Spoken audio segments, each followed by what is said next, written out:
Good morning and welcome to the beautiful and at this moment dry Road America at the WeatherTech Chicago Region SCCA June Sprints, the 69th consecutive. This is also the 20th round of the Hoosier Racing Tire SCCA Super Tour. I'm Brian Bielanski. Gregg Ginsberg is here with me, my loyal partner and friend, and we still talk like each other on round 20 almost as much as we liked each other at round 1. So almost, Brian. Good morning. We've got Formula V, Formula F, and Formula 6 today, and Greg, as always, you have our starting line. I do, and this, Brian, is the Carl Haas Challenge. Here, our first race of the day at the 69th consecutive WeatherTech Chicago Region June Sprints. First place winners for each of our three classes will win a cash award of $200, 2 Hoosier Racing Tire certificates, as well as a Chicago Region SCCA June Sprints checkered flag and a June Sprints hat. Second place will win $100, 1 tire certificate, and a hat, and all third place finishers $50 cash, a $100 product certificate for Breakometer, and a June Sprints hat. Here wow, is with your... all of that, I'm looking for a can opener to get my butt into a Formula V. There you go. All right, so we are going to run down our three classes. We have a split start once again today. We're going to have our Formula 6 drivers behind our first beautiful Chevrolet Corvette pace car, and then we'll have Formula F and Formula V behind the second pace car. I'm going to give you the top 10 for each of our three classes. We'll start with Formula V. Starting 10th, driving the number 88 Vortec, is Mark Richardson. Starting 9th, driving the number 26 Vector AM1 from Farmington Mills, Michigan, Brandon Abbott. Steve Whitston will start 8th in the 08 Protoform. He's from Georgetown, Texas. Rick Shields starting 7th. He's from Bridgeville, Pennsylvania, driving the number 71 VDF. Then we've got Zach Whitston. He is going to start 6th today. He's in the number 127 Protoform. He's from Austin, Texas. John Adams starting 5th. He's in the number 14 Adams. He is from Whitmore Lake, Michigan. Starting 4th, Ron Whitston. He's in the number 5 Protoform. He's from Neenah, Wisconsin. With Brian Farnham starting 5th. He's in the number 14 Adams. He is from Whitmore Lake, Michigan. Starting 4th, Ron Whitston. He's in the number 5 Protoform. He's from Neenah, Wisconsin. With Brian Farnham starting 3rd. Brian's in the number 15 Silver Boat. He's from Medina, Ohio. Livonia, Michigan's Andrew Abbott is going to be starting 2nd in Formula V in his Vector AM1. He's the number 25 machine in your pole sitter in Formula V. Andrew Whitston. He is driving the number 12 Protoform. He's from Neenah, Wisconsin. Now let's move over to the top 10 in Formula F. Starting 10th, driving the number 8 Van Diemen RFO2 from Auburn Hills, Michigan. This is a Honda powered machine. It's Robert Dietz. Alex Barron is going to start 9th. He's in the number 173 machine. He's from Menifee, California. Nathan Downs starts 8th. He's in the number 96 Swift DB6. He's from Thornton, Colorado. Chicago, Illinois' Demetrius Constantinides will start in 7th position. He is in the number 33 Van Diemen DP08. Trevor Russell will start 6th. He's in the number 32 Formula F Ray 1600. He's from Tucson, Arizona. Jonathan Kodak in his Swift DB6 will start 5th. He is in the number 2 car. Theodore Burns starting 4th today. He's in the number 81 Piper DF05. He's from Fitchburg, Wisconsin. Starting on the inside of row number 2 in Formula F, driving the number 3 Piper DF30, we have Calvin Kotz in your front row in Formula F, starting 2nd, driving the number 27 Van Diemen RF99. It's a Honda powered machine.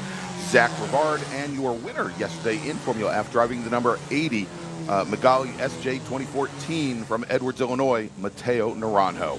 Now let's move over to Formula 6. Starting 10th, driving the number 98 Red Devil from Rubicon, Wisconsin, Glenn Tilke, George Bugg will start 9th. George is in the number 86 Scorpion. He's from Tony, Alabama. Rick Escola is in the number 04 Invader QC1. He's from Tomahawk, Wisconsin. He starts 8th. Starting 7th in the number 03 Red Devil from Fond du Lac, Wisconsin, Daryl Greening. Then we've got Ethan Alexander. He starts 6th. He's in the number 83 Red Devil. He's from Grafton, Wisconsin. With James Weeda starting 5th. James is in the number 22 Scorpion. He's from West Lafayette, Indiana. River Grove, Illinois' Jason Martin will start 4th today. He's in the number 78 Novacar J10 with Aaron Ellis starting 3rd. Aaron's in the number 43 Ellis AE 16. He's from Farmington, Minnesota. And your front row today in Formula 6. Starting 2nd, driving the number 7 Novacar from Holt, Michigan, Sven de Vries, and your reigning national champion on the pole today here in Formula 6, driving his Novacar Blade F600 from Novi, Michigan, Calvin Stewart. All right, we're getting ready for the start of this race. As Greg just said, we have both reigning national champions in F6 and Formula V. The reigning national champion for Formula F might be at Laguna Seca this year, racing Indy Next this weekend. I believe so. So that's Nolan Allaire, and so he is not here with us. And I'm not even sure if he's going to go to the runoffs this year because I haven't seen him at any of our races that I know of. But anyway, so two reigning national champions in this group, tons of talent in this race. As we get ready to go, here comes our Formula 6 field up the hill for the first time with Cal Stewart in control of the field at this moment. Met him last year, Greg. Maybe one of the nicest human beings that drives a race car. I would tend to agree, Brian, as the green flag is now in the air, and we've got the two Nova cars on the front row. Cal Stewart, Sven de Vries, they are side by side as they come across the start-finish line, and we see as Sven de Vries tries to push Cal Stewart a little bit to the inside. Stewart, though, has the point as he comes down into turn one. We see that second row of Ellis and Martin, though, try to make some gains on Sven de Vries. Not able to get that done as they come down the hill underneath the Arians Bridge and head down into turn number 3. As we will have here as they come into 3. We're going to have our second start here momentarily with our Formula F drivers. They are coming up the hill slightly behind.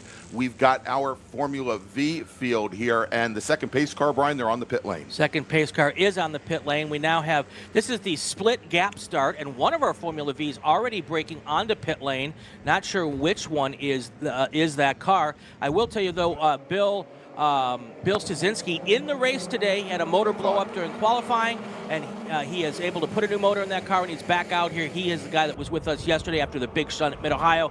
Here comes your field down towards turn 1 for the first time. 3 wide, maybe even 4 wide for these Formula Fs here as they now try to sort themselves and funnel down into turn 1. And then comes the Formula V's right behind them as well, side by side. No issues there. Here comes the V's, 3 wide there going into turn 1, and they all come out just fine. All right, and Brian, so the driver that pulled off, this is a big surprise here in Formula V. That was Brian Farnham, who was scheduled to start 3rd in class as our Formula F drivers all successfully make it out of turn 3. And the V's now being led by Andrew Whitston in that beautiful red and white number 12 Protoform as they now make their way down the moraine sweep heading towards turn 5. And Brian, as this race is getting underway, we want to welcome a special guest with us here today. Jonathan Weisside. Oh, we got a car spinning off here going into turn 5. That's the 22 car, or the 48 car of, let's see, is it the 48 or the 70? No, pardon me. That's the 48 car. The 46 car, I believe that's Eric Polson. Yeah, so, in this Piper, exactly. Anyway, before Eric Polson decided to make things exciting for us, we were introducing Jonathan Weisside is here. 16-time runoff appearance, a podium finisher in Formula F or Formula V. So, with all of the rain yesterday and the track conditions today, what are these guys thinking going into today? Well, everything was rained off last night. You can see in a number of the shots there were rivers running across the track in a lot of different areas. And so they're going to have to be a little careful in the first few laps to find where the grip is going to be and where it isn't going to be. Right. I was surprised to see Brian have a problem right out the gate. Yeah. Which is going to sort of open it up for the Whitsons and the Abbotts and a number of other people. I think Rick Shields, is here this weekend doing his best. He lost his crew chief, which has sort of put him at a little bit of a disadvantage. Right. So we've got a lot of drivers here using this is their last shot to get into the runoffs this year. One of them, Brian Stasinski, I talked to him this morning, and we've got someone's off somewhere, obviously, because we've got a safety car going after them right now. That might be turn 3. I see a yellow flag at turn 3 right now. That may be the 84 car. That's the number 84 machine that has gone around. And I'll have the driver for you there in just a moment. All right, here comes your Formula V. That's actually Brian Stasinski in the 84 that's machine. not good. He had to finish in front of one driver today to qualify for the runoffs, and this is certainly not going to let that happen. So unfortunate for him. What's that? He will. He'll actually finish in front of Brian. Oh, he will, but he's not the person he had to finish in front of. Yeah. And he won't get the and finish. He won't get the finish either. That's right. Got to finish half the laps. Yep. So, well, hopefully maybe he can get the car pointed back in the right direction. If he just spun off and he's in the gravel, he can get back in the race. But there was one driver in particular he had to finish because you have to be in the top half of the Super Tour standings to make the runoffs. Right. And he is right on the line at the 50% line going into today's final race. So I'm sure he was pressing to try to make that happen. And but anyway, hopefully he can get back out there and at least get some laps in. And never know, that person might fall out too. Yeah. So it's going to be slippery today. Sure. It's towards the end of the day. Normally I run 2 classes, but today I'm just doing FE. Just the FE2. All right, so Brian, as we have our field starting to come across the stripe to complete lap number 2 in Formula 6, we have Sven de Vries, who's a 2-time national champion. He is your leader currently, and he's opened up a pretty nice gap now on Cal Stewart, about 10 car lengths, with James Weeda second, Aaron Ellis third, and then Jason Martin has gotten around Ethan Alexander. We did just have a call come in down at turn 3 where we have this Stasinski car there, and where there was a waving yellow for a while. It sounds like Demetrius Constantinitis may have passed a couple of cars there under yellow flag conditions. We're going to have a little bit more information there. But currently in Formula F, Matteo Naranjo is currently your leader. Zach Rivard second, and Rivard very, very close with Ted Burns third, and it is Andrew Whitston in Formula V currently your leader. Ron Whitston second, Andrew Abbott running in third. All right, now we're following and tracking our Formula 6 field here. There they are as they come through turn 6 and going down towards turn 7. Out front, that is Sven De Vries. Right behind him, Cal Stewart, and there's another car off now, right as you come out of the carousel going towards the kink. That also looks like a Formula V, possibly. We'll wait to hear from the flag net who that car is. Okay. Yeah, the 02 car, Brian. And that would be Jonathan Kotick, I believe, in Formula F. Okay. That ain't Kotick. That's not Kotick. Oh, no, well, Kotick's in the 2 machine, Yeah. not the 02. That's a white car. And Yeah.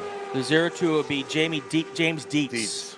So we got a lot of stuff going on there. This is one of those situations, we've got enough horse trucks on there right now that they might start looking at possibly slowing this thing down to get these cars out safely. But we'll see what happens here. At the moment, we are still green.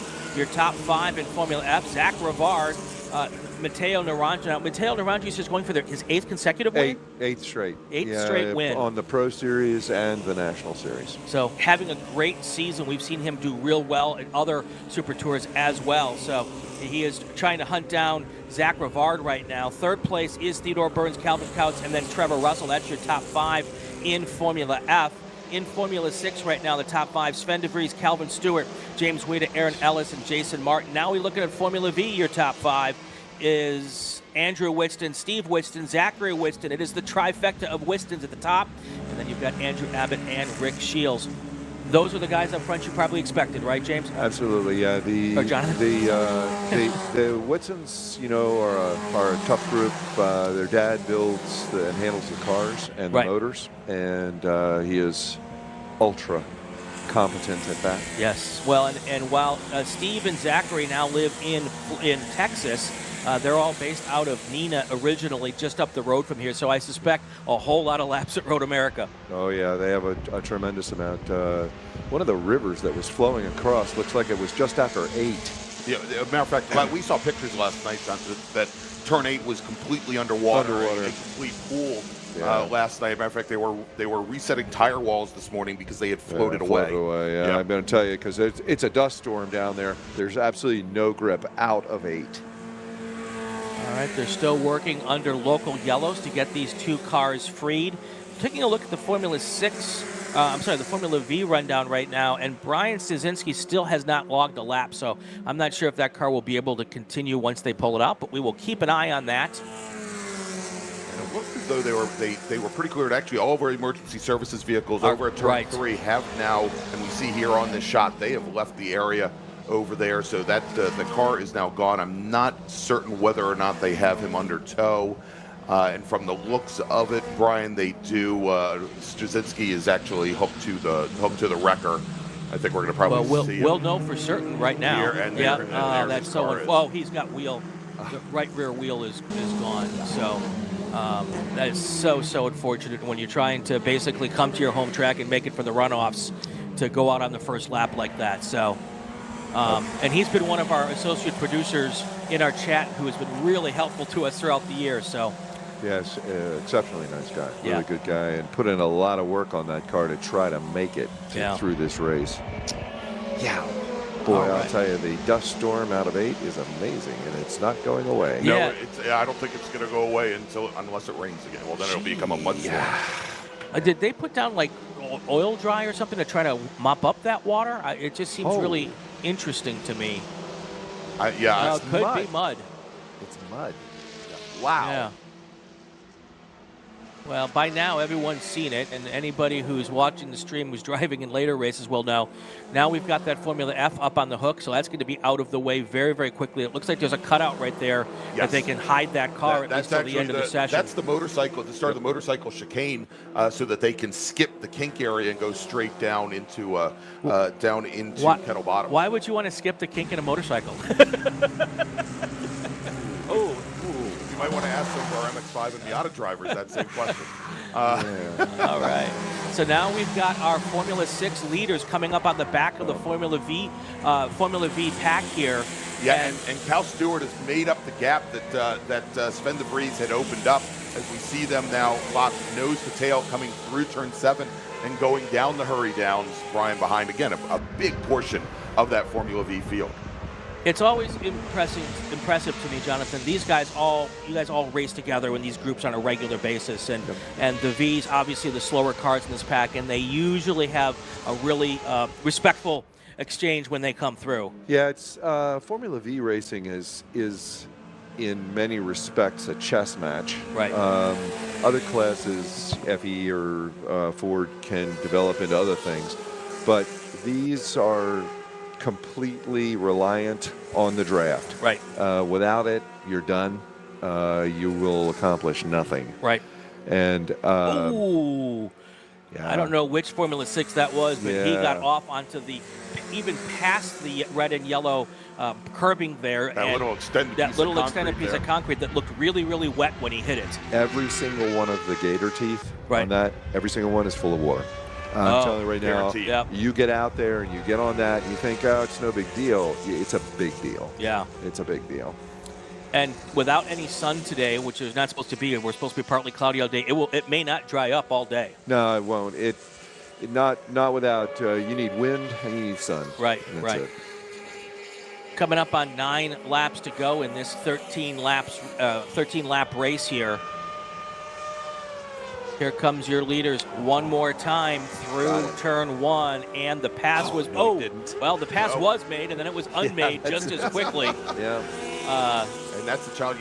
Turn 1, it's very deceptive when you were sitting here watching. It's a very high-speed corner, but if you go in very deep, down from the inside, we see exactly what we saw there. And as Cal Stewart got out onto that concrete there, obviously not a lot of grip. No, there's not going to be any grip out. And outside the car is going to lift up the rear, and it's going to be very hard to get the power back down. It's no good. I'm noticing that the Abbotts have somehow gotten a little bit split off from the group, which is odd. Right. Normally, could that be part of having to deal with letting traffic through and all of that? Sometimes it's a good thing when the Fords and the 600s come through, and sometimes it's very bad. Right. Andrew Whitson seems to be the master of handling the passes and sticking you when it comes time. And speaking of which, and this right now is actually the battle for the lead in Formula V coming up the hill, as we have Zach Whitston in that yellow and blue number 72, the 172 car. He is your leader with Steve Whitston in the yellow 08 second, and then that is Brandon Abbott in the reddish number 26 right behind. Our pole sitter. Where? Andrew Whitston. I'm trying to see what happened to Andrew, because he is he's down in 17th place. Yeah, at the very back of the order. We didn't even notice that he fell off. Yeah. Where is he? And we are going to be going to a full course caution, and we'll see if we can pick up. We do have a car stop. Coming on the run down the Canada corner, which is one of the spots where we don't have a camera. And I'm trying to see if I can get a number on that car. We do have emergency services vehicles that have responded. Yeah. And it sounds like it's Bill Kephart with that the Vestal Crane, the Formula F car, the 137 machine that is over there. But again, we're still trying to track down where on course the number 12 protoform of Andrew Whitston is. Andrew was your pole sitter in Formula V. Well, let's do this. Let's do a call to grid. Let's take our break while we're under full course caution, and we'll come back and hopefully get everything cleaned up, and we'll get back to racing. Attention in the paddock. First call to the grid for race group 2A E Production, F Production, H Production, GT Light, and B Spec. Race Group 2A, E Production, F Production, H Production, and actually not B Spec, force of habit. E Production, F Production, H Production, and GT Light racers, please head to the grid. E, F, H, and GTL, please head to the grid. All right, we're going to take a quick break. We'll be back in a few moments with more feature racing action from the 69th consecutive running of the WeatherTech Chicago Region SCCA June Sprints from Road America. Hoosier Racing Tire is proud to be the presenting sponsor of SCCA Super Tour. Hoosier's mission is to be the dominant customer-driven provider of tires to race teams domestically and internationally. At Hoosier, we know that our success is dependent on how well we meet our customers' expectations by providing the safest, most reliable, high-quality race tires that put you in the winner's circle. For more information, see our trackside support personnel or the local Hoosier Racing Tire dealer near you, or contact us at HoosierTire.com. Hoosier Racing Tires, truly tires designed for champions. Hagerty is the official and exclusive insurance partner for SCCA and provides affordable off-track insurance protection for motorsports vehicles while in the paddock, in transit, in storage, and at the shop.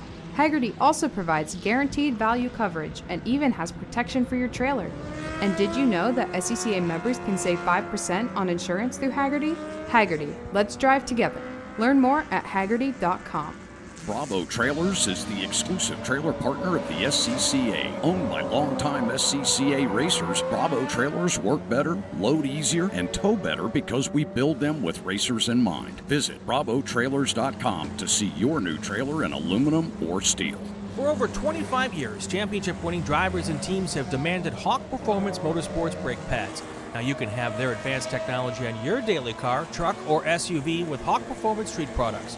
With the improved HP Plus pad for the hybrid street and track feel, or Super Duty pads for tow vehicles, their all-new ER brake pad designed to take on even the longest race, and their all-new high-performance brake fluid. Hawk has all your braking needs covered. Visit hawkperformance.com and like them on Facebook or Instagram to learn more about the Hawk Performance Advantage. Hawk Performance, what's stopping you? It's the 2024 Hoosier Racing Tire SCCA Super Tour, the premier amateur road racing series bringing together top SCCA road racers from around the country. The Hoosier Super Tour visits some of the greatest tracks in North America, showcasing each of our 28 car classes. From production to GT cars, prototype to Formula cars, the Hoosier SCCA Super Tour packs a ton of wheel-to-wheel racing action into every event.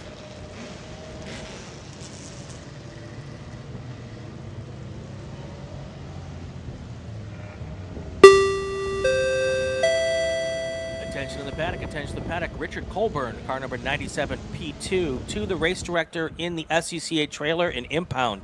Richard Colburn, see the race director at the SCCA trailer over by Impound.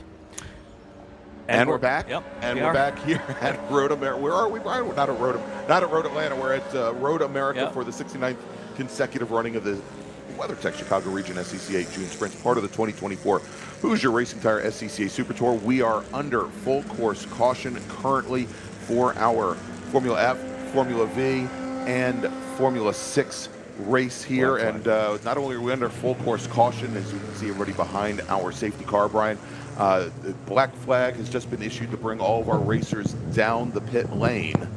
And we'll see what the reasoning is for that. We'll try and get some information on that, as we do have some, again, still some cleanup apparently going down the Kettle Bottoms into Canada Corner, where we had one car off. We had one car in the off on the side of the track before Canada Corner. We had one car in the gravel trap at Canada Corner. But it sounds as though we're going to be bringing cars down the pit lane. We've got Jonathan Weissite here with us today, Formula V racer, and this weekend Formula Enterprises 2 racer. And we were having a very interesting conversation before we went on air this morning about, I guess, the progression of Formula V over the past number of years, and how you think there's basically a new renaissance coming with Aero and what have you. Well, I think a lot of people are sort of getting back to what it was in the late 70s, when what was referred to as the Aero Wars were really in, with Vistas and some others that were amazing. And as I said, it started, at the onset of Formula V when Harvey Templeton came out with the Shadowfax. It was the first of the aero cars, layback only, so the entire profile is only as big as the surround of the fan, which sits on top of the motor. In other words, the largest part. And what people did is they took that large section and moved it forward. So what happens is that as the air flows back over the body, it doesn't separate. Okay. And then for a long time, people said, let's just go race Formula V's. And the protoforms came in, and a number of other chassis were produced, and you could just go and buy and race it. And they had a Pro Series. It was wonderful. It was amazing.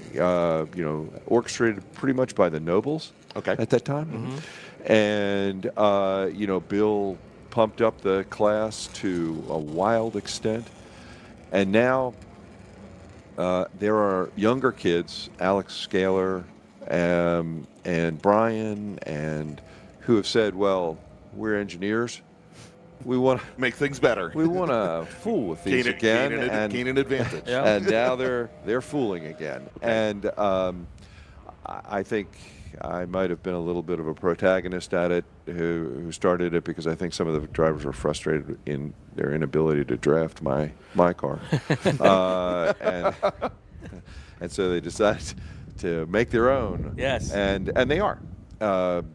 Brian's dad, Mark, received, I'm 98% sure, he received his new chassis from Alvarez's this weekend here, because he had a really good chassis, but there was a mistake made at VIR, and the two of them got together, and that chassis got hurt. Yeah. And so they had to disassemble the car, give it back to Al, and Al rebuilt them a new one. And so I look for him to be coming on strong.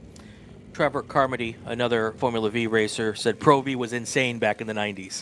It was. It was insane. There were huge fields of cars, 50 and 60 cars would show up to each pro event. Mm-hmm. Yeah, yeah. One of the things I think these days is, and I think a lot of more people will be interested in some of the smaller formula classes, but people like me who are maybe more of ample girth than others can't fit in the cars. Well, there are cars you could. There are cars that are built, like I say, they push the size, the envelope forward, and so you look at Steve Woodson. Mm-hmm. Steve Woodson is a really big guy. I am always confused as to how he gets in the FE2. Because I'm a little tight in the FE2, and he gets in there and he's bigger than me. Yeah. And no problem whatsoever. He has wanted to drive my car. I've wanted him actually to drive my V. Yeah. Okay. I wanted him to get in and have after it in the V, but he can't get in. He can't get in, really. He can't fit through the hole in the body. It doesn't matter how he twists your legs around and stuff to get under the column. Yeah. The only way I'm getting him in the car is to take the body off and then get him in the car and then put the body back on. No. Yeah. That's not going to work for the officials. Yeah, I was going to say that probably isn't the quick way in. Real quick, let me make another call to the grid for our next race group, as we are 8 laps into a 13-lap race. And here we go. And attention in the paddock. Second call to the grid for race group 2A.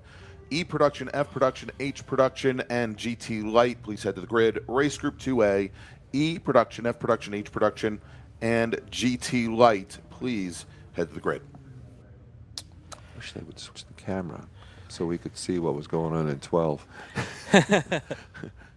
Yeah, and Jordan, our director, actually he could hear you. The issue that we have there, as I'm sure you can imagine, with all the tree cover and everything, getting signal down into that portion of the track is a little bit more complicated. Yes, that and oftentimes when there's an incident and we're not sure the conditions of the drivers, we typically don't show the cameras. So, because we don't know who's watching at home and all that kind of stuff. So, we do know it was a pretty hard shunt, and there may be some wall damage that they're going to have to push some barriers back, and that's that's what the extended delay is here for that situation. But yeah, it is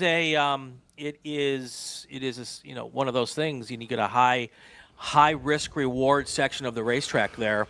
Yeah. And apparently there may have been some debris on the track from an incident, and then the cars tried to avoid that debris, and it got a little crazy there. So this particular track, a lot of the corners are blind and they're extremely high speed. Right. And it's not conducive to hitting things softly. Correct. As we found on Friday in the FE qualifying / practice session, I guess it was just practice, when one and a FE got involved out of the kink. You hit kind of hard down there. Oh, yeah. And luckily, the cars are pretty darn safe. So, especially the Vs, we build them strong. Yep. And, It's funny, you watch these races long enough, and I grew up around this racetrack, and one of two things seem to happen in a kink. You have a very lucky moment, and you escape with hitting nothing, and you talk about how great a driver you are, or you don't get lucky and you hit something really, really hard. Yeah. There's really no other in between there. No. If you're going to try hard, and you leave the pits and you go on the racetrack, you get what you get. Right. And if you're going to try hard, occasionally you're going to make a boo-boo and find yourself in something that you shouldn't hit. Right. So you're not racing today because you're already qualified for the runoffs in Formula V. Correct. You will be out with us in Formula FE2 a little bit later. Yes. Yes. How hard is it coming into a day like today where there was so much rain yesterday, rain also off and on Friday? This is going to be pretty much your first time on a dry track this weekend, right? Yeah, yesterday we started. Yesterday Fingers crossed, yes. We started on a dry track. It was good. It was very, very, very hectic at the start. In FE2 has had a huge resurgence because people see it as a wow. It's a really fast car. It's really fun. Got some decent downforce. But we started, like I say, in the dry, and then with I think 3 or 4 laps to go. Right. Oh boy. Oh yeah. Well, I think the FE2 resurgence got very, very, very challenging very, very quickly, didn't it? I think the FE2 resurgence is in part because on our other wing formula classes, they're now smashing so many different cars that really don't match together that it's hard to be competitive throughout the whole field. Whereas obviously FE2 is a spec class, and it's the skill of the guy who's holding the handles there that make the difference. It's an amazing class in that the cars, to purchase the cars it's not expensive. Right. And if you stay out of things, you don't crash into people and things, it's inexpensive to run. Right. Oh boy, the engines last forever. It's well, and it just goes. And you mentioned tough cars in Formula V. We had a pretty huge shunt at the runoffs last year in FE2, and I was talking with Kelton Jago and looking at his car, and it was significantly damaged, but put back togetherable. Yep. And All right, and Brian, just real quick, I wanted to jump in. We just got word from Race Control that we're going to be sending cars back out and restarting this race, or continuing this race in approximately 3 minutes. And here comes some of our track trucks here. Yep, that one does not have a car on the back of that one. So, anyway, so that's good news. We're going to get everything back going here. We haven't had any word yet how many laps are going to be left in this race. Early in the day with a lunch break ahead, my guess is that they'll try to get them all in because we're going 13 laps here. But keep an eye on the schedule and see what the situation is there. We just put our message out to Race Control to get them to respond back to us. We're fortunate. We've got a little messaging system to go back and forth, and that's how we get our info from Race Control. And as soon as we know, we will share that with you. Let's really reset real quick. Look at the top 5 in each one of our classes. At the Black Flag, Sven de Vries, Aaron Ellis, James Weida, Ethan Alexander, and George Bugg. That was your top 5 in Formula 6. In Formula F, our top 5 right now, Matteo Naranjo, Calvin Kautz, Theodore Burns, Zach Rivard dropped down to 4th. He was leading at one point, and Nathan down in 5th. And then we look at Formula V right now. It's Zach Whitson, Steve Whitson, Brandon Abbott, Rick Shields, and Ron Whitson. That's Pops. Dad's in 5th place right now, and I'm sure he would love to get around and give the kids a hard time. I'll tell you, he built all their cars. Yeah. He maintains all their cars, and So, okay, if Dad maintains the cars and sons are too fast, Dad has the ability to slow those 3 cars down. well, Andrew had occasion to get in his father's car and drove his father's car, and he got out of his car and he said, "Dad, is that car legal?" Because that car's faster than my car. Yeah.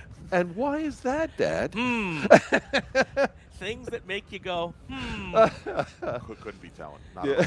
No, That's not at all. fantastic. Age, experience, Yeah. none of that. Yeah. Yeah. All right, as we see the Corvette safety car now staging up at the end of the pit lane, we're going to be sending our field back out here in just a moment. Of course, we'll see here. We think, and we're still waiting to hear from race control whether or not this race is still going to continue to go by laps. I know that the general direction is that we would try to complete these races wait a based on second. laps. Yes, Brian.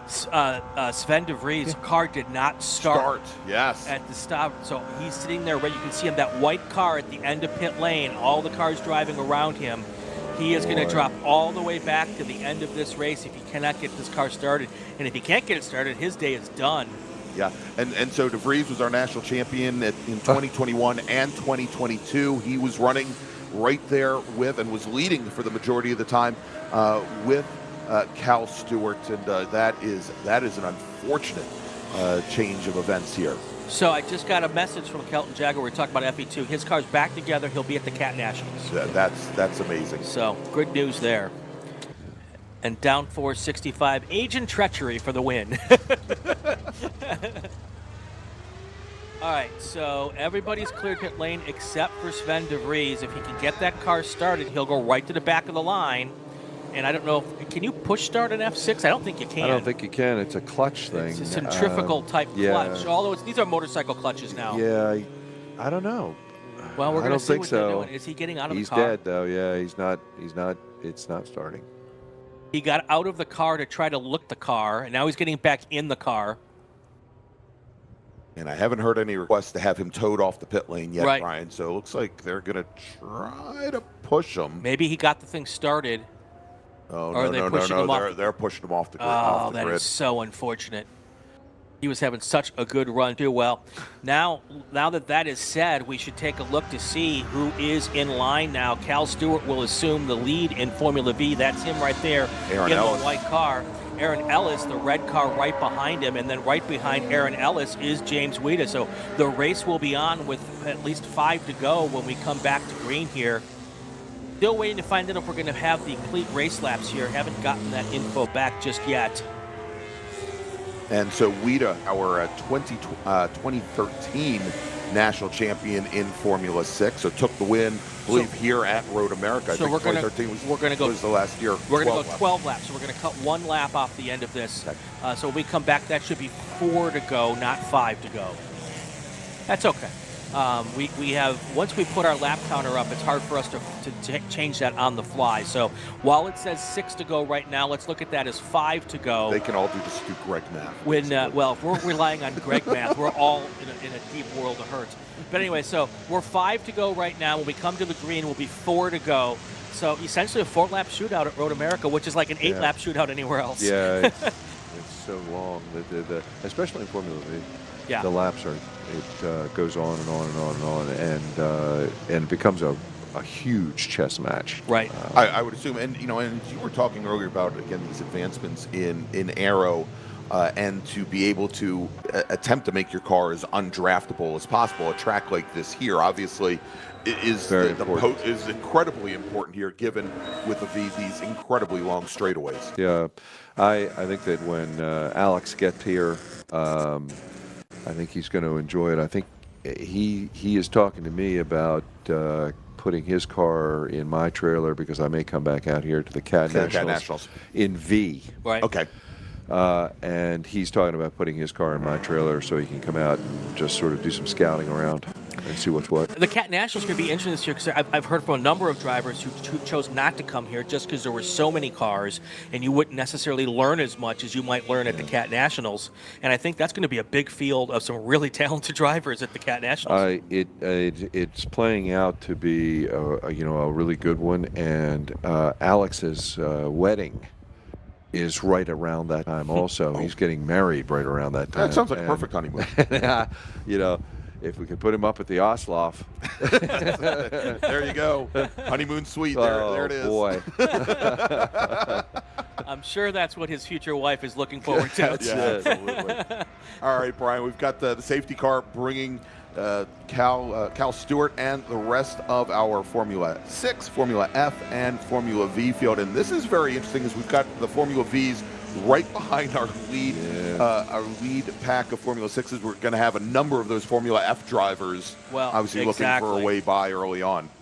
Yeah, this could be a very, very interesting 4 laps here with the faster cars trying to make pace as well as, racing for their own class as well. So up the top of the hill, looking for the green flag to come out, and it is in the air. Here comes the Formula V cars right across the line with the Whitstons right behind them as they come down to turn 1 here for the first time on the restart of this race. And it'll be 4 to go here. Look at this, and already some. And look at the advantage that Zach Whitston opened up as they came up the hill. Wow. He had almost 10 car lengths, I think, on Andrew as they came across the start-finish line, and most of the field then bottling up behind Andrew. Yeah, bit of a gamesmanship there. Oh, we got a car way off in the right. That was Cal Stewart. That was our leader who had issues coming down the hill into turn number 3. And there is another car that is off as well. Possibly 2 cars, drivers two left. Cars there, and they're continuing. And then there was one off drivers left by the gravel trap. That car has also continued. But when Cal Stewart drove off, you saw the big splashdown. Is Cal in the pond? Cal's in the pond. Yeah, in that pond right there. Yeah. Oh, that is such Yeah, tough Cal luck. has somehow ended up in the pond. All right, so that looks like it will give the lead to Aaron Ellis when he comes across the line out of Farmington, Minnesota. It's Cal Stewart now trying to cut across a good portion of the Formula V field coming out of turn 7 down the Hurry Downs here. But big changes up at the front of the Formula 6 field. So is that Cal Stewart there? I believe that's Cal. So that means he's not the one stuck in the pond. I don't believe he is. I believe he was able to get the car back around. That's so confusing for us. There is a white car in the pond. Yeah, there is, and I don't know which one. 2-2 is the car stuck in the pond. And that is James Weeda. Okay. Okay. Oh! Wow. Formula Ford off of Canada and back. I mean, not off Canada, off the kink and back.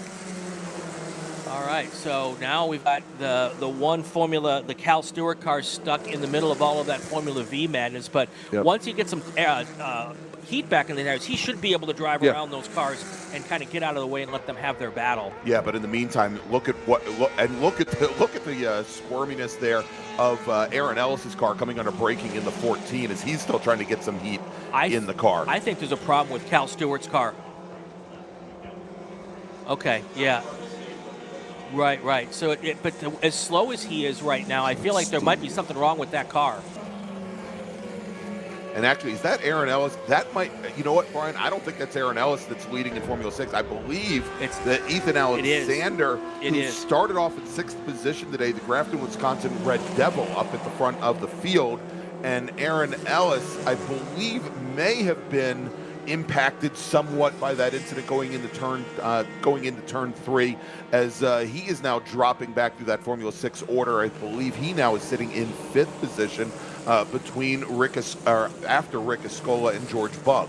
Well, there's a bunch of cars making passes, and there's a waving yellow there on the right-hand side that I don't know if they're seeing, but hopefully that car will back out. Now we've got a slow red car here.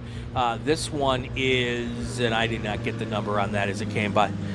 That's maybe the 43 car of Aaron Ellis is slowing down now. Yes. So that's another situation. Things happening fast and furious right now. Hard to keep track of it all. So track surface is bad. It really is. They're having a lot of trouble handling the track surfaces. Well, there's probably not a lot of rubber on this racetrack either, right? There's no rubber, and it's cold. It appears that there seems to be a lot of dust. Yeah. You know, deposited everywhere. Everywhere. Yeah. Yeah. Yeah, I mean, again, we can continue to see it here over at turn 8. And while we were down for that break, while we had all the cars black flag, there were some calls coming in from the corner stations at turn 8 asking to send equipment out there after this race is over to try and get that cleaned up. Right, right. While all of this has been going on, Sebastian Matteo Naranjo, he is still your leader in Formula F with Theodore Burns and Zach Rivard right behind him. A second separate those 3 cars right now. So there's a good battle going on there. Formula V right now, it's still Steve Whitston, Zach Whitston, Brandon Abbott, your top 3 there.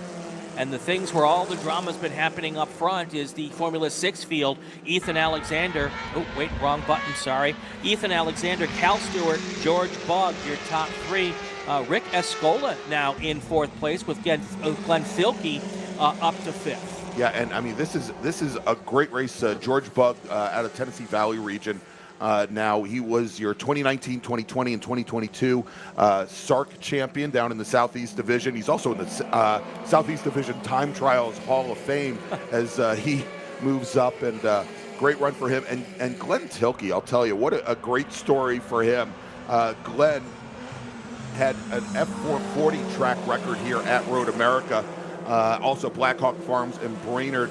But, you know, he may be best known. He was a 2017 SCCA National Worker of the Year as a data technician. And when he's not behind the wheel here, Brian, he's making sure that we get sufficient data so that we can do better balance of performance across all of our different race classes. All right, next time by, when our leaders go, we'll get the white flag.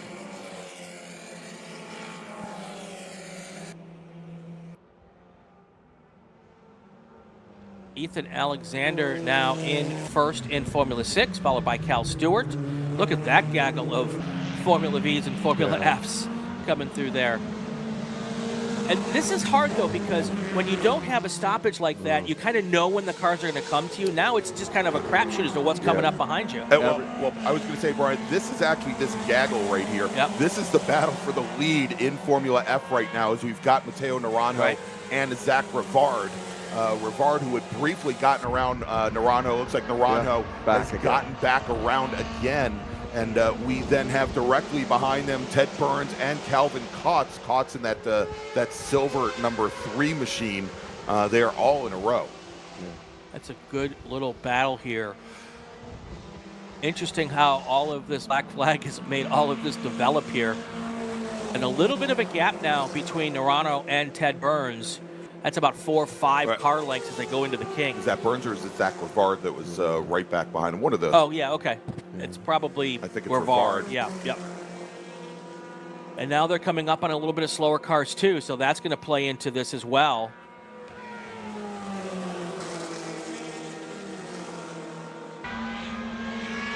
There they are. Yeah, here they come up out of Thunder Valley. And interesting to see there is really Cal Stewart hadn't been able to make a ton of ground, but actually, well, let's take a look here. Is that Cal? I'm looking to see who's directly behind Stewart there. And that, I believe, is the George Bugg machine directly behind Stewart. So it looks like Stewart able to hang on to 2nd for now in Formula 6. Okay, last lap. Yep, oh, no, I take that back. That was actually Ethan Alexander. Cal Stewart now back to the lead in Formula 6, right behind the battle for the lead in Formula F. Yeah, and there right behind him now is Ethan Alexander. So that race is not over either by any stretch of the imagination. We'll watch these last 12 corners here as there is your top 4 in Formula V and then or Formula F. Right behind them, the white car and that next car. That's your top 2 cars in Formula 6 as well. Mateo is going to push real hard in the Formula Ford because he's in a vulnerable position. And there he goes, they're after him, trying to make the move. And so yesterday he didn't have any kind of pressure like that. He pretty much checked out early on. Looks like Zach Rivard now has taken the lead. No, that is still Naranjo coming up the hill, coming through turn 6. Naranjo in the yellow number 80 car.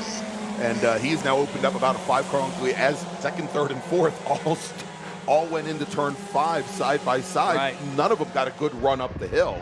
Yeah. And that's good news for Narano. It looks like he now has about a 6 or 7 car Into length the lead. dirt. Yep. And that was Theodore Burns, Ted Burns that went wide coming out of turn 8. Calvin Kotz is in that silver car. Interesting to look at that Formula F. It's the only one that has like the halo on it. Yeah, halo. Yeah. Yeah, but Matteo took advantage of that. Yep. That's it. He busted himself loose. That's going to be the, looks like game, set, match in that one. Yeah. Now we take a peek here at Cal Stewart trying to hold off that second place car of Ethan Alexander. Wow, look at the gap that Narano has been able to open up there. So Steve's in the lead in B, but I got to tell you, they're all over him. Oh, and we've got, and that's Calvin Kotz yeah. that's just gone around coming out of Canada Corner, coming up through Thunder Valley. So Calvin Kotz, who had been running in 4th place, looks like he's going to give up a position at least to Tazio Stefanelli as the checkered flag is in the air. Here he comes across the lines. It's 8. That is Matteo Narano with the win, and then right behind him, there is Cal Stewart with the win there. Now let's pick up, if we can, the Formula V race. Okay. And they are... There they are, right there. Those are, that's Zach Witston, Steve Witston, Brandon Abbott right there. 1, 2, and 3 going through the kink. They've got about 4 corners left. Okay, Abbott, Brandon is going to go for it. Abbott's here. trying to make the move, He's going into Canada Corner. He's on the inside. Yeah. We'll find out if he's able to make that pass stick when we get to see the camera coming at 13. Yeah. Yeah, and so as they came out of the kink, it was Steve Witston, your leader, with Zach second. And as they come up the hill, Brian, it is still Steve Witston, your leader. Wow. Zach Witston second, and Abbott not able to get the move down to Canada. Oh, and one of the cars just... Yeah, okay, I thought he had pulled over for a second, but there we go. The 2 Witstons with Brandon Abbott in He's tow. got it. Yeah. The question is, coming up the hill, can he draft by? Can Steve Witston draft by? He's going to try to make it happen. Coming to the line, is it going to be Zach Witston or Steve Witston? It's Zach. It is Zach Witston who takes the win here by 2/10 of a second over his brother Steve. Brandon Abbott comes in 3rd. Wow. All right, so in Formula 6, Cal Stewart with the win, Ethan Alexander second, George Bugg 3rd. And in Formula F, it was Matteo Narano with the win, Rivard, and then Ted Burns. And then just off the podium, actually Nathan Down comes back to finish in 4th with the last, when they started the last lap, Downs was in 6th position. So he works his way back up to 4th, gets around Stefanelli and Trevor Russell, and Calvin Kotz, who had been 4th starting that last lap. He finishes back in 7th position in Class 9th overall. You're up here with us for this race, Jonathan, but I get the sense that you would have rather been out there than up here with us.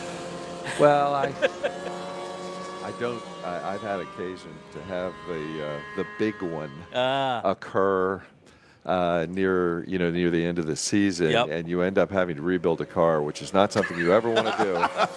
Better to park it, have it ready for October, right? Yeah, I kind of said, I think I'll rethink this and just do the FE. All right. All right. But we'll see in the CAT Nationals. All right.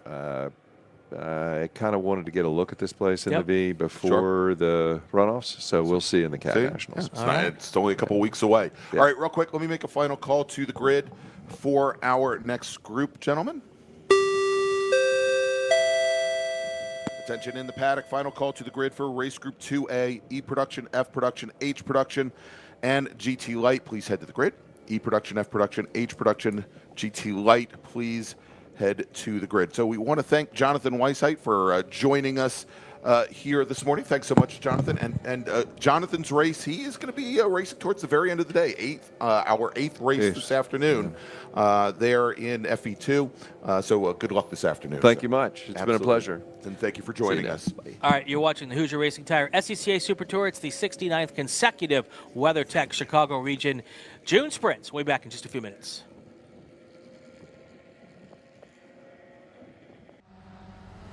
Mazda's been very supportive of racers within the SCCA and all the other grassroots organizations for many, many years. Really, their support for racing and our type of racing is unmatched from any other manufacturer. They've been a great partner for many, many years. Mazda, hands down, is the best company to work with for sports car racing. Factory support is second to none. It just feels right. You feel connected.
And welcome back, everybody, to the 69th consecutive running of the WeatherTech Chicago Region SCCA June Sprints, part of the 2024 Hoosier Race and Tire SCCA Super Tour. I'm Gregg Ginsberg.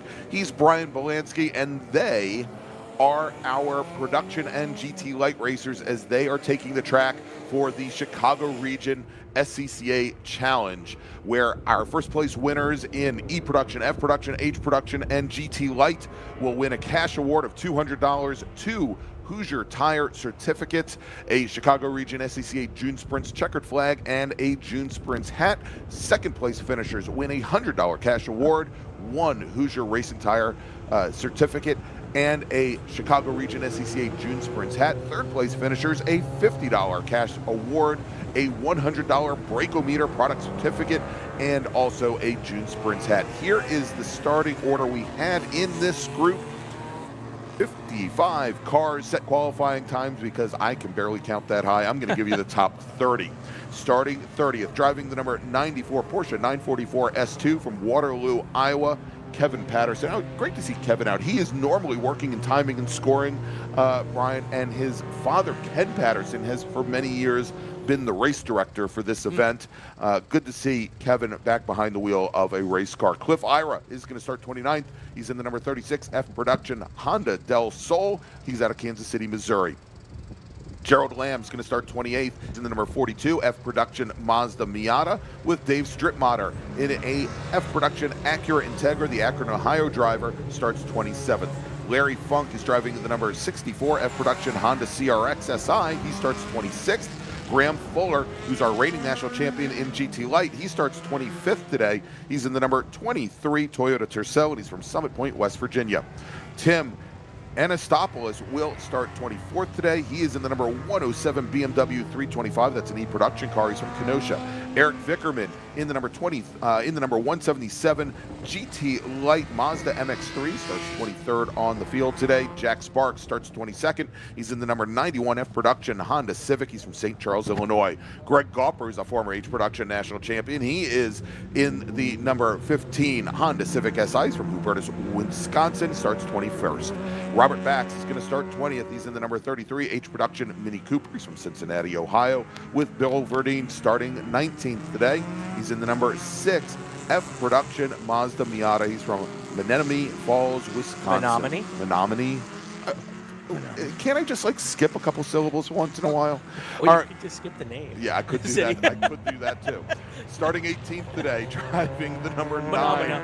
The number 9 E-Production Mazda Miata. At least I pronounced that correctly. He's from Memphis, Tennessee, Don Tucker. Bill Miller starting 17th. He's in the number 37 E-Production BMW 328 from Weston, Missouri, with Chris Bovis driving his GT Light Honda CRX. The Overland Park, Kansas driver starts 16th. Ken Kennard, who's your reigning F Production national champion, he is driving the number 51 Acura Integra. He's from Sebring, Florida, and he starts 15th. Starting 14th, yesterday's winner in H Production, driving the number 34 Mazda 2 from Topeka, Kansas, Jesse Prather. Chuck Mathis starting 13th today. He is in the number 54 H Production Volkswagen Rabbit, with our reigning national champion in H Production, Chris Shaftsma, driving the number 1 Volkswagen Jetta. He's from Wheaton, Illinois. He starts 12th. Steve Simons is going to start 11th today. He's in the number 163 F Production Mazda Miata. He's from Rosharon, Texas. And Steve Sargis, who's your H Production pole sitter today, he starts 10th, driving his number 48 Triumph Spitfire. Then in F Production, we've got David Bednarz. He is in the number 47 Mazda Miata. The Detroit region member starts 9th. Stephen Powers is going to start 8th today. He's in the number 145 F Production Mazda Miata. He's from Phoenix, Arizona, representing the Arizona region. John Brackey is going to start 7th. He's in the number 89 BMW Z3. The Milwaukee, Wisconsin driver starts 7th. Mason Workman, who I believe took the win yesterday in F Production, he drives the number 52 Mazda Miata. He's from Canal, Winchester, Ohio. Starting 5th on the grid, driving the number 3 F Production Mazda Miata from Chatham, Ontario, Canada, Doug Weaver. Your GT Light pole sitter today, driving the number 32 Mazda RX-7 from Poway, California, Michael Lewis. Starting 3rd, driving the number 38 E-Production BMW 325 IS from Dubuque, Iowa, it's Tim Schreier. Your F production pole sitter is starting on the outside of the front row today, driving the number 4 Acura Integra from Dallas, Texas, Joe Moser. And your E production and overall pole sitter today from Clearwater, Kansas, driving the number 151 E production BMW Z3, it's Tyler Ladd. And I'm just seeing in the chat, Joe Moser apparently has to start last on the field because he has a new car that he's borrowed for the race today to get in. He had some issues yesterday. So if that's the case, that'll be interesting to watch him. Also keep an eye on, we talked about way in the back of the field, we've got Cliff Ira, who is a two-time national champion and second place finisher at the Runoffs last year. He is starting 29th on this field. And also starting way in the back on this field is, who else did I see? Ken Kennard, your national champion, yes, starting 14th. So we will wait to see how those cars advance on this very different track conditions to what we had yesterday. But a huge field of production cars coming up now the hill. That beautiful Corvette pace car has pulled off onto pit lane, and now we'll see this. I love the cavalcade of makes and marks in this. I mean, everything from Hondas to BMWs to old school Austin Healey. Great stuff. We have a start here, I believe. We're going to see the green flag in the air in just a second. And I don't know that our start and finish camera is working at the moment. That may be why we're not seeing it. Very good. Well, we do have a start, and here they come now down towards turn 1. A couple of car lengths lead for first and second place here as they come through, and then 3 wide in row 2 and 3, and lots of different rows going all the way to the back of the field. And what a move there by Greg Gopper, trying to come coming underneath the GT light car of Graham Fuller, also coming underneath. I believe right back behind Fuller, also Eric Vickerman as well in the Mazda MX-3. But right now it is a breakaway between Tyler Ladd and Tim Schreier. That was the race early on yesterday for the win in E production, Brian. Also, we didn't get to him on the grid because he was a little bit out of the top 30. Michael Froh, if you have one of the programs for the WeatherTech Chicago Region June Sprints, great write-up on Michael Froh. He's been racing cars now for 53 years. And actually was the former Milwaukee Region RE, and this is his 50th June Sprint start. I want to say hi to H Production driver Taylor Hyatt. She's in the chat today. Also, Will and Madison, Autocross Mike. Thanks for the info on Joe Moser. Auto X Mike, that is Mikey Taylor. We'll see him a little bit later in STL. As we've got issues over at turn 6, coming underneath the Corvette bridge, and I think one of the drivers to go off to the inside there. That was Chris Schaffsma right there in the white with orange hood Volkswagen Jetta. We've got another car off in the grass. Looks like his race may be done. We'll take a look. I'm not positive. That may be the 25. Is that Mark Webber? I'm thinking it might be Mark Webber. We'll try and get a number on that car here momentarily. Well, we should give that driver kudos for getting as far off the racetrack. It is the 42 car, Brian. Okay.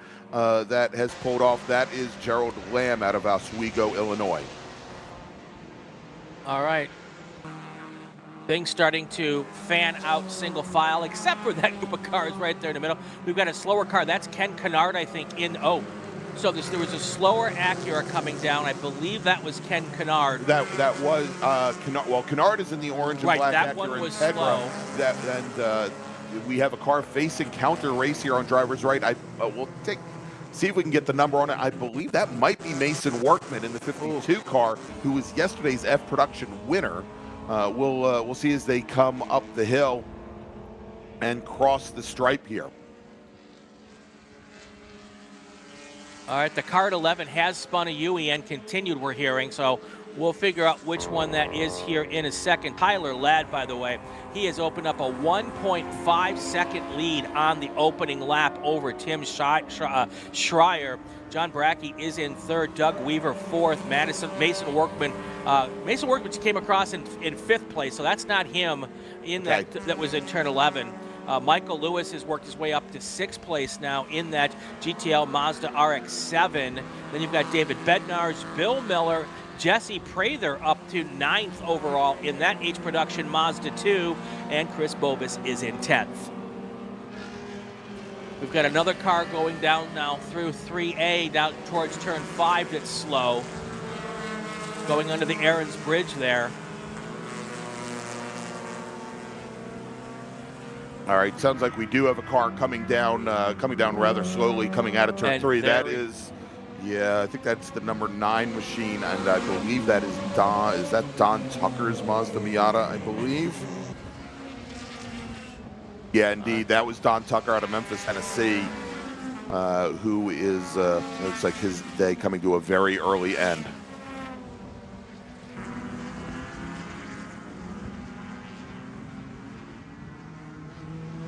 And apparently that Mazda Miata he was running actually won the national championship in E-Production back in 1988 with Bob Boyd behind the wheel, and unfortunately not going to make it through today's race.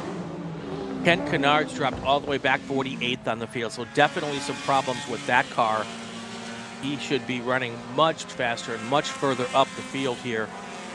Great little fight going on right now. We just saw them come through turn 7. Of course, we saw Chris Shaftsma have that early off over turn 6. He is working his way back through the field. Just got around Greg Gopper, the H-Production, the little gray Honda Civic here. And you see Gopper there with the yellow headlights coming underneath the Speedville Bridge as we've got Shaftsma continuing on his mission. Recovery drive. Yeah, mission drive. Exactly. And by the way, yesterday I had a question myself whether or not Chris Albin was driving, because I saw the yellow Volkswagen Golf, but I saw 2 numbers on the side of the car, which kind of confused me. Here's Chris Albin now getting around one of our Mazda Miatas, and he's driving the Lucky 13 car today. There we go. Which is why I was a little confused there, but good to see him out. As we've got a car now, and that's John Brackey in number 89 BMW Z3 as he's coming counter race across a number of cars coming out of 14, and obviously there he's got some mechanical issues.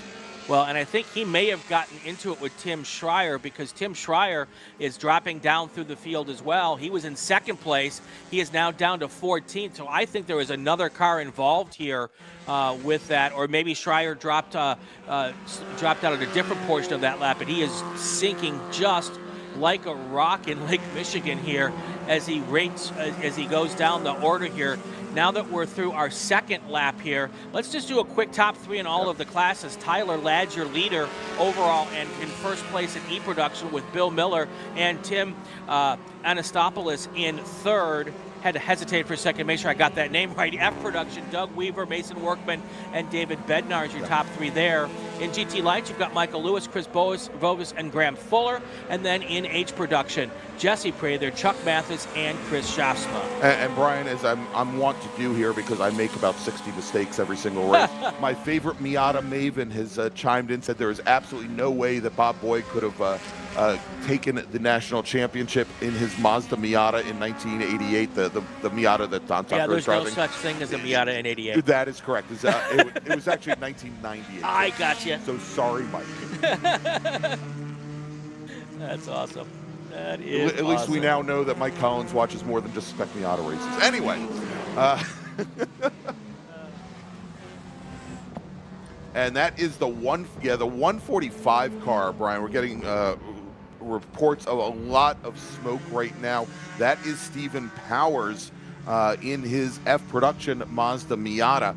And Powers had been running down. He's dropping down through the order now as he started, I believe, 4th in class. And he's now dropped down to...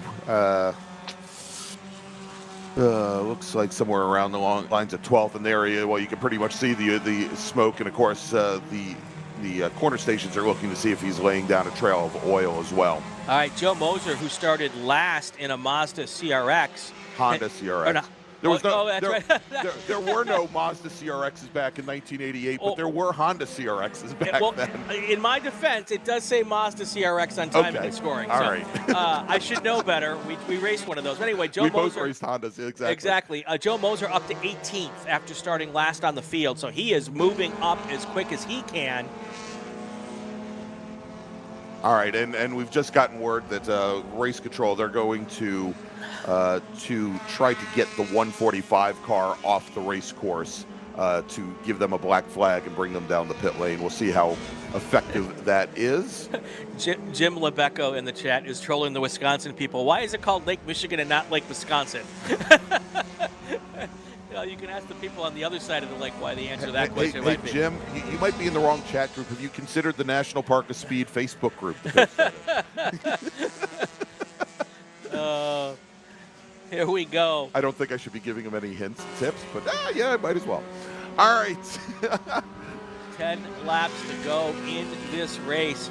It is still up front without any issues right now. So few issues that Tyler Ladd has opened up a 15-second lead over the second-place car of Mason Workman. Now, they are not in the same class, so they're not racing against each other. But right behind Mason Workman is Doug Weaver. Yes. And that is for position.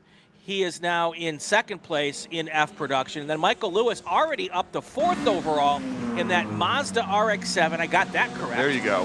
He is in that number 32 car that we see him in all the time. He is up to fourth place overall. That RX-7 is an awesome race car, by the way. Yes. All right, just as we get the 145 car onto the pit lane, Brian, we've got another car going down the front straight and smoking pretty hard.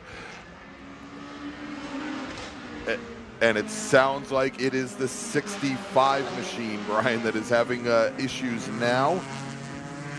We've got out on course. Comic relief in the chat. James Worth, Miata that smoking may have left his bratwursts under the hood. That is quite. I'm sure there were grill marks there, however. That was Perry Simons in the 65 Mazda. He's been having some mechanical issues most of the weekend. It sounds like they are continuing. Frank Schwartz up to 10th, 9th place in H production. He's driving his B-Spec car in H production, so double dipping this weekend. The Mini Clubman, and it has been a challenge for him as his B-Spec race is immediately following this one. So he really gets no rest for the weary, as he's going to have that car back out in just a few minutes. And there is that Mini Clubman now coming out of turn 6, going into turn 7 with the BASF livery, the mini station wagon, Brian. And I'm wondering if, because the races are back-to-back, if he's running his B-Spec tires in H production. Well, I don't think he would have time to change them, frankly. That's what I'm saying. Yeah. So that would be even an additional disadvantage towards the production cars. Yeah, indeed. And, Frank had sent me a note earlier in the week how that car, let me double-check here. Yep, we do have a car there, driver's right at the exit of the carousel there. We'll try and get the number. That may be the Gregorius car, the number 9 GT Lite Mazda RX-7. I'll try and get word on it. But according to Frank, he says he's been running the same tires that he bought in January at Sebring. And he says, and since I'm running with both H production and B-Spec, it's going to be technically weekends number 4 and number 5 for those same tires. So, and we know that B-Spec is on the new Goodyear Spec tire, and I think that says a lot for the longevity of those tires. He won with those tires at Watkins Glen in B-Spec just a couple weeks ago. Absolutely. So, Amy Lynn Racing, actually the B-Spec tires are quite sticky, and yes, I understand that is true, but I'm not certain they're stickier than the slick tires that you could run in a production car. But maybe in these weather conditions, they might be a better tire. So, well, I mean, certainly early on in a race, Brian, the DOT tires, regardless, usually will come up to temperature much faster than either the bias ply or even the radial slicks that now many of our production racers run, and And we're still trying to get the number on that car that is off over by turn 3. It's 64 white, yeah. And that's over coming out of the carousel. But we also have a yellow flag condition over at turn 3, and we'll try and get the number there. The 64 machine is... I'm still working on it. That's okay. Well, let's do this. While you're doing that, let me reset the field. Larry Funk is that 64 car. In E-Production, it's Tyler Ladd. Tim Anastopoulos is in second now. Bill Miller is in in third. In F production, it's now Mason Workman is the leader with Doug Weaver in second and David Bednar's 3 wide here. And that's including Mason Workman, your F production leader right there, the second car in line. And he is right behind Brian, and I know we're going to be jumping in a break. No, that is right behind him. There's Michael Lewis and then Chris Bovis in the Honda CRX directly behind, as we've got a car off now at turn number 1 as well. Yep, that is that Mazda RX-7, the blue one that just went through our screen as well. All right, so let's do this. Let's take our break. We're going to do a call to grid for our next race group. We'll take our break. When we come back, we'll get you the rest of this race. Stay with us, everyone. Attention in the paddock, everybody but Frank Schwartz. Race group number 2B, B-Spec Racers, please start heading to the grid. Race group 2B, B-Spec Racers, please head to the grid.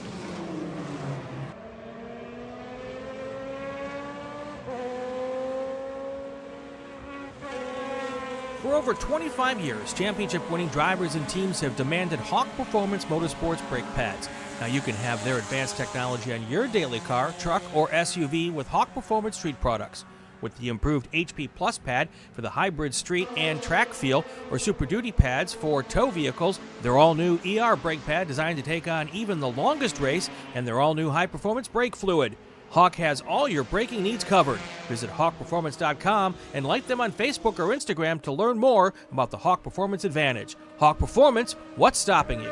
As the official fuel partner, Sunoco has been helping the SCCA and their drivers perform at their peak since 2001. Mile after mile, race after race, Sunoco has trusted the fuel over 50 racing bodies, including the SCCA, SCCA Pro Racing, Trans Am, NHRA, and NASCAR. As the largest manufacturer of race fuels, they're passionate about helping drivers and teams take the lead. To find race gas near you, visit SunocoRacefuels.com or call Sunoco at 800-RACE-GAS. Bravo Trailers is the exclusive trailer partner of the SCCA. Owned by longtime SCCA racers, Bravo Trailers work better, load easier, and tow better because we build them with racers in mind. Visit BravoTrailers.com to see your new trailer in aluminum or steel. Get more bang for your buck at SummitRacing.com. Choose from millions of in-stock parts from over 1,500 name brands. Parts for racing, street performance, trucks, plus tools, accessories, and more. Shop anytime, anywhere with the Summit Racing app. Mazza Vineyards is the exclusive sparkling wine for podium celebrations at the Hoosier Racing Tire SCCA Super Tour, SCCA Runoffs, and Tire Rack SCCA Pro Solo. Celebrate your racing weekend with Mazza Vineyards and learn more at enjoymazza.com. If you like what you see today, become part of the action by joining the Sports Car Club of America. Whether you want to drive, flag, organize, officiate, have fun with cars, or meet 65,000 enthusiast friends, SCCA has plenty to feed your motorsports obsession. Ask someone trackside how to get involved or visit scca.com for more information.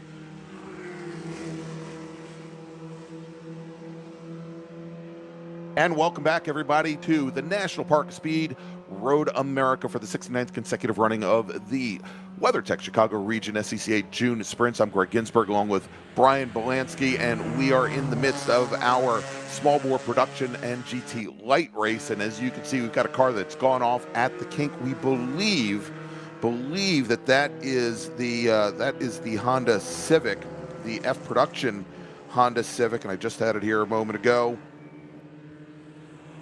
Give me one more moment. Figures I would lose this. Oh, Jack Sparks. I think you just said his name 30 seconds ago. Yeah, I know.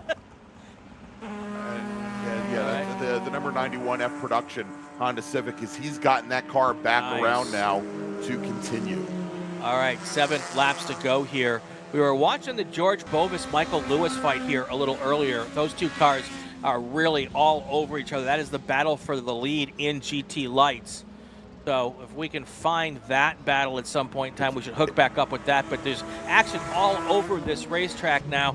Basically 4 miles of stuff going on. So no matter where you're watching this race around this beautiful racetrack, there's plenty of spectator places here. Some beautiful stands to watch from too as well. But wherever you're at, there is something to watch right here at Road America. All right, so we know in F production, Mason Workman for the second day in a row, he's on tap to run the table here at the sprints. He's got a 20-second advantage right now over Doug Weaver.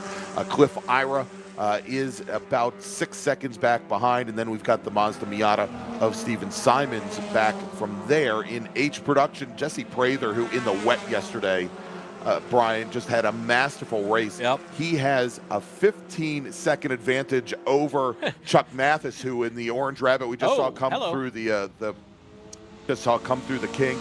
That is William Trainer in the number 7 H production Volkswagen Scirocco. Just had some challenges there over at turn 5. You can see the nice skid marks that followed him right towards the tire. And there had been questions early on. If you look at Trainer's hood, you can see where he might be having some hood pin issues on the driver's side of the car. It's been like that the entire race. I have to laugh because Jesse Prather had a great run yesterday. I saw him last night. I said, yeah, great run. He goes, yeah, I don't know how today's going to go, though, because, you know, not a lot of laps here in the dry, and he's now got this huge lead. You know, that goes around. We just saw, by the way, Brian Floyd, the GT Light Volkswagen Jetta driver, bring his car down the pit lane. Looks like his race is now done.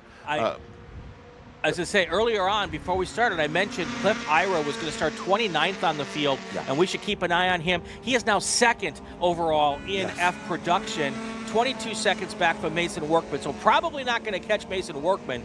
But although he is circulating at 2 seconds a lap faster than Workman right now, so there's a potential there with 6 to go. Now he's got to do a lot more faster than that. But anyway, what a great drive for Cliff Ira from 29th on the grid. All right, coming here into Speedville, Brian, that is your battle for the lead in GT Light between Michael Lewis in that light blue number 32 Mazda RX-7, and then we've got the CRX of Chris Bovis. It's now side by side coming out of the carousel, going into the kink, Brian, side by side, and Lewis concedes the position, probably a great idea there rather than the two of them going through side by side, but it also allows Lewis to kind of square things up on exit, maybe carry some speed down the Kettle Bottoms into Canada Corner for a pass. Right, those two have been swapping positions off and on here for the entire last 6 or 7 laps of this, last 4 or 5 laps of this race, I should say. They have been going back and forth, and now it's Bovis out front, Lewis in 2nd as they make their way through that, past that slower car there, heading up towards turn 14. Still a lot of racing to go here. You look at 6 laps to go and you go, oh, you know, that's not so much. But, you know, it's 24 miles of racing left here at Road America when there's 6 to go. Yeah, and good heads-up driving there from Tom Gatos in that black number 18 Honda CRX SI, the F production car. As they came out of Canada Corner, he pulled that car all the way offline to let those GT Light leaders by, and also a number of faster cars directly behind as they now come down into turn number 1, and there I believe that is Sargis that they're outbraking going into 1. So Steve Sargis, who is currently running, where is he? He's running a little bit further back than I would expect here, and actually he's had some mechanical issues. He's running back, I'm still counting, about 8th in introduction right now. Not where we would expect to see that multi-time national champion, but and it still heads up driving. It looks like Bovis is either doing really well, or if Michael Lewis may have having some issues, because it's now about a 20 car length lead for that CRX. You'll see there's the CRX coming through, and then you got to go 1 car, 2 cars back before you get to Michael Lewis. So either Bovis was able to get through traffic really easy, or it's possible that Michael Lewis is having some sort of an issue right now, because Bovis is kind of driving away, and that's not been the case for several laps here. They were kind of all into each other's mirrors, and now the gap has opened up, and I'm going to guess it's going to be about 6 seconds or so, maybe 5 seconds when they get to the line. Attention in the paddock, second call to the grid for race 2B. B-Spec Racers, please head to the grid. Race group 2 Bravo. B-Spec Racers, please head to the grid. And don't look now, but Tim Anastopoulos has now gone to only 10 seconds back from Tyler Ladd. So he has cut 5 seconds into Ladd's lead overall and in E-production. Ladd in the BMW Z3, Tim Anastopoulos in the 325i BMW. So it's still got a little bit of racing left go here, but almost an 11-second lead down from 15 seconds. So Tyler Ladd maybe just cruising and trying to conserve to get to the finish line here after a long race weekend. But that is definitely a gap that is closing in here. And Brian, big changes here in GT Light. Also, of course, we've been watching the top two, Bovis and Lewis, but Graham Fuller, our reigning national champion who was running third in class, had just run his fastest lap of the race. He pulls the car off track over at turn 5. His race is now done. So looking at the Bovis and Lewis fight, I just think it might have been traffic because Lewis is not dropping back anymore now. No. That gap has stayed about the same for the rest of this lap. So I think maybe it's now 4 seconds between Bovis and Michael Lewis. Maybe just Bovis got through traffic a little bit better. Yeah, I think that's exactly what the deal is. We can see right behind Michael Lewis, there's our F production leader, Mason Workman, and he's not making up any. He's not really losing any to Michael Lewis either. They're running very similar paces, but as we see that happen, Tyler Ladd, who is our overall leader, Brian, he just put down a flyer. He opened up an additional 8/10 on Tim Anastopoulos. Right. So now at about 12 and change between those two racers. So when he needed to, he's managing that gap. That's exactly what it feels like. Yeah, and he just put down a little bit extra as Anastopoulos showed his little play. Ladd showed his. I do love it when Michael Lewis pops off the gas. You get that little flame out of the side pipe there. Oh, absolutely. Really, really cool. And it's dark enough this week. Oh, we got a car off here at the exit of turn 6. Yeah, that's the Patterson car, Kevin Patterson, in the Porsche 944. He's had. Again, this is, I think, his first run back here at the June Sprints in a number of years, and he's had some challenges here today. A very polite re-entry there, waiting for the car to go by before he tried to get back on the racetrack, and still a lot of mud and dust there going through the entrance to Speedville there. Coming up on 3 to go next time by.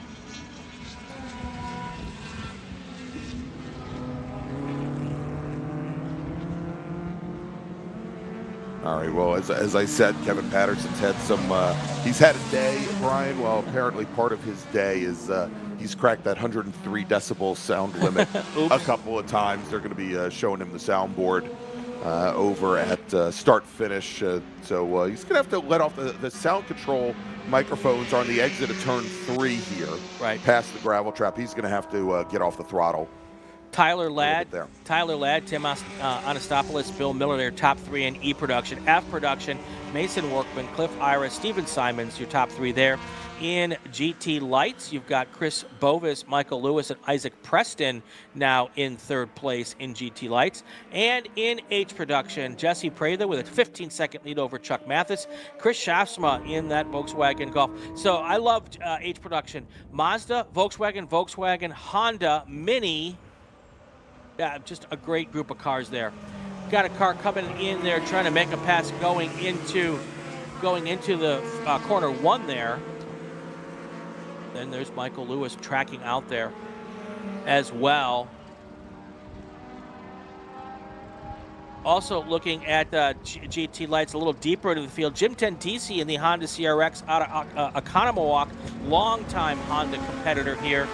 For a long time, people bought a lot of their stuff from King Motorsports. That was Jim Tentisi. Well, and that car that he's driving is the one of the King Motorsports chassis that he built originally, that had been campaigned by Graham Fuller for a number of years. They just bought that car back over the winter. And I believe, is that the rear drive Honda? No, it's not the rear drive. Okay. Both his and Chris Bovis's are front wheel drive machines. I think the rear drives were in GT2 when they were running. That's correct. Yes. So. Actually, the shadowing car, the yellow number 72. Right. That's the rear wheel drive one that we typically see. Got it. 3 to go. Not many changes here in our order on our classes here. Everyone pretty much holding station at the moment as I look through and see what is going on here. Cliff Ira has got to 2nd place, but not being able to make up any time on Mason Workman. They're basically matching each other lap after lap now. So he is not making up any more ground, but a great move to get to 2nd place. Exactly. So a little bit more on the King Motorsports, the Tentisi CRXs. So the one that Jim is behind the wheel of, that was chassis number 2. Okay. All right. The one that our GT Light leader, Chris Bovis, who is, I believe, a 3-time champ national champ in GT Light. His is chassis number 8. Okay. Yeah. For all of us Honda geeks out there, this Yes. is history right here at the June Sprint. So.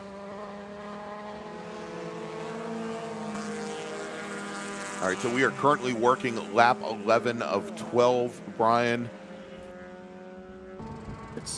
Let's do one more call to grid here. We can do that.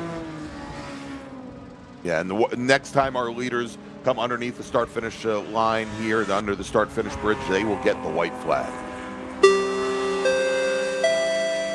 Attention in the paddock, attention the paddock. Race Group 2 Bravo, B-Spec racers, please head to the grid. Race Group 2B, please head to the grid.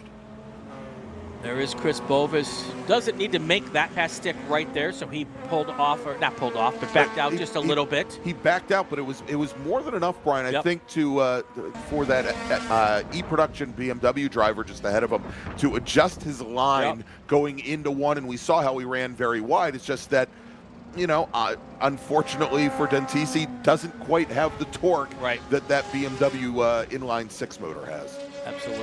Absolutely. So Tyler Ladd is getting ready to take that white flag when he comes by. He is in the 151 BMW. I think that was him just going through turn 5 there. Area 151. Area 151. And yes, I know it's Area 51. Anyway, he has run pretty much the perfect race here, Greg. No issues up to this point, and hopefully that's not the announcer's curse. But he hasn't put a wheel wrong. He's got a nice 15-second lead over second place, and another 15 seconds over the E-Production car of second place. So coming down the front straight, Brian, we talked about Joe Moser's run in the borrowed F-Production Honda CRX. You see him, he just pulled over. He came underneath the start bridge, and it was missing something horribly, like missing 3 out of 4 cylinders. And now it's off in the grass there, just past the pit lane. So there goes his run today in F Production. He had made it up to 4th in F Production after having started at the very back of the pack. Not quite sure what he needed for the runoffs qualification criteria, but he got half the race in, so he will be considered a finisher here. So he is our reigning STL champion. Frank Schwartz now coming down the pit lane, ending his race a lap early. Of course, he got the finish in in H Production, but he's probably going to head directly to the grid for the B-Spec race. So Moser's your reigning STL national champion. He's got the champions exemption, but not certainly not for F Production. And I think this may be the first national race or majors race that he's come out and run F Production. Right. All right, white flag is in the air, Brian, as the Ladd car, the number 151 BMW. He's in that mix here, and he is starting his final lap. And I think that's him right there in the blue the blue car. Yes. He will work his way around. A little less than 4 miles for him to go to take the checkered flag here. I think the Frank Schwartz pulled off just to manage the next race, to be able to get out there. I believe so. He got the time he needed in. He got the laps in. This will give him 2 cars to drive at the runoffs.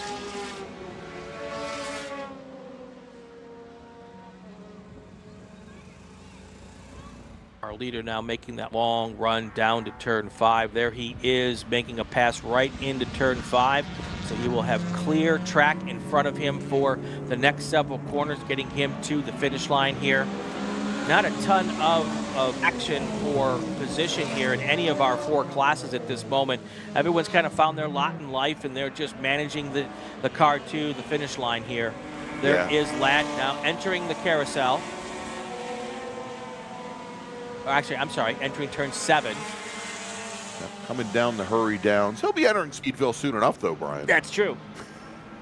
Speaking of which, and then right behind him, I believe that's Chris Bovis. That is Bovis. That is our GT Light, and the second place car overall. But that must be a lap down now. I believe Yeah, I'll tell you, Lewis, he's got about 3 cars between he and Chris Bovis. He's been closing things up, but no, Chris Bovis is on the lead lap there, and he is following our overall leader. So look at this, Michael Lewis now, and again, very last lap right now. He is dispatched of a lot of the lap traffic between he and Chris Bovis. I just don't think he's going to have the time or the speed to get there. Well, Bovis was made up a lot of work because he was 15 seconds ahead behind that last lap.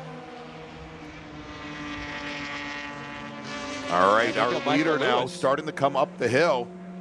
Oh, Bovis goes off, and Lewis gets around him right at the finish here. Oh my gosh, with just one lap, with just one quarter remaining. And now Bovis trying to keep on the back of Michael Lewis as he comes up the line. They're doing the drag race up the hill. It's Bovis on the left side right now. Michael Lewis tucks in behind him, going to try to get another little draft as they come towards the finish line. Who is going to take the win here in GT Lights? Is it going to be Bovis or is it going to be Lewis? It looks like at the line it was Bovis who took the win. Wow, that was exciting. What a drag race. But Tyler Ladd comes across the line. He is going to be your overall winner, Brian, and he takes the win in E-Production with Bill Miller and then Tim Anastopoulos, all 3 in E-Production, whereas Chris Bovis with half a lap remaining was running 2nd overall. Although he still wins GT Light, he drops down to 4th overall with Michael Lewis finishing 2nd in GT Light. We're still waiting for our 3rd GT Light driver to cross the stripe. It will likely be Isaac Preston, but we'll be checking that in just a moment. In F Production, Mason Workman takes the win. Cliff Ira finishes about 9 seconds back in his Del Sol. He finishes 2nd, and looking to see if Steven Simons has crossed the stripe. I think Simons is actually working his way up the hill right now. Steve Simons still, we're showing working the final lap. And he comes across the line. Steven Simons will take the bronze in F Production. In H Production, now crossing the line for the 2nd day in a row, Jesse Prather is your winner. Chuck Mathis working his way up the hill, up the Road America straight. Chuck Mathis in his Volkswagen Rabbit should take the silver as he now comes up over the crest of the hill. There's Chuck Mathis. He's going to finish 2nd in H Production and finishing 3rd in H Production while we're still waiting for our 3rd place finisher, Brian. Yeah. Chris Shaftsma will come home in 3rd in his Volkswagen Jetta. Yeah, I'm not quite sure where and how that whole thing came together with Bovis and Lewis there at the end, because Bovis had a decent lead there going into that final lap. And maybe he got a little caught up in traffic as well. It looked like he ran, and it is so hard. It's kind of hard to see with the camera angles here, but with the load that gets put on your car coming through Thunder Valley and set up for the left-hander, Bill Mitchell Bend, it will many times push your car very wide right to that crossover road. Right. And if you get pushed out there early, you'll catch a little bit of grass, and it will pitch your car right back over. And it's a little off camber at that point, too, which kind of sucks you towards the grass if you're not on the proper racing line. Yeah, indeed. And so Michael Lewis, he certainly had the opportunity there at the end, but we all know coming up that hill, one, it's dependent on the jump you get out of turn 14, but that draft will play such a huge part. And frankly, the CRXs are not the easiest chassis to draft off of. The RX-7s, they punch a little bit bigger hole in the air. All right, let's make a final call to the grid, Brian, for our next group. Final call to the grid for race group 2B, B-Spec Racers. Please head to the grid. B-Spec Racers, this is your final call to the grid. All right, so let's take a quick break. We'll be back here in just a few moments with our 3rd race of the morning here. It's feature race day at the 69th consecutive running of the WeatherTech Chicago Region SCCA June Sprints, part of the 2024 Hoosier Racing Tire SCCA Super Tour.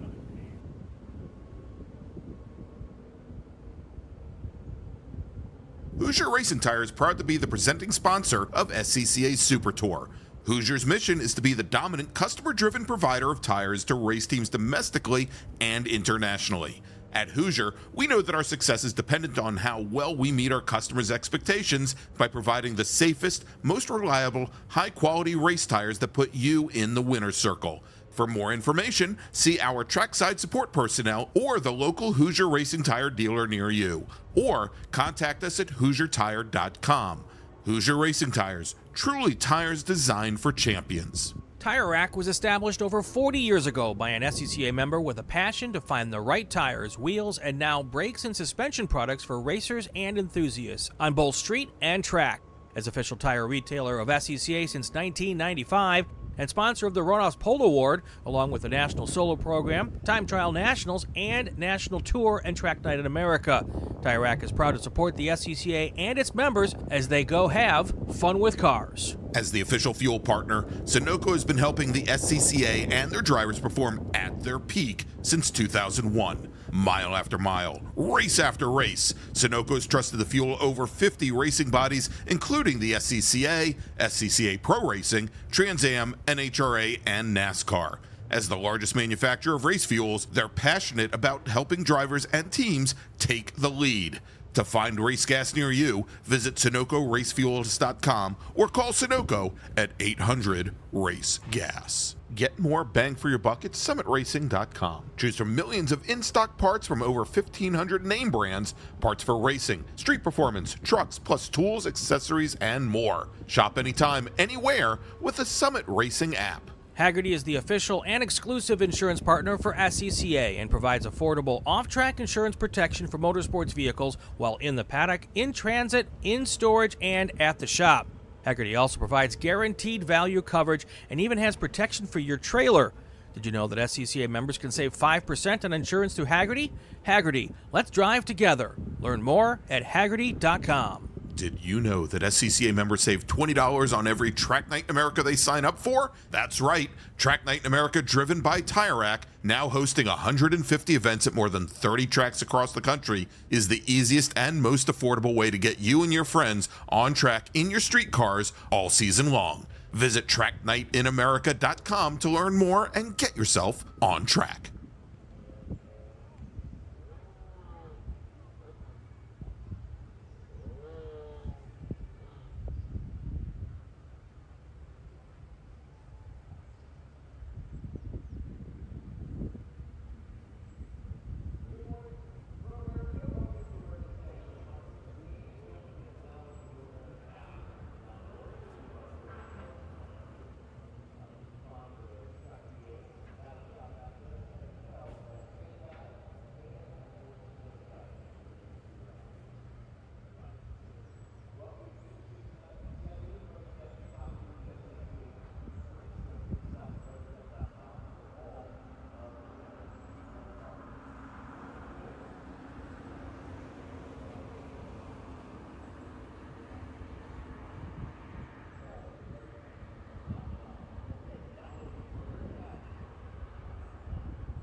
Attention to the paddock. Attention to the paddock. F production, car number 91, Jack Sparks. Please see the race director at the SCCA trailer immediately. F production, number 91, Jack Sparks, to the race director immediately by the SCCA trailer. We're back here at Road America for the Hoosier Racing Tire SCCA Super Tour. This is the 69th consecutive running of the WeatherTech Chicago Region June Sprints, and it is time for B-Spec. That is right, Brian. And this is the Chicago Region SCCA Challenge for B-Spec, where our first place winner will win a cash award of $200. He'll get a Chicago Region SCCA June Sprints checkered flag and a June Sprints hat. Our second place finisher will win $100 and get a June Sprints hat. And our third place finisher, $50 and a $100 Breakometer product certificate and a June Sprints hat. Let's run down our top 30 in a field that is 40 cars deep. Starting 30th, driving the number 133 Mini Cooper from Plymouth, Wisconsin, it's Thomas Barnes. Kevin Stuckey starts 29th. He's driving the number 21 Chevy Sonic. He's from Kenosha, Wisconsin. Then we've got Houston, Texas's Kent Carter. He's driving the number 191 Honda Fit, and he starts 28th. Austin Boynton is going to start 27th. He's in the number 105 Honda Fit. He's from Appleton, Wisconsin. And then we've got Cedarburg, Wisconsin's Rob Connors starting 26th. He's driving the number 137 Honda Fit. Jonathan Wickert, friend of the show, is starting 25th today. He's in the number 03 Chevy Sonic. He's from Janesville, Wisconsin, with Mark Goodman starting 24th. Mark's driving the number 5 Mini Cooper. Wesley Clark is from Sandy, Utah. He is driving the number 2 Mini Cooper. Then we've got Peter Zeckert starting 22nd today. Peter's in the number 85 Honda Fit and is from Maryland Heights, Missouri. Stephanie Anderson from Racine, Wisconsin. She is driving the number 138 Mazda 2. She starts 21st. We've got John Phillips, who's our 2019 national champion. He starts 20th today. He's in the number 43 Toyota Yaris. He's from Sealy, Texas. Josh Schmidt is starting 19th on the field today. He's from Kannapolis, North Carolina. He's driving the number 119 Chevy Sonic, with Trenton Kramer driving his Mini Cooper. The Perrysburg, Ohio driver starts 18th today. Rob Pekarchik will start 17th. He's in the number 99 Honda Fit. It's from Brunswick, Ohio, with Steve Castor. Steve is driving the number 164 Ford Fiesta.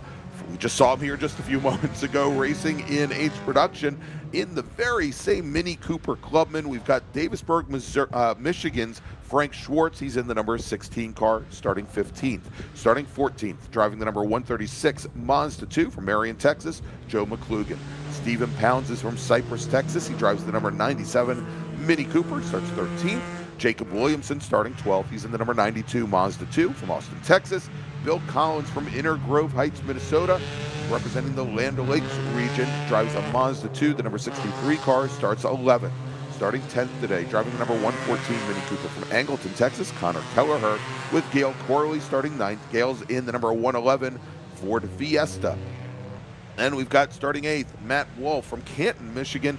He is representing the Detroit region, driving his number 71 Mazda 2, starting 8th. Chris Doherty. See if Chris gets the, I just saw him come through turn 7. He is out on the field. Chris Doherty in the number 00 Toyota Yaris, the McCordsville, Indiana driver, starts 7th after unfortunately retiring before the pace lap yesterday. Ricky Holmstrom is going to be starting 6th today. He's in the number 05 Mazda 2. He's from Florence, Wisconsin. Andrew Jansen's from Hawley, Minnesota, and representing the Land O'Lakes region, the number 14 Honda Fit starts 5th. Riley Salyer will start 4th. Riley's in the number 24 Mazda 2. He's from Longview, Texas. He was your 2021 national, or probably 2020 national champion. Starting 3rd, driving the number 46 Honda Fit from Brownsburg, Indiana.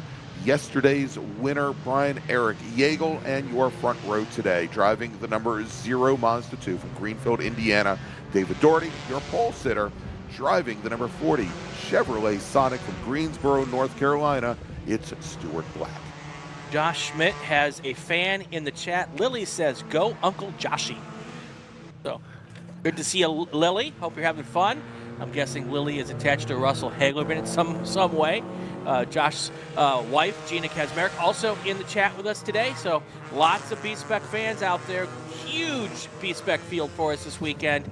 And this is going to be a hoot. Oh, it certainly is. And so yesterday, as we mentioned, Eric Yeagle took the win in B-Spec. And he told you a good story here. He told me a very good story. Well, first off, so our pole sitter today and yesterday, Stuart Black, got his car awfully sideways going into the kink yesterday and backed up everybody with the exception of Eric Yeagle, who said he didn't look in his mirrors until he got to Canada Corner and realized he was wondering if there was a red flag because he didn't see anybody in the mirrors. He had opened that large a gap, and he says he's already gone to everybody on the grid. He says, oh, by the way, I've only got 2 dry weather laps here at Road America. I'm not brake checking you if I'm braking 100 feet early. Just to let you know, I just don't know how to get around the race course when it isn't wet out. But he had a masterful race yesterday. He had opened up almost a 10-second advantage, Brian. We then had a full course caution come out. And then at the restart, he opened up about a 3-second lead to go to what in B-Spec terms would be a pretty easy win. Yeah. So as the cars come up the hill now, the Corvette's going to pull off on the pit lane, and we're going to get the field all ready to go here as they come up the hill. They are now under the direction of Stuart Black, your pole sitter.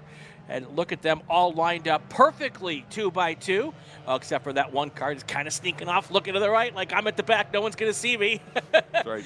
Shade a little. We're going to get a green flag in the air any moment now. And there you see it as they come under the start-finish stand and head down to turn 1 for the first time.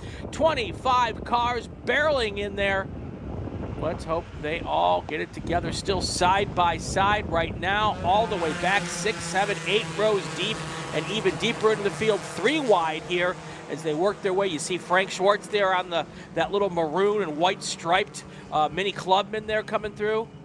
And it looks like we've got the whole field that clears turn 1. That's fantastic. Sigh of relief as jumping to the lead, our pole sitter, Stuart Black, and slotting in right behind. You can barely see it. That is the gray Mazda 2, the 0 car of David Doherty. That's right. And neither Yeagle nor Saldier were able to really make any headway through that very first turn there. I'm sure Yeagle probably wanted to be able to slot between Black and Doherty, much like he did yesterday, Brian. And there's Doherty looking on the inside of Black there as they come into turn 5 for the first time. I'm not sure if he's able to make that stick, and he was not able to make that stick. Stuart Black able to stay out front. Doherty slots back into second place. Right behind him, I believe that's Riley Sawyer in third as they come up the hill to 6. And there you go, right there. That's Yeagle in that Coca-Cola car in third, as we already have a little bit of a breakaway there. Andrew Jansen in his Fit has now moved in the 4th position. It's gotten around Yeagle as we've got a car that runs wide. That is Rob Bakarczyk in the number 99 car, who runs wide, not just wide, but goes into the grass there, coming out of 6th before they get to 7. He rejoins safely, but he's going to drop a number of positions. Bakarczyk had started up in, I believe he had started in 17th position in this 40-car field. And that's a good example of what happens while we got our dry racetrack. It's still very, very saturated around this racetrack. And if you do go off, getting back on quickly, not as easy as you might think. Now a little bit of a gap being opened up between Doherty and Yeagle in 3rd place. And then Yeagle's got a bit of a gap over the 4th place car as well as they come now through the kink here. And going down through the kink and heading down towards Canada Corner, it is Black, Doherty, and Yeagle right now. When they come into our view here, still same running order as they come up the hill through 13 and head down towards turn 14. Yeah, and so that gap at the top 3 had opened up, Brian, on the first portion of the course. You know, the long straightaways here, the great equalizer for our B-Spec cars. They put a very large hole in the air. They're not that wide, but they're very tall, very boxy. And it is easy to get underneath one and draft through. Chris Doherty running a little bit wide coming out of 14. Remember, Doherty yesterday started this race on the pit lane, finished this race, well, in the paddock, I guess. Never made it to the green flag yesterday. And they come up now across the line for the first time. We'll see who it is. It is still Black in first, Doherty in second. And then you still have Yeagle in third. Now that 4th and 5th place car starting to close the gap down a little bit now on the third place car of Jägel, using that draft up the hill. But Jägel's car, look at Frank Swartz go way wide there in turn one to get back on the racetrack. Using that draft going up the hill to their advantage to be able to catch up. But then when they get to the start to turn one, Jägel seems to have the better car right there. Yeah, and the thought here at Road America, at least the last time we had the national championship runoffs here, was that the Chevy Sonic might be the car to have. It's got the largest displacement. It can dig out of the slower corners and possibly have a higher trap speed than some of the other machines. We're starting to see today, and we've got two in the field, the four-door Toyota Yaris's. We've got Chris Daughtery's machine. We've got the and we've got a car, it sounds like, over at, it's just gone off on the run down to turn 5. We also have the machine of, oh my gosh, John Phillips, who was our 2019 champion, that they brought these cars back out because they are sedans, they're not hatchbacks, and thought that perhaps they don't put as big a hole in the air. Yeah, we were at the Beast Party on Friday night. All these guys got together for a gathering because they're all here in one spot. And we heard a lot of people talking about how, yeah, they finally reined the minis in. The minis were very dominant for a couple of seasons now. And as you can see, you've got the Honda, the Mazda, and the Chevy now up front. The first place mini right now is in 9th place. Well, we'll see how big or how small a restrictor plate the Honda gets after Eric Jägel's win yesterday, and if there's a change before the runoffs. All right, there's Doherty trying to make a move on Stuart Black and gets it done going into the kink. We'll see if he can keep that now when they go down to Canada Corner. Eric Jägel will also look to see if when they break that draft, that gives him a chance to catch up a little bit. We'll know more when they come at us coming into turn 13. Well, Brian, and here is a big development. We thought today was going to be dry day. We are starting to see many of these B-Spec racers with the windshield wipers on, and I thought perhaps, well, maybe one of our drivers might have hit one of the stalks by mistake, but we just saw about 7 or 8 cars. Yeah, I mean, we can kind of even see it on this shot here where there's a pretty heavy mist coming down at the bottom half of the course. We haven't seen it up here as of yet. I guess we're going to see how these Goodyear tires do. Look at that coming out of turn 14. 3 cars side by side. Doherty is out front. Jägel's trying to take advantage. Oh, a bunch of cars going off in turn 14. Must be pretty damp there. And that is Babyface Fabrications' Josh Schmidt running wide through the gravel trap. Several cars coming together here on the front straight. Most of them off the track, though, so we don't have really any track blockage. But we have 1 car on the wall on the left, 3 cars on the right, and one of those 3 cars now heading to pit lane to try to get out of the way. And I believe the red, white, and blue one, that is John Phillips. Okay. That's a former national champion right there. I think Chris Hardy in the 0-0 Yaris is just upstream, and I can't tell which Mazda 2 that is, but I believe that might be the 92 machine. Yeah, looks like a lot of dampness right quick where they weren't ready for it there in turn 14. And now we've got a yellow flag out of, this is going out of 3. That's for the car that's stopped on its halfway down between 3 and 5. And right now out front, I believe that is Andrew Jasson with Eric Jägel right behind him.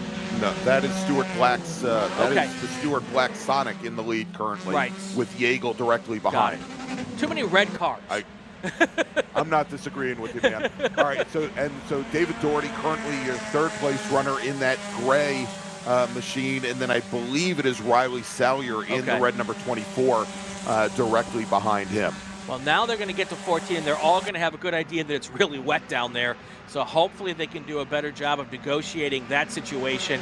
And it's not raining hard by any stretch of the imagination, but just enough on these non-rain tires to cause some issues, especially if you're not ready for it to happen. So somebody, and I just saw her come underneath the Speedville Bridge, and when I say her, it should take away some of the drama. Stephanie Anderson, who started in 21st position, she was 8th at the line, and I believe now she is the 2nd car in line here coming into the kink in that white and black with little pink stripes Mazda 2. I believe she is now up to possibly 6th position here. So a great start for Stephanie Anderson. She's made a home in Texas for the past number of years, but calls Road America home. I believe that she is, if I remember correctly, she was the Midwest Council Spec Miata champion back in 2014.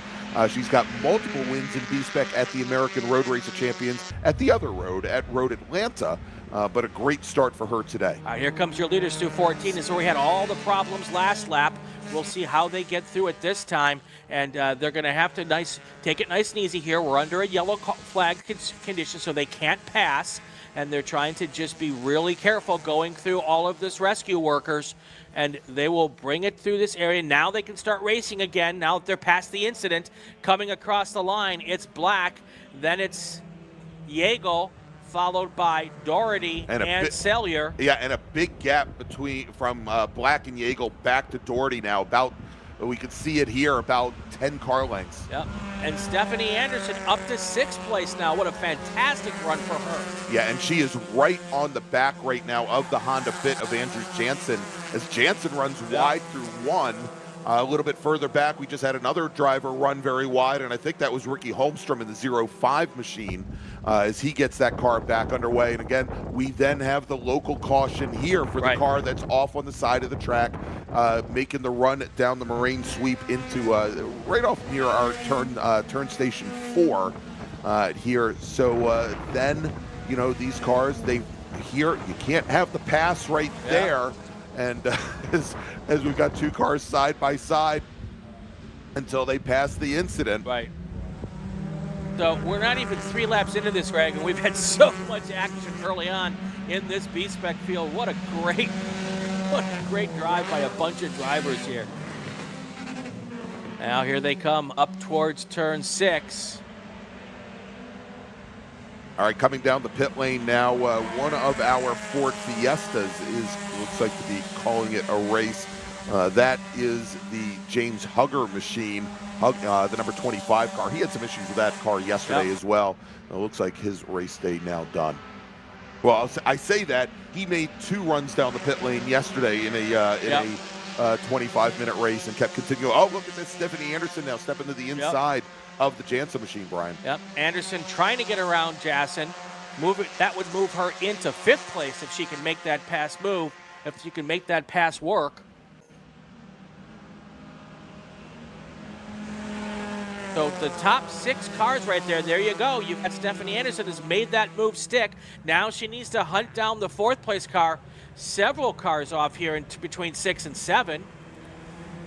Yeah, it looks like it is getting a little slick up there, as we just had one of our Mazda 2s run off, and I think that was the 92, or not 92. I think the 34 machine, or 134, and we are going to a full course caution now, Brian, as we are starting to see more cars come off the course here.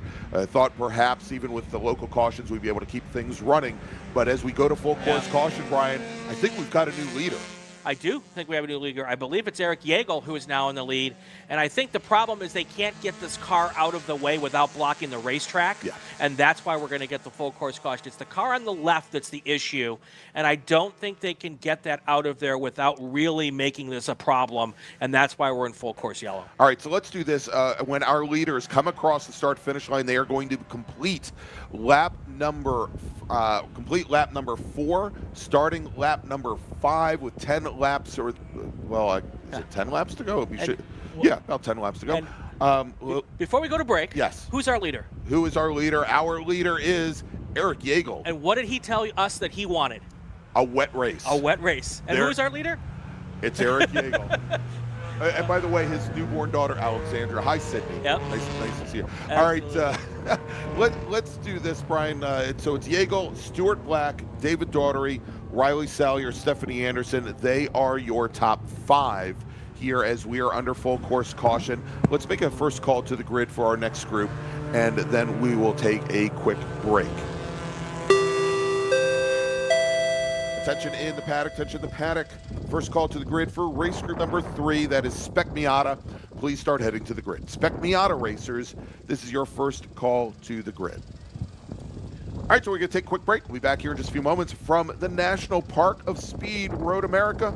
You're watching the 69th consecutive running of the WeatherTech Chicago Region SCCA June Sprints. We'll be right back.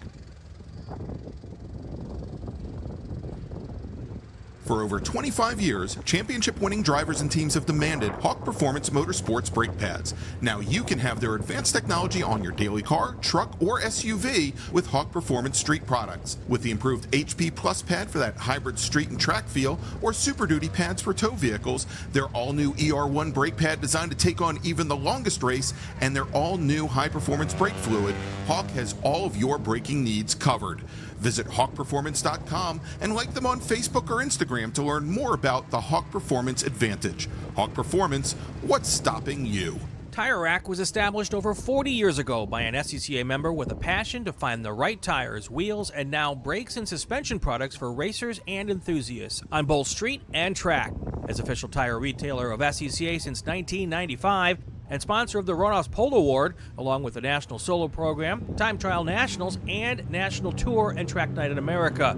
Tire Rack is proud to support the SCCA and its members as they go have fun with cars. As the official fuel partner, Sunoco has been helping the SCCA and their drivers perform at their peak since 2001. Mile after mile, race after race, Sunoco's trusted the fuel over 50 racing bodies, including the SCCA, SCCA Pro Racing, Trans Am, NHRA, and NASCAR. As the largest manufacturer of race fuels, they're passionate about helping drivers and teams take the lead. To find race gas near you, visit SunocoRacefuels.com or call Sunoco at 800-RACE-GAS. Get more bang for your buck at SummitRacing.com. Choose from millions of in-stock parts from over 1,500 name brands. Parts for racing, street performance, trucks, plus tools, accessories, and more. Shop anytime, anywhere with the Summit Racing app. Mazza Vineyards is the exclusive sparkling wine for Podium celebrations at the Hoosier Racing Tire SCCA Super Tour, SCCA Runoffs, and Tire Rack SCCA Pro Solo. Celebrate your racing weekend with Mazza Vineyards and learn more at enjoymazza.com. It's the 2024 Hoosier Racing Tire SCCA Super Tour, the premier amateur road racing series bringing together top SCCA road racers from around the country. The Hoosier Super Tour visits some of the greatest tracks in North America, showcasing each of our 28 car classes. From production to GT cars, prototype to formula cars, the Hoosier SCCA Super Tour packs a ton of wheel-to-wheel racing action into every event.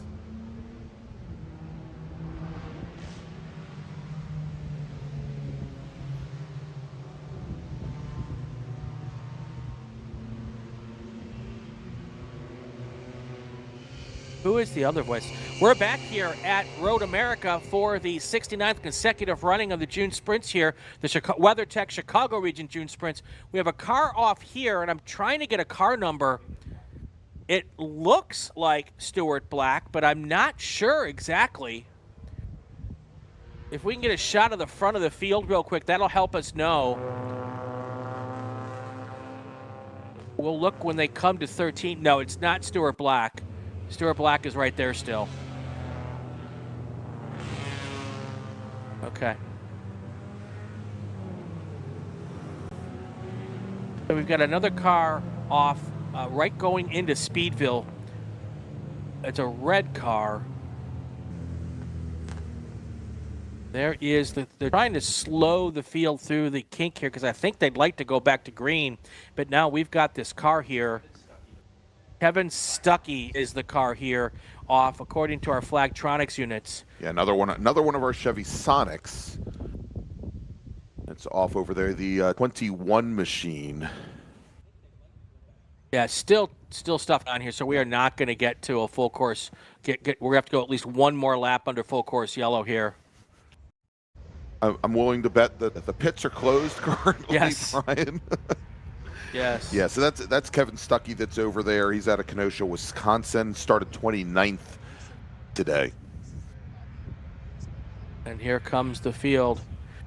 Part of the problem right now, Greg, is that all of these cars are on dry tires. Sure. And they're now cooling off, and they need as much heat and sticky right now once they get back to racing under these damper conditions. Indeed, and if you see here, just as they came out of Bill Mitchell, look at Yeagle and Black, Doherty as well. They are They're doing the weave there, Brian, Right. but it is such a little lazy weave. I don't know if it's actually going to do anything. And one of the reasons why they don't want to lean on those tires too much, there's a good opportunity for them to spin the car right there. Yeah. Although it doesn't look like there's a lot of moisture. It just looks like there's just enough moisture to make it. Exactly. And if the misting has stopped, and I don't know if we can get any help here from our quarters to let us know if it's still misting through that area. But while we're in this little bit of a break, let's say some hi to some people in the chat. Barb Knox, my good friend Barb Knox, says hello. Thank you for the compliment, Barb. MG is in the chat. Tom Madsen is in the chat. Jeff Worth is here. Tom Madsen. And by the way, I like MG's comment. Speedville. No. One down there, as we were just talking about Kevin Stuckey, says he can't stop there. He's not in Speedville yet. He's in Stopville. You know, we've had this internal discussion here in the booth. Does that bridge say that you are entering Speedville or that you have just left Speedville? The carousel of Speedville. Meanwhile, he's pretty close to the grill there, so at least he's nice and warm. All right. It looks like that car on the left is at least up in the air. The nose is up in the air. So once the field gets past, that should hopefully be able to allow them now to make that cut across. Yeah, he's definitely up in the air and off the wall now. That's good news. So we might be able to get back to racing action here after this lap.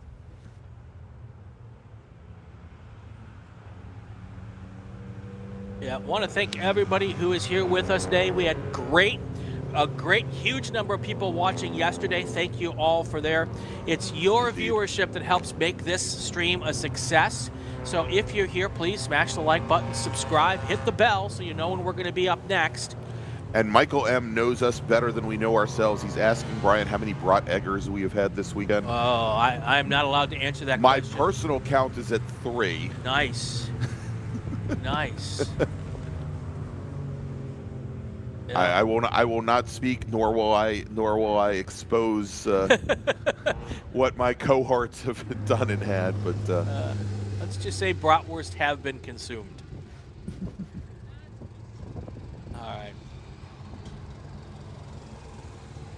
All right, so let's look down right now our top 5. Let's go through the top 10. Eric Yeagle, Stuart Black, David Doherty, Riley Sawyer, Stephanie Anderson all the way up to 5th. Great drive by her. 6th through 10th, you've got Andrew Jasson, Connor Kelleher, Gail Corley, Joe McClugan, and Frank Schwartz up to 10th place in that Mini Cooper. So our first place Mini, 7th place, and then down all the way in 10th is our second Mini up here. yeah, and so Corley and Kelleher, they started at 9th and 10th. Corley started 9th, Kelleher started 10th.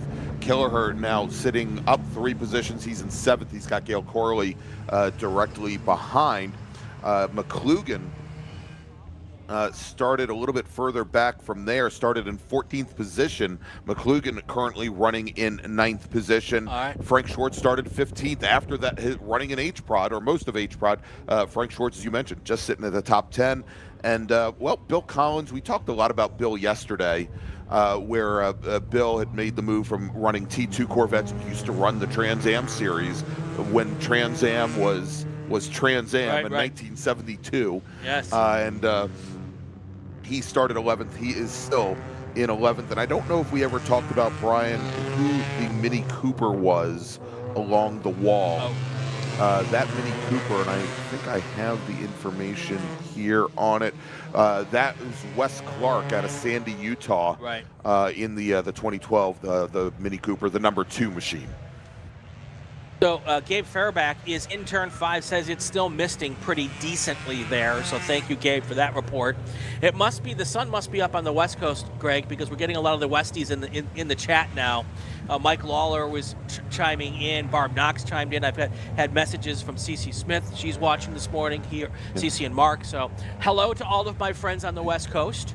We've even got Brett Kowalski in the chat. And Russ Lundberg is in the chat. Brett Kowalski is certainly here, I think, for the Spec Miata race, Yes. although I don't think he knows the difference between SSM man drama and SM man drama. Sorry, Brett. He says Nick Bruni does not like the rain.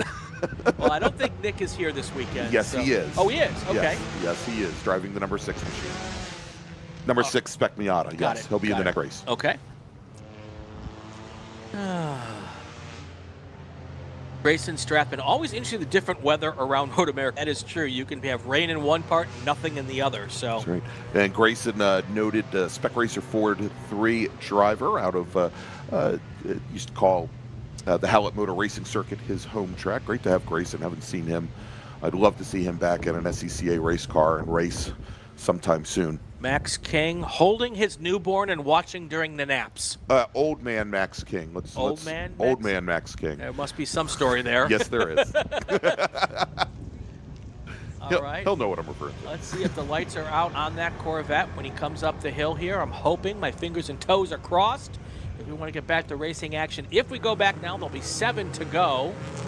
And I still see the lights on the pace car as they make the drive down the Kettle Bottoms. I would have thought that they might have gone out by now, but we'll see as they come up the hill. Of course, we get that kind of dead spot for our cameras. Kyle Keenan says Eric Yeagel's going to have to pit in about 2 laps to change a diaper. I'm hoping you're referring. I'm hoping you're referring to Allie's diaper and not Eric's diaper. But here we go. Kyle Keenan, our 2014 B-Spec National Champion, and good to have him in the chat. He could put a car seat in that, in that car with him. It's a Honda Fit. It may already have one in there. It probably does. All right, still lights flashing on the pace car, so it looks like we're going to get at least one more lap here of, unless they, pit entry is still blocked. Yeah. That is the issue. Until they get those cars out of there, that will have to be one more lap. All right, since we got a real big field, Brian, let me make another call to the grid for our next group. Attention in the paddock. Second call to the grid for Spec Miata, race group number 3. Please head to the grid. Race group 3, Spec Miata. Please head to the grid. Your race is next. Also want to say hi to Brendan Kazmarek in the chat. We don't always mention him because he's in our head and in our ear the entire weekend. Right. So it's enough that we have to hear him in our ears, that we have to see him with our eyes too. That didn't come out the way I meant it to come out, but hey, anyway. Ben Tyler, Leanne Falk in the chat. And Leanne is here with Chris Taylor this weekend. We saw her at the party, the B-Spec party the other night. And by the way, Chase McIntyre saying Canada is sunny. All of Canada is sunny. I hear it's sunny in Philadelphia too.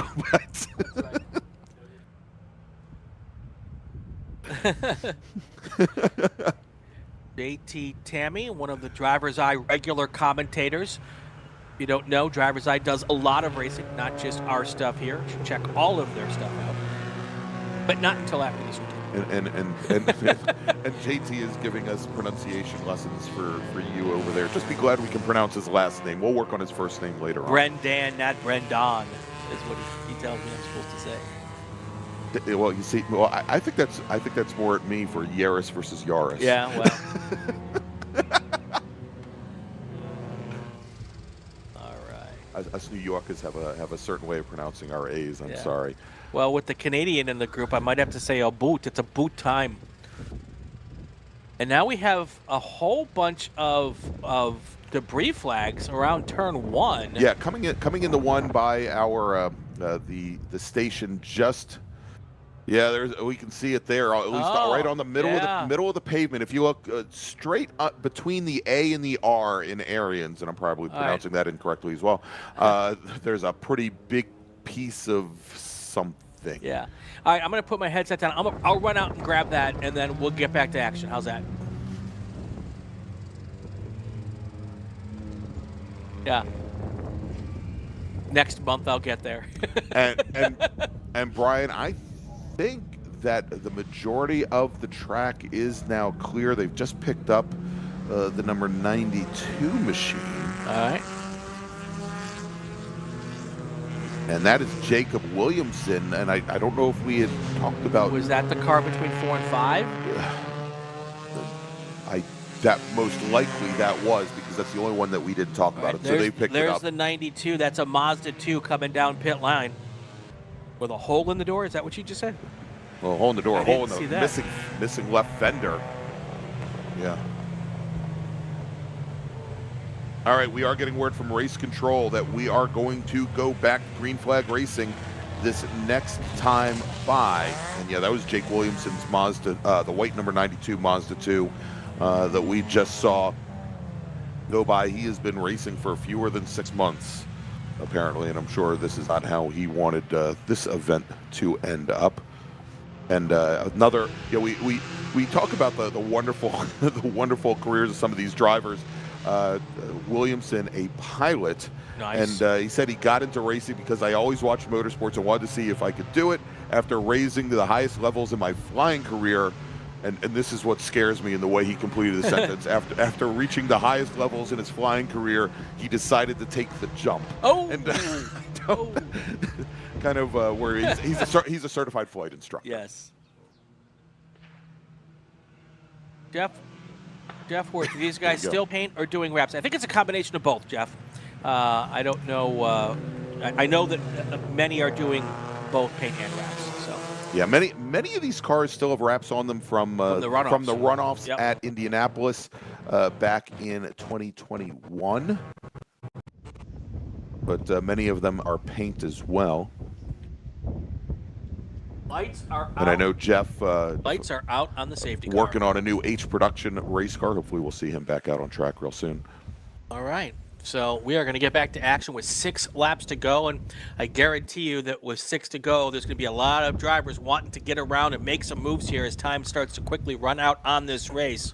Now let's see. So yesterday, Brian, when we talked about how the race had gone full course caution for our B-Spec racers, and how Eric Yeagle, who had this tremendous lead, had the entire field come back to him.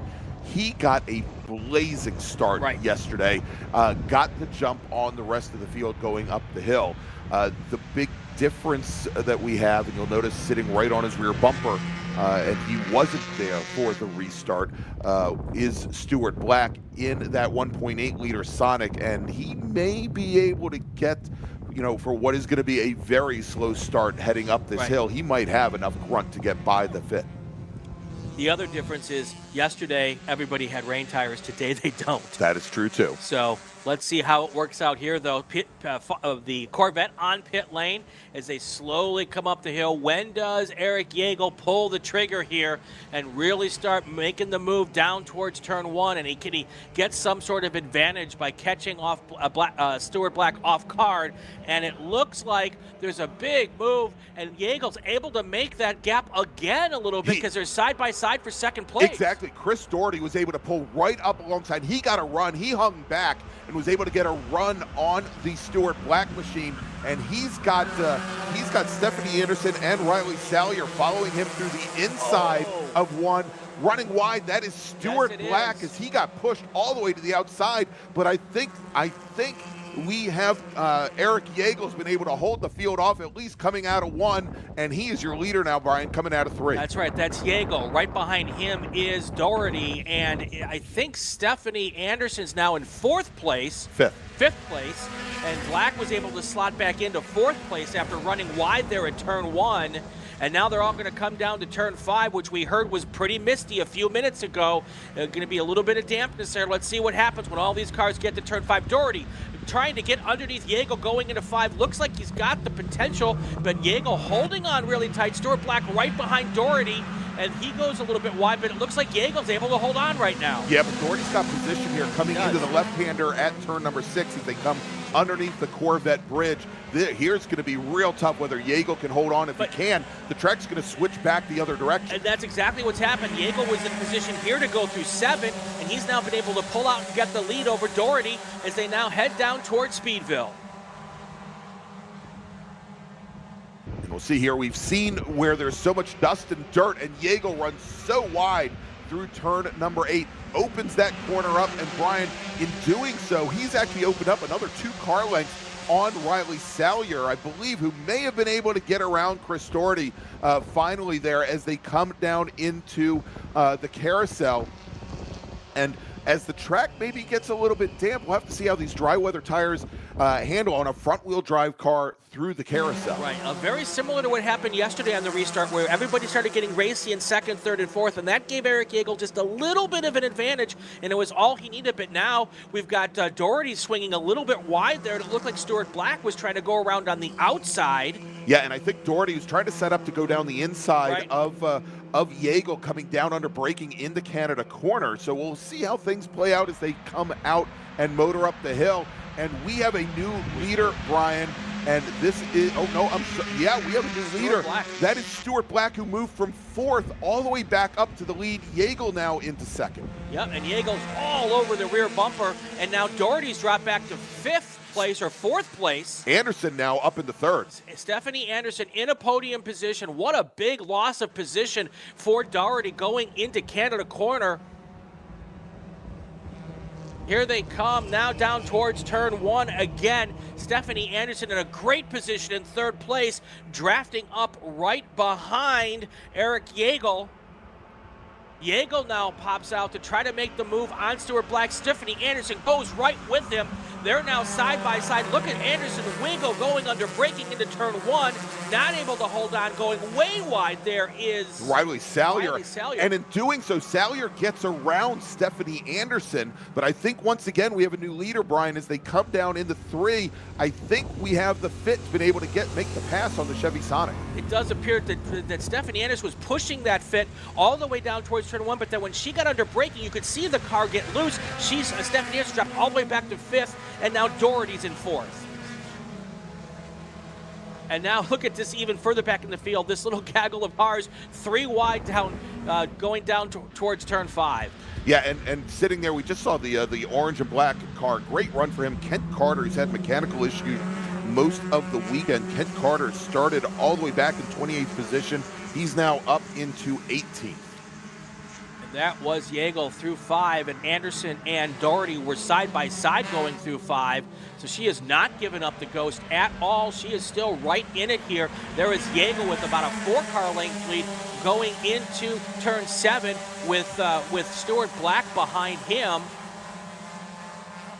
And Brian, as exciting as this is getting, we've got 4.5 laps remaining here. As again, Jägel had opened up that gap and it disappeared again. Look at this now as they come down into the carousel. They're going to go 2 by 2. Is Doherty going to get pinned to the inside, which is going to scrub a lot of those front tires, or is he going to try to push and try to walk Stuart Black a little bit further outside, where he will then have to worry about when it goes off camber at the exit?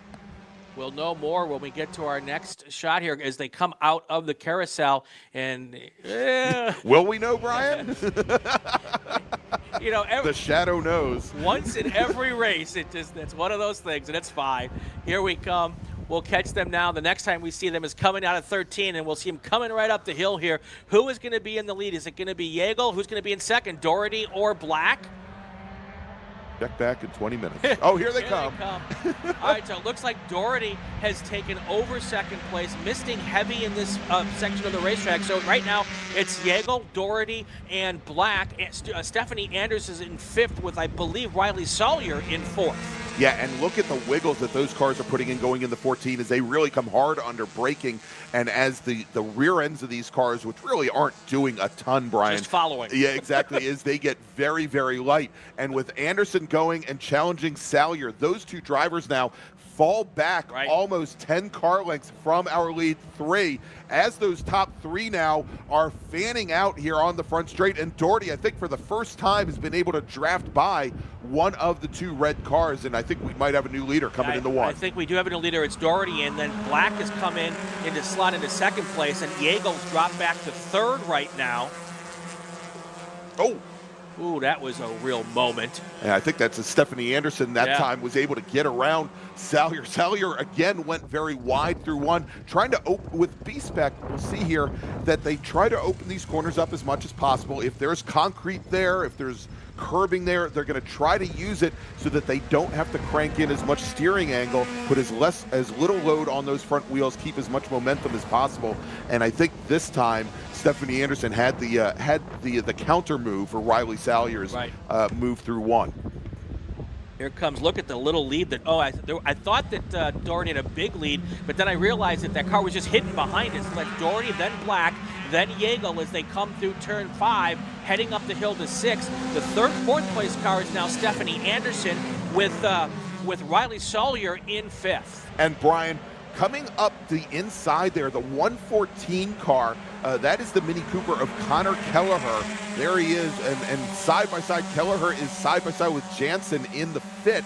Kelleher, who again I think started back in 10th position, now finds himself in 6th, but in that second little pack. Right, and that second little pack has really come up close now, just waiting to see if there's any issues with those cars up front. Kelleher, Jansen, McClugan, and Corley, they are right there just waiting to see what could happen.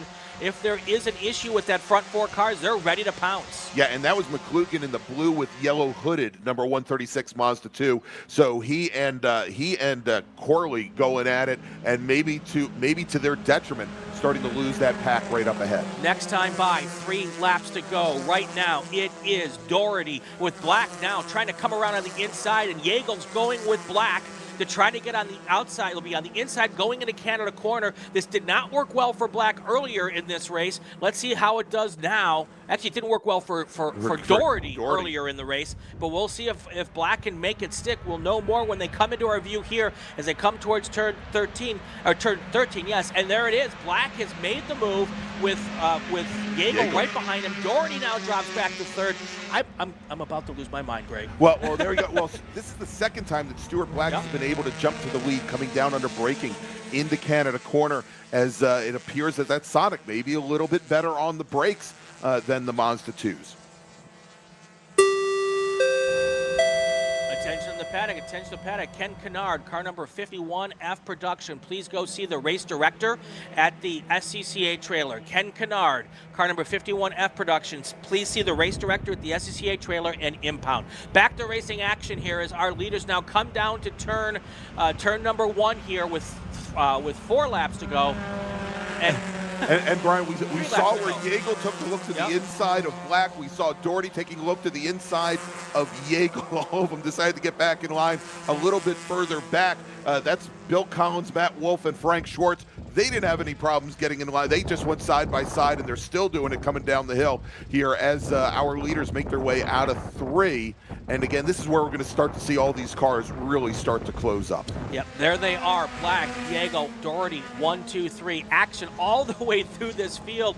If you're paying attention to some of these cars in the back, they're also putting on a show themselves, having a real good time here at this amazing 4-mile Road America racetrack. And now it looks like Yeagle's taking a peek on the inside, which will give him position going through 5 as they head up the hill. But now he goes a little bit wide. That may open the door for Black again as they try to get to turn 6. And now Black and Doherty side by side. With Stephanie Anderson pushing right as behind well. Him. And that may leave Yeagle out, and look at how wide Yeagle goes all the way into the grass as Black goes by, Doherty goes by, Anderson goes by, Yeagle back to 3rd with Sawyer right behind him 4th. Yeah, Sawyer, Yeagle in 4th, Sawyer in 5th. Woo. And like I said, and that pack directly behind with Kelleher, McClugan, Jansen, Corley, Collins, Wolf there as well with Frank Schwartz, and then we've got Connors and Goodman and Holmstrom starting to close things down as well. So the whole field now, as our leaders at the front of the field, Brian, are starting to jockey for what little open space they have on this track, the pack behind is starting to close in on them as well. You can see here it's no longer just a 4 or 5 car train. We're now talking 9 cars that are all stretched out here as they come through the kink going down into Canada corner. It is not very often that with 3 laps to go here at the June Sprints, 10 cars could win this race. Any one of those 10 cars could end up in victory lane here, and we have got 3.5 laps to go here. There is the field heading down towards the Canada corner here. Be 2 to go next time by, and we have no idea who is going to win this race.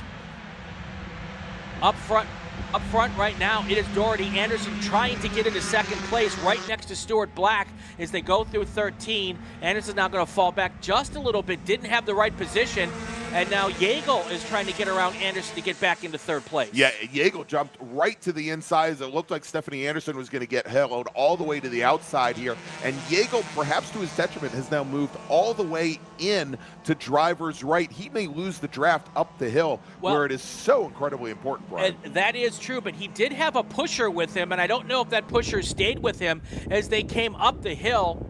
Here they come towards the line, and it looks like Doherty has opened up just a tiny bit of a lead, but no, it's very tough to tell because it was the black car hiding behind him. He couldn't even see him. That's how close they were drafting. So now it's Doherty, Jägel, Stephanie Anderson's in third. Doherty Black, Stephanie Anderson in third. And next time by, our racers should be getting the white flag, Brian. So just a little bit under 2 laps remaining here as that pack at the front starting to close up once again and making a move. It looks like, is that Joe McClugan? Yeah, in that with the yellow top. He and Connor Kelleher running probably fifth and sixth. Now trying to jump back up to that lead pack in the top 5. Coming now towards turn 5, 6 miles to go. Who is going to win this race? Right now, it is Doherty. Then you've got Black. Then you've got Stephanie Anderson, Eric Jägel all over. And then there's a battle for 5th place. And that is McClugan and Riley Salyer, as they have now fallen a little bit further behind Connor Kelleher. Kelleher kind of in a little pocket right now in 5th position. If he can bridge back up to the top 4, and he has, we may see McClugan and Salyer come along as well. Heading towards Speedville right now for the second to last time. We've got 8 cars in the mix, all of them with an opportunity here. David Doherty, a little bit of a gap now opened up between him and second place. And Stephanie Anderson all over the back bumper of Stuart Black here as they come up with just about 4 more corners to go in this lap, and then up towards the white flag. There is Doherty now opening up a 2 or 3 car lengths lead here, but now the field's starting to come back to him. The draft really important in those 3 cars of Black, Anderson, and Jägel trying to work the draft to not let David Doherty walk away from this. And now Stephanie Anderson pops out to possibly take and follow David Doherty into Canada Corner. We may see a wholesale position change when we see these cars at 13, because there were 2 cars, 2 rows side by side, 1st through 4th, going into Canada Corner. No idea how they're coming out. I can tell you now, it is Stuart Black now in first place. For the third time today, able to jump to the lead here coming out of Canada Corner, and Brian. Eric Jägel and Stephanie Anderson working together to try to drive past David Doherty. Jägel's definitely going to make the move, and I don't know if Anderson's going to have enough to get around them, but now she is side by side with Doherty as they make the drag race up the hill to the white flag. All right, so when Stephanie Anderson, she has both Kelleher and McClugan directly behind her. Doherty not exactly on an island there, but I believe as we'll see them come down, look at Doherty all by himself on the inside lane with, oh, actually there is a car there, maybe 2 car lengths back to push, but I think Stephanie Anderson may be able to get ahead of Doherty, and that is McClugan right behind Doherty. Yeah, and I got to tell you, Stuart Black is loving seeing all those cars wide, 2 and 3 wide coming through turn 1. That just gives him an opportunity to pull away a little bit more, and he needs every little bit of advantage he can get with about 3 miles left in this race. Final lap here at Road America at the June Sprints. Who is going to win this race? I can't tell you, folks. You got to stick around for the finish. All right, so it is Black, it is then Jägel, and then we've got Stephanie Anderson, and again Kelleher now going and putting on putting a push there with David Doherty. We'll see as they come down into turn number 5. As they come down the Moraine sweep here. Is Jägel going to move to the inside? No, he does not. Stephanie Anderson doesn't feel like she's close enough to make a move, but now moving in the 4th position, that is Connor Kelleher as he has gotten around David Doherty. Yeah, and Doherty's already dropped back to 7th place now with this group. Here they come through 6 for the final time. Stephanie Anderson right there all over the back of Jägel, and Jägel's all over the back of Stuart Black. Now a little 3-car breakaway as they go into the final set of corners here at Road America through turn 7 down towards Speedville. Right now, Black is in a good place. I don't know that I wouldn't rather be in 2nd place right now, Greg, as we get to this final set of corners. The last really good passing is into Canada Corner here, and Eric Jägel may be in the catbird seat when they head down there, of course, as they drive past Brian Redmond's cat in the carousel. Well, one thing that we've seen here, Brian, one is that Stuart Black very strong on the brakes coming into Canada from the inside, from driver's right. We'll see what happens when he tries to defend against the Jägel car as Eric Jägel now moves to the inside. As they come through Canada, the big question then is out of 14. Is the draft strong enough to pull a trailing car up the hill and past our leader? We saw it in Formula V earlier. I from watching so far previous laps, I don't know if the pole is enough that they can get that done. But look at this now, side by side coming up through Thunder Valley. It's Eric Yeagle and Black side by side, Brian. Here they go. Yeagle on the inside, on the outside, Black on the inside. Looking like, they've made contact. Yeagle is off into the grass. He's going to try to keep his foot in it. Now he is in the sand. Let's see who's now in second place. I think they're both off, they're Brian. both off. Your new first place car is Connor Kelleher. Right behind him, David Doherty, and Stephanie Anderson is in third place. Yeagle gets back into the action. The drag race up the hill. Right now it's Kelleher in first. It is Doherty in second. Is Doherty going to pop out, and when is he going to do it? Here they come across the line. It is Connor Kelleher who is going to, or is it Joe McClugan? Joe McClugan. Joe McClugan. Joe McClugan with the blue and yellow hooded 136 machine. He was there. He had worked his way all the way up in the fourth position when our two leaders went off, Brian, and he was ready to go as they came around turn 14 up the hill. As we were saying, not a big enough draft, not a big enough pull to be able to slingshot past up the hill. Margin of victory for Joe McClugan over David Doherty. 1600ths of a second. Stephanie Anderson takes the bronze. We didn't mention Joe McClugan's name until about 3 laps to go in this race, and he worked his way up all the way into that position to be there when the stuff happened on the final lap. What a great drive by Joe McClugan, and what a great drive by Stephanie Anderson. Amazing. So McClugan started 14th here in the field. Brian slowly was able to pick off cars, move forward. Again, he was working with Kelleher and also with Gail Corley. It was Gail Corley that spun, his Mini Cooper spun as they were coming out of Canada Corner, going up through Bill Mitchell Bend as he came across, which then spread the field out as well. But we saw where the two drivers up at the front, where we had Stuart Black and also Eric Yeagle, neither one willing to concede even an inch as they came under braking in the 14, and it bit both of them as they went to the gravel trap. Congratulations to Joe McClugan. Let's make a call to the grid for our next group. And we have another announcement also. Attention in the paddock. Final call to the grid for race group number 3. Spec Miata, please head to the grid. Spec Miata racers, please head to the grid. Your race is next. Also, Ken Kennard, car number 51F production, to the race director immediately in impound.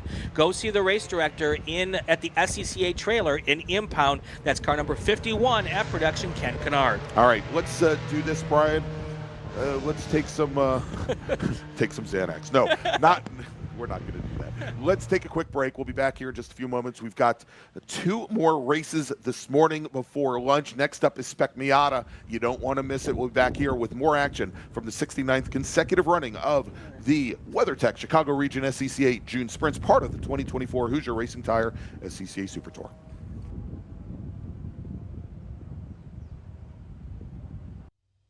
My customer experience with Mazda has been absolutely fantastic.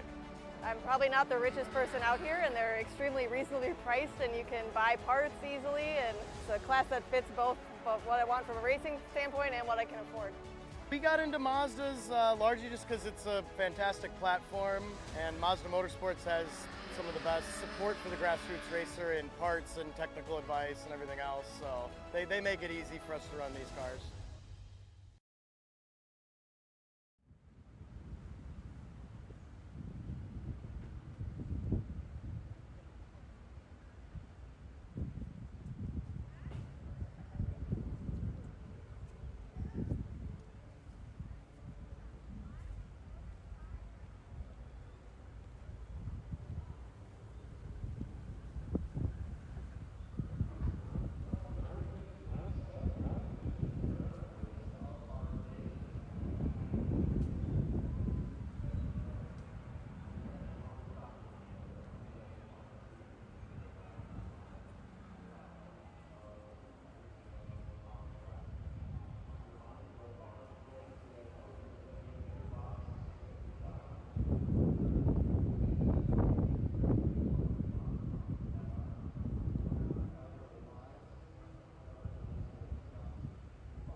And welcome back to the National Park Speed Road America for the 69th consecutive running of the WeatherTech Chicago Region SCCA June Sprints, part of the Hoosier Racing Tire SCCA Super Tour. I'm Gregg Ginsberg along with Brian Bielanski.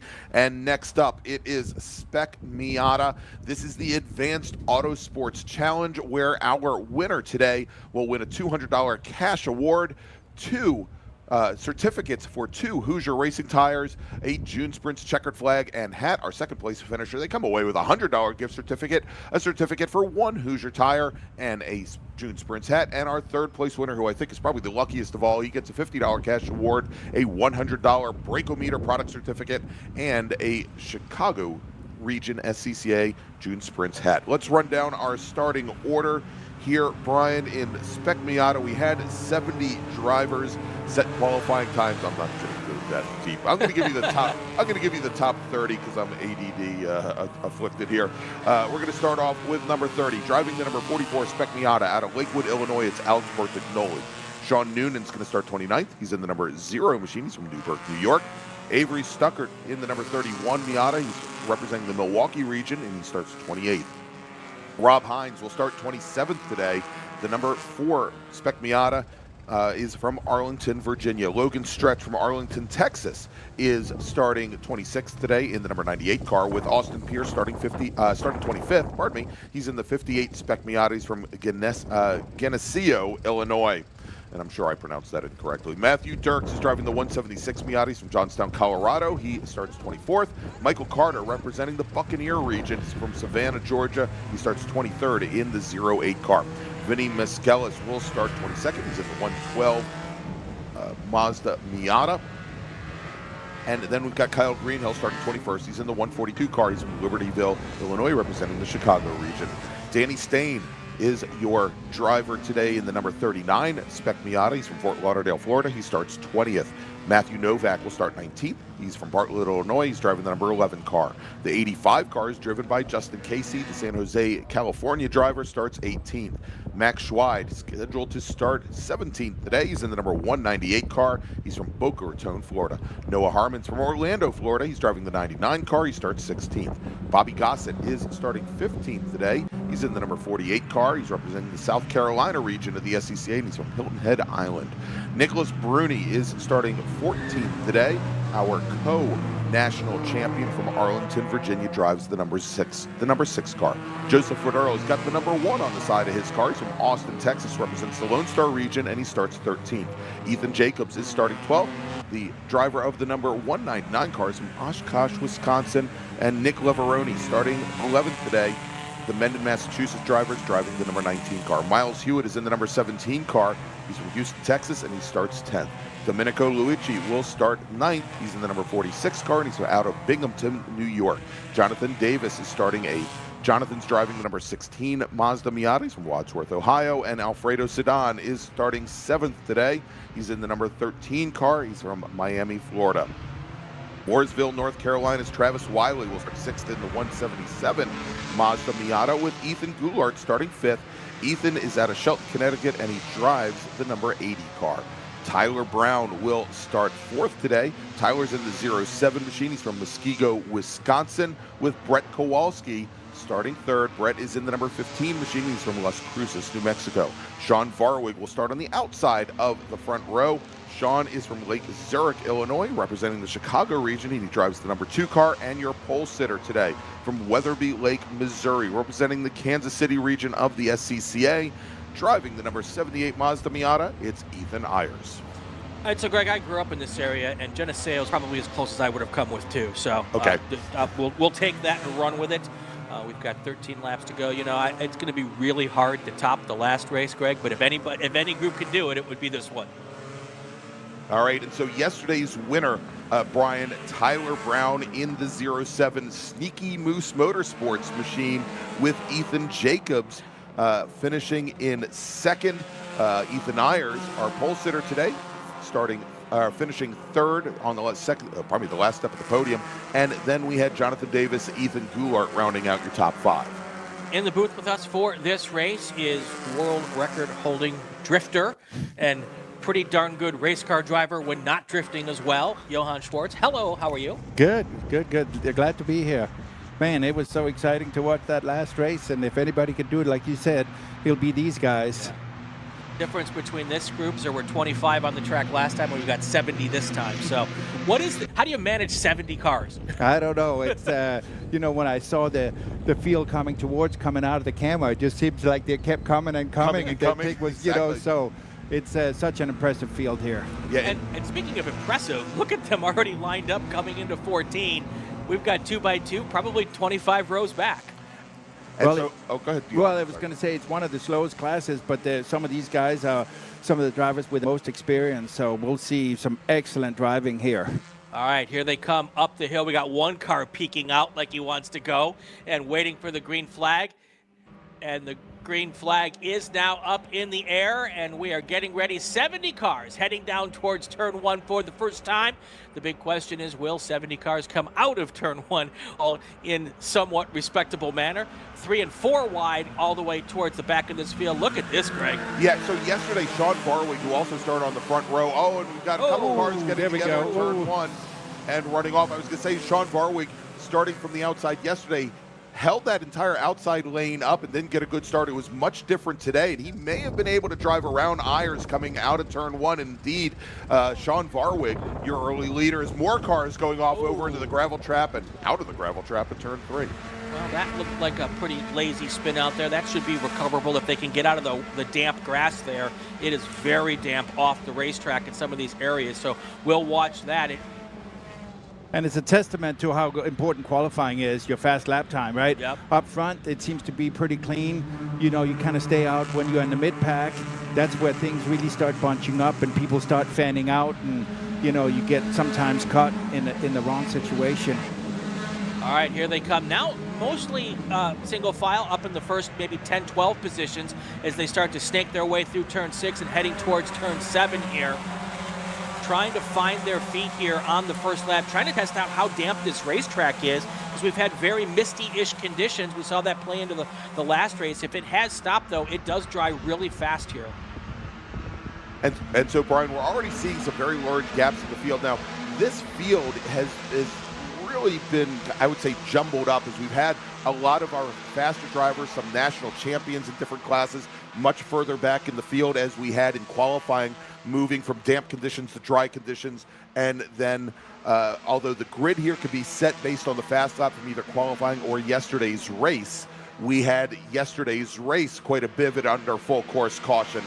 Yeah, and that's how the race ended, as a matter of fact. It looks like we've got a couple cars off between 3 and 5. And speaking of full course caution, Brian, already early on, as it sounded like we had some cars, as you mentioned, coming together, going down the moraine sweep right around turn 4, right where that first bend is on the run down to turn 5.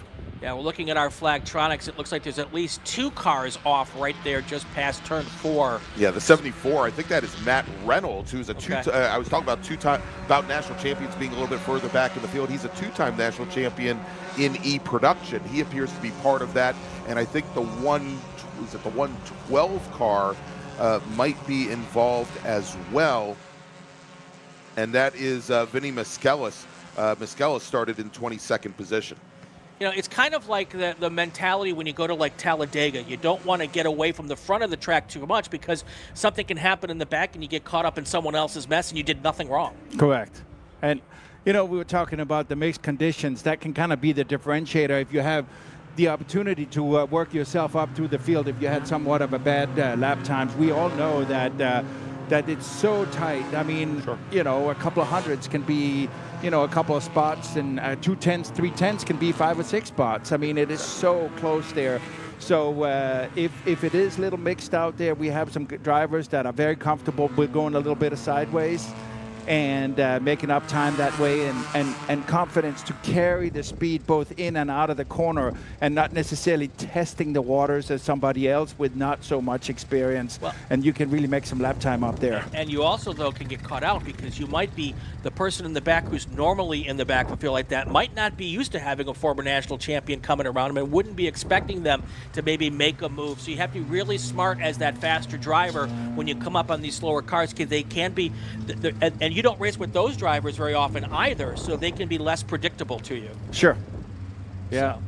But that's another beautiful thing about this class, right? I mean, you may race 35th, but there is 36th, 34th. You know, there's always somebody there to race with. And when I talk to people that race Spec Miatas, they may not be guys that are running up front, but there's always somebody to run with. Whereas in other classes, you know, the field spreads out and you're basically out there just turning laps. Yeah. Yeah. You know, whereas Spec Miata, so you're developing an incredible racecraft and reading, you know, you're looking at the tire in front of you and the slip angle. Are they going to slide? Where can you, you know, so those things you learn from the Spec Miata racing, because a little bit of a mistake and they can easily be 2 or 3 spots. Now, you were here for the June Sprints last year running in an STU BMW, if I remember correctly. And of course, it was one of the very first events where the track had just recently been repaved, and there were really a lot of question marks, both in the wet, but also in the dry here.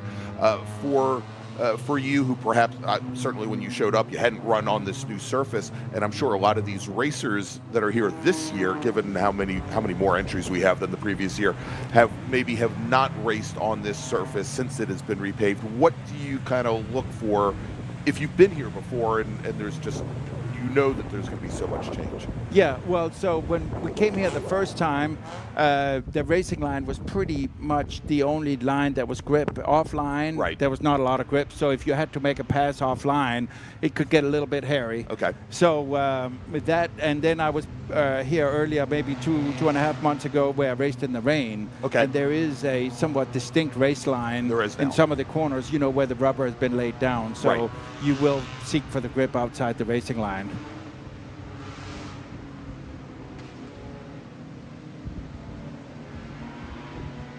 But it's certainly much more. I was here testing Wednesday and Thursday. Right. And I went a little bit offline at some of the places just to see what the grip level is, and it is better than it was when I was here last time. When it was last year. Yeah. And we saw last year that it literally was a one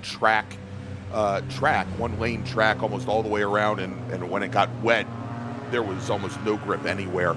And as we've seen yesterday, where some of the talk about changeable conditions, where a lot of these racers were experiencing changes in between rain and dry, and the track drains very quickly now. But they were just experiencing multiple different versions of this track over the course of 25 minutes. All right, so we're about to go black flag all so that they can get I think we've got a blocked track situation where they need to get these cars out, and they're going to have to block the track to do it again. So they're going to do a black flag all, get everybody on pit lane, give the rescue workers and the cleanup crews as clear a shot as they can to get it cleaned up even faster. So we're going to go black flag here with 12 laps to go. All right. Should we take our break? Yeah, why don't we take an early break? We'll make a first call to the grid for the next group. Attention in the paddock, first call to the grid for Spec Racer 4 Gen 3. Please head to the grid. Spec Racer 4 Gen 3, first call to the grid. Take a break. We'll be back here in just a few moments with some Spec Miata action with Johann Schwartz here at the 69th consecutive running of the WeatherTech Chicago Region SCCA June Sprints. We'll be right back.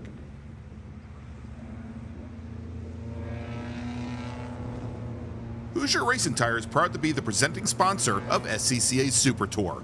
Hoosier's mission is to be the dominant customer-driven provider of tires to race teams domestically and internationally. At Hoosier, we know that our success is dependent on how well we meet our customers' expectations by providing the safest, most reliable, high-quality race tires that put you in the winner's circle. For more information, see our trackside support personnel or the local Hoosier Racing Tire dealer near you, or contact us at HoosierTire.com. Hoosier Racing Tires, truly tires designed for champions. Mazza Vineyards is the exclusive sparkling wine for Podium celebrations at the Hoosier Racing Tire SCCA Super Tour, SCCA Runoffs, and Tire Rack SCCA Pro Solo. Celebrate your racing weekend with Mazza Vineyards and learn more at enjoymazza.com. Tire Rack was established over 40 years ago by an SCCA member with a passion to find the right tires, wheels, and now brakes and suspension products for racers and enthusiasts on both street and track. As official tire retailer of SCCA since 1995 and sponsor of the Runoffs Pole Award, along with the National Solo Program, Time Trial Nationals, and National Tour and Track Night in America. Tire Rack is proud to support the SCCA and its members as they go have fun with cars. As the official fuel partner, Sunoco has been helping the SCCA and their drivers perform at their peak since 2001. Mile after mile, race after race, Sunoco has trusted the fuel over 50 racing bodies, including the SCCA, SCCA Pro Racing, Trans Am, NHRA, and NASCAR. As the largest manufacturer of race fuels, they're passionate about helping drivers and teams take the lead. To find race gas near you, visit SunocoRacefuels.com or call Sunoco at 800-RACE-GAS. Bravo Trailers is the exclusive trailer partner of the SCCA. Owned by longtime SCCA racers, Bravo Trailers work better, load easier, and tow better because we build them with racers in mind. Visit BravoTrailers.com to see your new trailer in aluminum or steel. If you like what you see today, become part of the action by joining the Sports Car Club of America. Whether you want to drive, flag, organize, officiate, have fun with cars, or meet 65,000 enthusiast friends, SCCA offers plenty to feed your motorsports obsession. Ask someone trackside about how to get involved or visit SCCA.com for more information.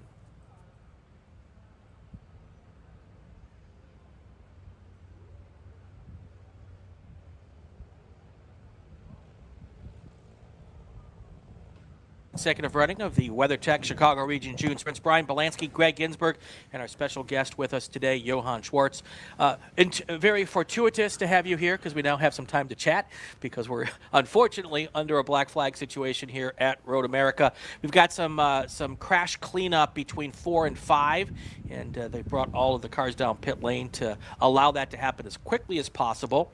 And now we're sitting on pit lane. If you're on pit lane right now, after a lap and a half or two or whatever we got in, what's the thought process? What are you thinking? How do you prepare to go back out? Well, I mean, I don't know if they're going to cut a little bit short how many laps that are left, but you're certainly trying to figure out who's around you, who you can trust, who you can go with.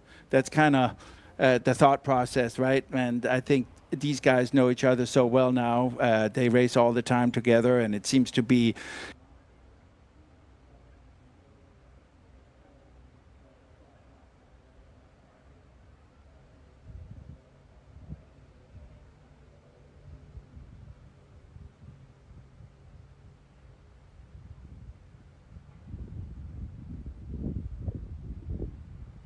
so he's obviously on a mission and trying to, and if there's a little bit of a mixed conditions out there, you kind of think about where the grip is. You can kind of reanalyze that and say, maybe I could go a little bit deeper in 5, roll some more speed in a kink. 13 might be drier, So there's all those things where you can pick up some time and set yourself up for good passing.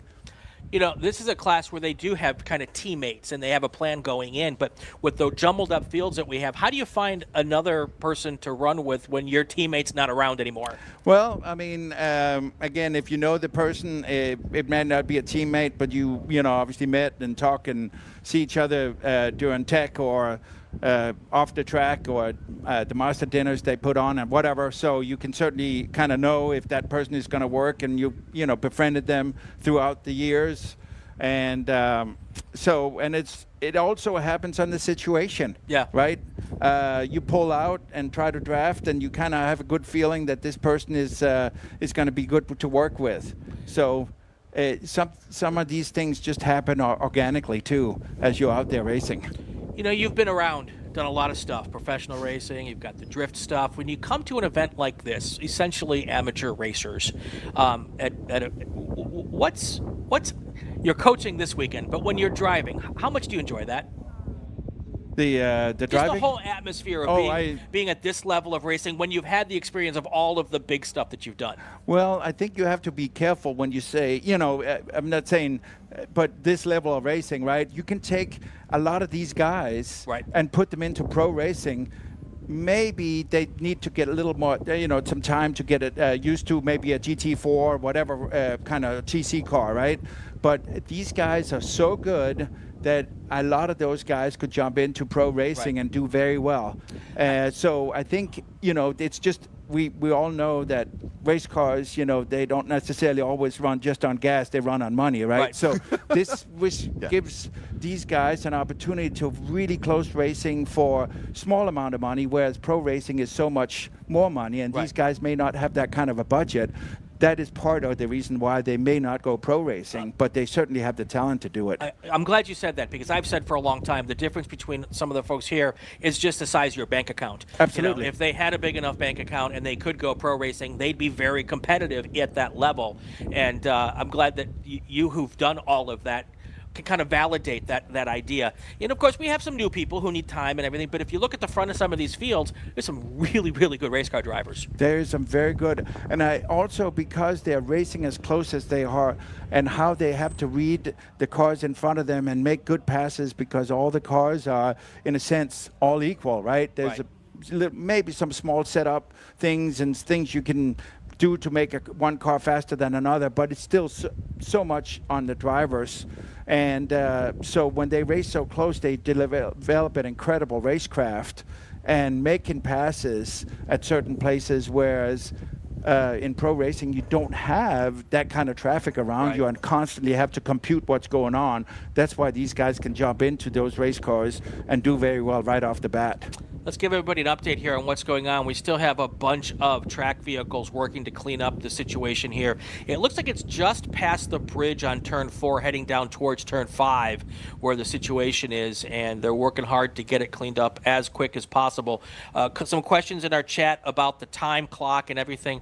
We are on a lap count this weekend on Sunday, not on a time clock, but if need be, they will shorten the laps if possible. So they're obviously going to try to get as many laps in for this group as they can, but we had an earlier situation where they cut one lap off the end of the race because we had a long delay situation earlier. So and we haven't gotten any word yet from race control whether or not that's going to change. And until we get back to racing action, they have no idea how much they would need to chop the time, or chop the laps. So we'll just wait till we get back going, and then as soon as we know, we will share that information with all of you guys. And one thing also to kind of turn maybe the thing around and say, let's take a pro racer that is running fast in their class in pro racing and put him in a Spec Miata, right? Yeah. It's H-pattern transmission. Most of these guys are now doing a paddle shift, which is cool. No ABS, no traction control. So I think they will have a hard time adapting to the Spec Miata and being competitive right off the bat. Whereas I think a Spec Miata racer will be able to go in the other direction much more easily. Yeah. So a lot of aspiration. If you have aspirations of going, there's a pretty crunched up race car. And that's the 194 machine that went through. That is Sean Hayes out of Sean Hayes' Mazda Miata out of Naperville, Illinois. What I was going to ask is, a lot of young drivers or even old drivers have aspirations of going up to the next level. How important do you think it is for people to start in this type of class with no ABS and no traction control and an H pattern to get this system down, to learn here rather than jumping right into a GT4 Cup car or something like that? Well, I think there is, again, some very fundamental things about that things need, that's important to learn and have your brain work on, right? The heel and toe, the non-ABS, so you get a really good feel for what the brake does, because ABS in a GT4 car can help you, but if you are relying on it 100% and not know what it feels like to be in and out of the ABS and how to work with the brakes, you learn that in the Spec Miata, versus if you're just hammering on the brakes and relying on the ABS all the time and the traction control, right? So here you're taking all that knowledge with you and then adapting to it in the pro car. All right, so just had a little bit of traffic coming over race control, and this definitely makes a lot of sense here, is that they are going to be regridding our folks that are on the pit lane right now. That black flag came out before we had a full race lap in the books, so everything reverts back to the starting order.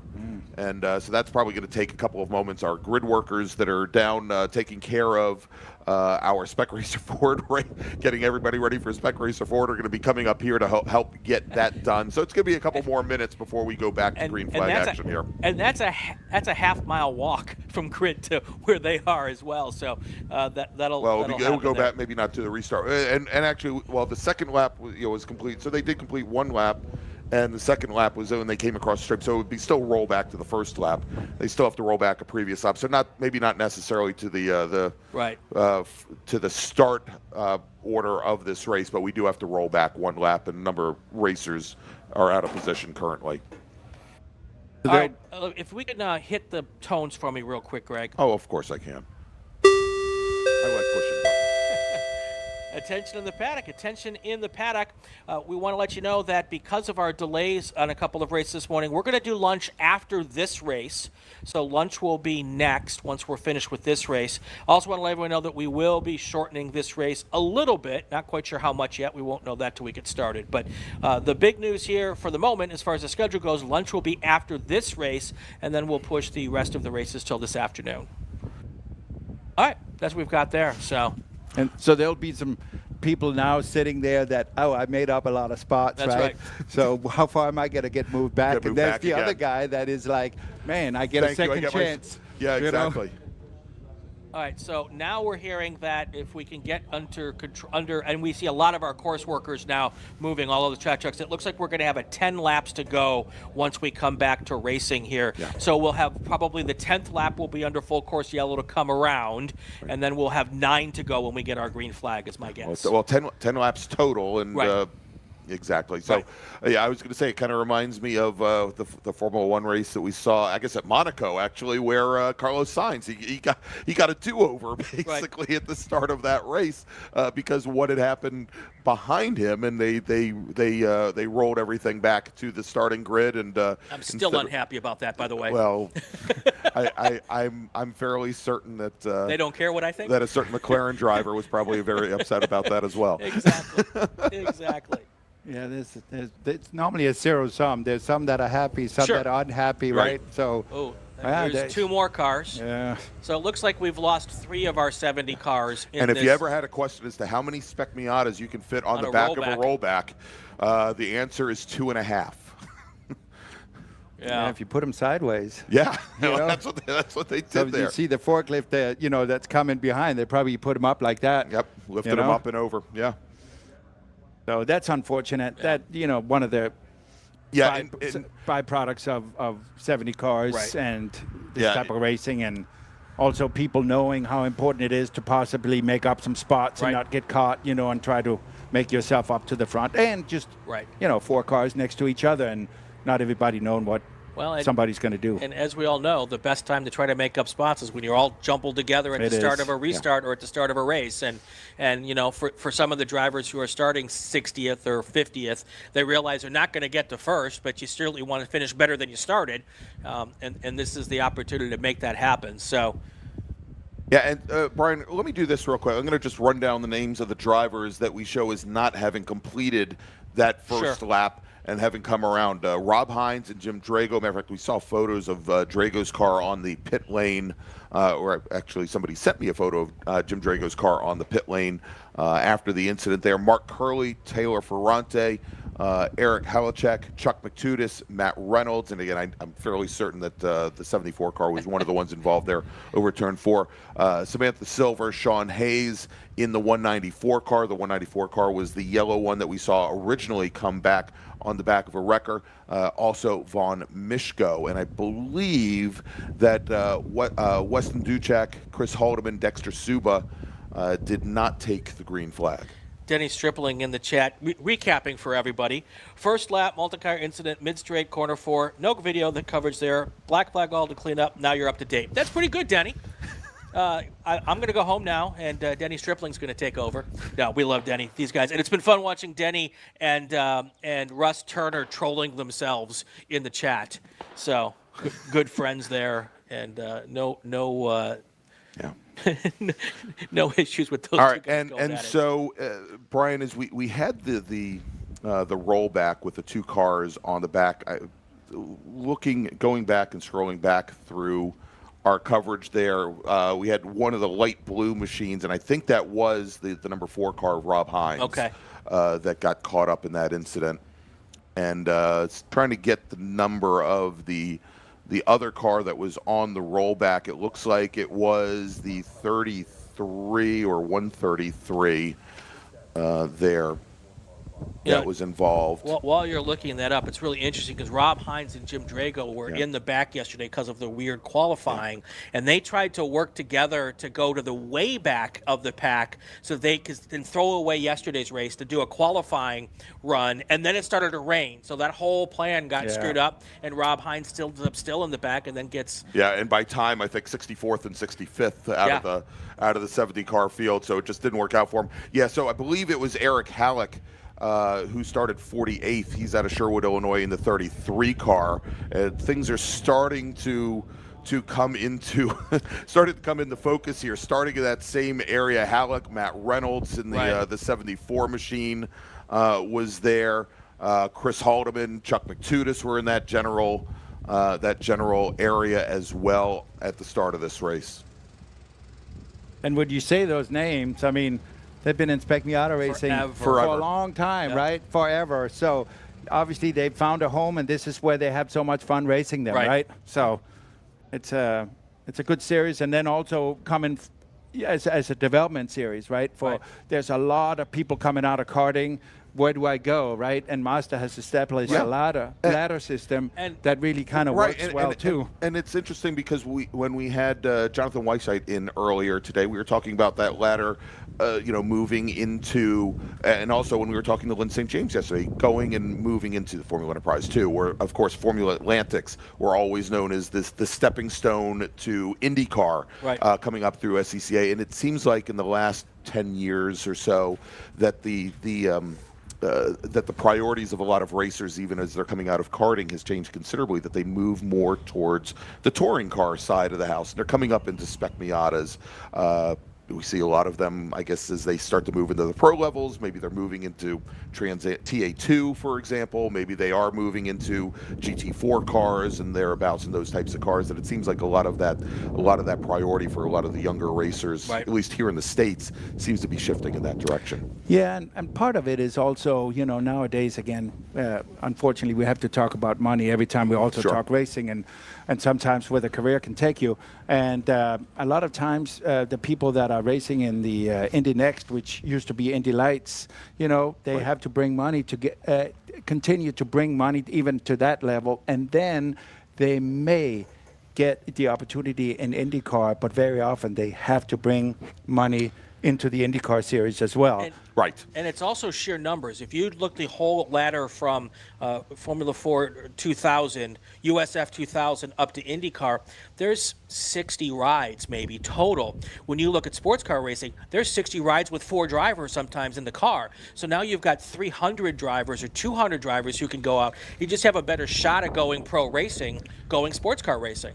You have, and also there is actually a longevity factor there too, that you can stay in sports car racing longer, whereas in IndyCar you reach a certain age and then you are aged out per se, right? Where sports car you can stay in, And in open wheel, if you're not hot fast, if you don't get really good fast, they're going to move on to the next person. Yeah, we've seen that several times, even this year, right?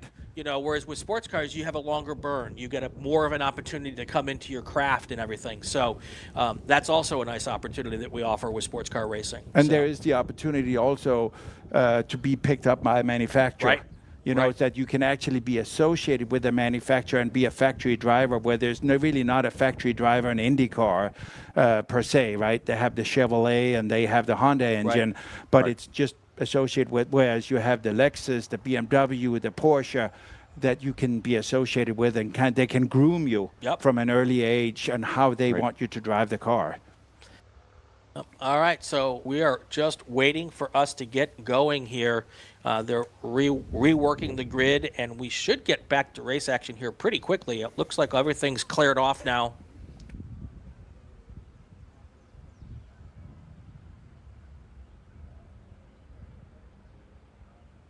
All right. It sounds like we got a plan here, Brian. They're saying on the end of the pit lane there, they've got about 80% of the cars now in their positions. They're going to try to dynamically position the rest of the cars as the group starts pulling forward, and rather than trying to reposition a bunch of cars that are in a static, stationary position over there. And the fact that they've got 80% of the cars in a 65-car field, it's good enough. And then they also have to pluck out. Now, Jordan, are you really trying to troll me like that and make me think about lunch? It's lunchtime. We're hungry. Wow. Only in Wisconsin do we get that absolute beautiness in on our screen here. There were 3 cars, I was going to say, that actually did some work on their cars during the red flag, the black flag here, which they're not allowed to do. That they should be moved to the back. So now normally. they're going to take those cars and put them at the back of the field. Right. So whether they had to do the work because their cars needed the work to get back on the racetrack, or whether they were trying to just make some changes, you're not allowed to do that. So they're going to pull those 3 cars and move them to the back as well. I would say probably more than likely to be race worthy again, right? Correct. Right. Yeah. Because taking the chance of making a change to a car and then move back to the back of the field or Spec Miata field, there's a very little chance for making it up. Exactly. Yes. That's a high risk with zero reward. Very little. Unless you're already 60th, then you make the change and you go to 64th and you're trying to drive up through the field. Yeah. So. And kind of going back, if we want to talk about the development of the master development ladder, right? I mean, Connor Sillage being a perfect example, right? Yes. He's really hot right now. He obviously started in Europe with the karting, which is super competitive, came over here and did a lot of Spec Miata and MX5 Cup, right? And that, when you are that good, people will pay attention to it. So this is the opportunity to show and showcase yourself. If you can break out and win consistently and make really good, clean passes in a series like this, there are people that will pay attention to it and put a good word in for you. All right, Brian, real quick, and not so related to the racing. We've just gotten word from one of the folks working over at our Black Flag station across the way on the pit lane that there was a key fob for a Chevrolet found on the pit lane, or pardon me, on the pit wall. And if this is yours, if you head over to the Black Flag station, they should have it over there for you. So take a look. I've already checked my pockets to see if they somehow managed to go from the driver's left side to the driver's right side, and I still have my key fob, so I know it's not me. I got mine. We're good. We're good. Russ Turner suggests that we have the jalapeno cheddar bratwurst. I'm good with that. Nothing wrong with that. Now we're really devolving that we're talking bratwurst again. So, have you enjoyed a bratwurst here this weekend? I have. Very nice. Yeah, very good. You have to, right? You have to at least do it once. Exactly. Yeah. Exactly. It's part of the fabric of Road America. Yeah, So. and I would also say that Road America probably has some of the best track food there is. Yeah, so I would not argue that. Would not argue that. So. Well, Denny Stripling is asking us to kindly stop because we're making him hungry. Denny, I don't know if you caught it, but Spec Racer 4 Gen 3 is now going to be the first race after lunch. So don't think you can't fire up the grill in a couple of minutes here. If Denny is not on track, Denny is always involved in the race, Yes. one way or another. One way or another. One way or another. And he's certainly a wheelman too. So he's high energy and very knowledgeable. That's right. That's right. And we've also just learned that it'll be a single file restart, so we're not going to pair up 2 by 2. Good idea. Yes, a very good idea. Larry left Brian McLeod says he is already hungry, so we should stop. Hi, Brian. I mean, Larry. Larry, of course, was my announcing partner at Watkins Glen. And I like this. Denny Hand, SCCA June Sprints with your announcers, Gregg Ginsberg and Brian Bielanski. Of course. That is as good as we get. So somebody's gonna go and replay this stream like 6 months from now and wondering what the heck is going on. Yeah, I hope they don't tune in just to this part. Right. Just accidentally click right here to get started. Well, this is great news. Yeah. I see race cars and I see them on the racetrack, and that means we're going to get back to green flag action here in about 4 miles. Yeah. Yeah, that's not far away. No. All right, so real quick here, Brian, let's reset the grid. And actually, great, we have the top of the grid there right on the screen right now. It's Sean Varwig and Tyler Brown, your top two. Brown was your winner yesterday. Ethan Ayers, Jonathan Davis, Ethan Goulart, your top five. Miles Hewitt, Brett Kowalski, Ethan Jacobs, Nick Bruni, Noah Harmon. And just outside the top 10, as we were looking for where he may have ended up, Danny Stain, who started in 20th position, now going to be in 9th. And so things are moving slow because, again, our grid workers still trying to get some of the last cars in line into their correct positions before they send them out. Right. So this will just be a brief lay, and then we'll get everybody heading down. At least now the cars are going to get a little temperature into the motors, and they'll get this run. Although when you have a 4-mile pace lap, there's plenty of time to get a little temperature in the motors. Yeah. So. Yeah, probably, also the biggest class to reorganize, right, of all classes. Yes. Yes, this couldn't have happened in the B-Spec race where there's only 25 cars. Yeah. So.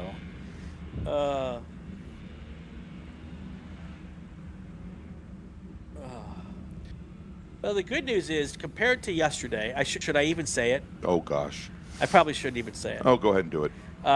The weather is much improved, and it's made for some great racing in B-Spec. And once we get this one back underway, I suspect we'll see some really good racing here as well, as long as we can try to keep some green flags out there for a good long time. So.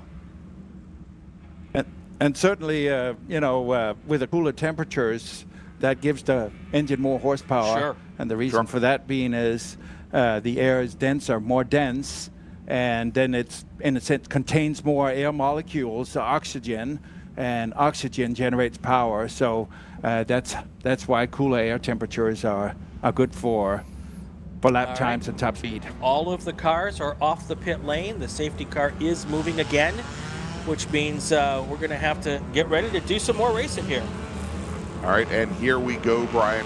And so we said it yesterday, starting second in line here is Tyler Brown, the Sneaky Moose Motorsports driver, design engineer in the area. He was the June Sprints winner last year, also winner back in 2019. We'll see how he plays out today, this being his home track. Tyler being out of Muskego, Wisconsin. Yeah.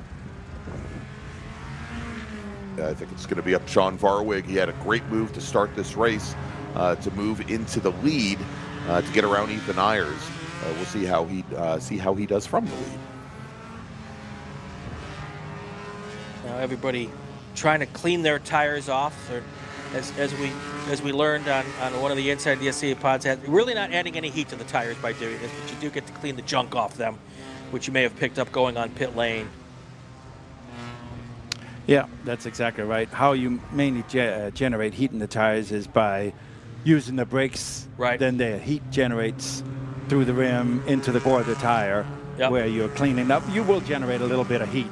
And sometimes when the car is this stacked, it's hard to get the acceleration and the braking, right? So you're then saying, okay, I'll go a little bit side by side, generate some heat, get them cleaned up and all that. So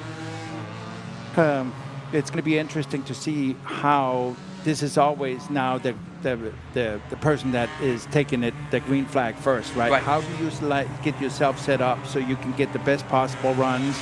Who are my friends behind? Right. And, who's going to pull out. So the whole timing of this, there's a lot of computing going on right now. And unlike most tracks, you've got a nice, your pit straight is flat. You have this whole hill we have to deal with now. And do you want to go before you get to the top of the hill? Do you want to wait and go early? And do you have the chance to pull up the hill better than the cars behind you? Yeah. They're all equal cars, but when you choose to go makes a big difference here. When you choose to go and the timing and who's pushing you and who's going with you is really the key. Right. So you may have some guys that are going to start pulling out and they're going to go together. I'm sure once one person pulls out, another person is going to go with that person and maybe pull more, right? Opportunity for making up spots. Exactly. Well, this should be exciting, if nothing else, as we pull them all through. Cars are now heading down towards the carousel here. Our leaders should be, even past the carousel. Our leaders already going into the kink here. All right, so Brian, technically we are working, I believe, lap number 3 of what is now a 10-lap race. Okay. All right, so a little bit shorter. Of course, we'll be working lap 4. Right. When we get the green flag. So, and because of the changes in the lap count, our lap counter on our pylon will not be accurate. So Greg and I will do our best to keep you up to speed with that as we get into the race, and we'll give you the lap count as we go here. One thing to keep in mind also when you have this, and you are not the lead car, you are basically, your vision that what we can see goes on the screen is far better than what they can see in the car. Yeah, as they're looking through the cage of the car directly ahead, through the windshield of 4 cars directly, or 10 cars directly ahead of them. You're basically going on muscle memory and just feel to get around this course. And then you deal with the scenario of trusting somebody. When are they going to brake, right? Exactly. And so there's a lot of anticipation, a lot of just very feel small there. margins. All right, as Sean Varwig now brings the field through turn 14, the final corner, Brian, we should see, we should see one driver maybe not seeing through the car ahead of him. It was supposed to be single file. Yes. We'll try to work this out. All right, getting to the top of the hill now is the race leaders, the pit lane. And we already have somebody pulling out there, maybe you 8 saw car the lengths snake back, coming. and everybody kind of followed that car too. So we may have started single file, but we're going to be too wide by the time we get to turn 1 here. Well, so Brian, one of the interesting notes here is that now this year that so many of these racers are using this flagtronic system, they can see before they can see that the green flag has come out, the yellow flags have been withdrawn before they even see a flag station. Right. And they can basically then get ready and go. In SCCA racing, you don't have to wait to the start-finish line to start making passes. See a lot of cars going wide there, cold tires at this moment. They take about a half a lap or a lap to get up to speed. Probably here a half a lap to a lap because it's such a long lap. But you can see they're too wide there for 5th place right now, and too wide deeper into the field. Lots of cars trying to take advantage of a restart. That is normally the case with these big fields. I want to thank Tiffany Bingham, who's in the chat, who I think is our flag chief this weekend, who's helping us out quite a bit, managing expectations and, more importantly, number of laps remaining here. As Sean Varwig now has the field heading up the hill, and I believe that is still Tyler Brown in the blue number 07 machine running second. We'll see if he tries to jump to the inside. He does not, but look at this. We've got one of our racers coming down the inside, and I believe I should have the number on that machine here. I thought that might have been big Devoto. Car going wide, sliding backwards into the sand trap, hits the wall right there. And that is the number 40 machine, Brian, as we saw there, going and sliding off. And trying to get the information on the 40 car. That is Frankie Barroso out of Miami Springs, Florida. Yep. And as you can see, as the cars come here towards Speedville, still a lot of dirt on the racetrack from the rains overnight. It just kicks it up. It almost makes it difficult to see, but at least for us, I'm sure it's probably better inside that car. Now, single file through the kink. That is the recommended methodology for getting through the kink. And look at those cars just stink. They get off on that orange and red painted curbing, holding it on pretty well, but that curbing still could be a little bit slick from our overnight rains. All right, sounds like they're going to be sending out some of the emergency services equipment to get the Barroso car out of that gravel trap. So for now, we've got the local caution over at turn 7. And it looked like he got a little swooped, actually, with somebody going off the exit of 6, coming back did across. Did a tank slapper, and he was like, what's going to happen, and backed up and had maybe a little bit of steering with some extra brakes and all that, and then he got caught up in it, right? It wasn't a fault of his, and unfortunately now he's in the wall. All right, so we're working lap number 4. When they cross the line, we'll be at the halfway point in this race, and we will get 5 more laps to go here now as we work this through. Again, don't look at the lap count on our pylon. We will give you that information here towards the end of the race. Here comes our leaders now into turn 1, side by side for 3rd place possibility with the move there. That would be, it looks like Brett Kowalski trying to get around Jonathan Davis here. Yeah, don't think he got it done. I believe Davis is in the black number 16 car with Kowalski right behind there. And Davis had gotten a great restart as we've got a driver running a little bit wide coming out of turn number 3, and I believe that might be Ethan Goulart in the 80 machine. No, that is not the 80 machine. Well, he did a real great job of keeping his foot in it and not getting slippery on that wet grass there to get back on the racetrack, but still lost several positions while trying to get that car under control. Now we have that another attempted pass, or it looked like maybe a defensive move there going into turn 5. Yeah. And going in the grass, right, even you got your foot in it, traction is still better on the asphalt, so invariably you will lose some time. But these guys are, I mean, they're going at it hard. Yeah, and that was actually Ethan Ayers who went wide coming out of turn 3. He was your pole sitter, right? And now has dropped a number of positions. When he started that last lap, he was 7th. Probably going to see him now drop back into at least 10th or 11th position.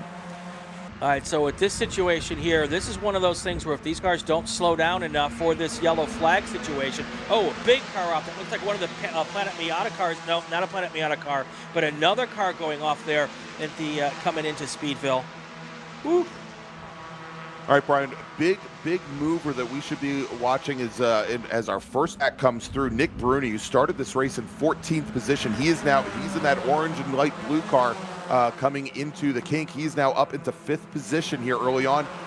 He is your co-national champion. He and Preston Pardis, a dead heat at the runoffs this past year. Nick Bruni having won Spec Miata at the national championship runoffs at VIR the year before. As we've got a car now. Appears to be having some mechanical issues, is pulled off to the inside of the kink. Definitely slow car there, trying to get out of the way as much as possible. Here comes our field now up through 13, heading towards turn 14 here. Single file all the way back till about 8 cars.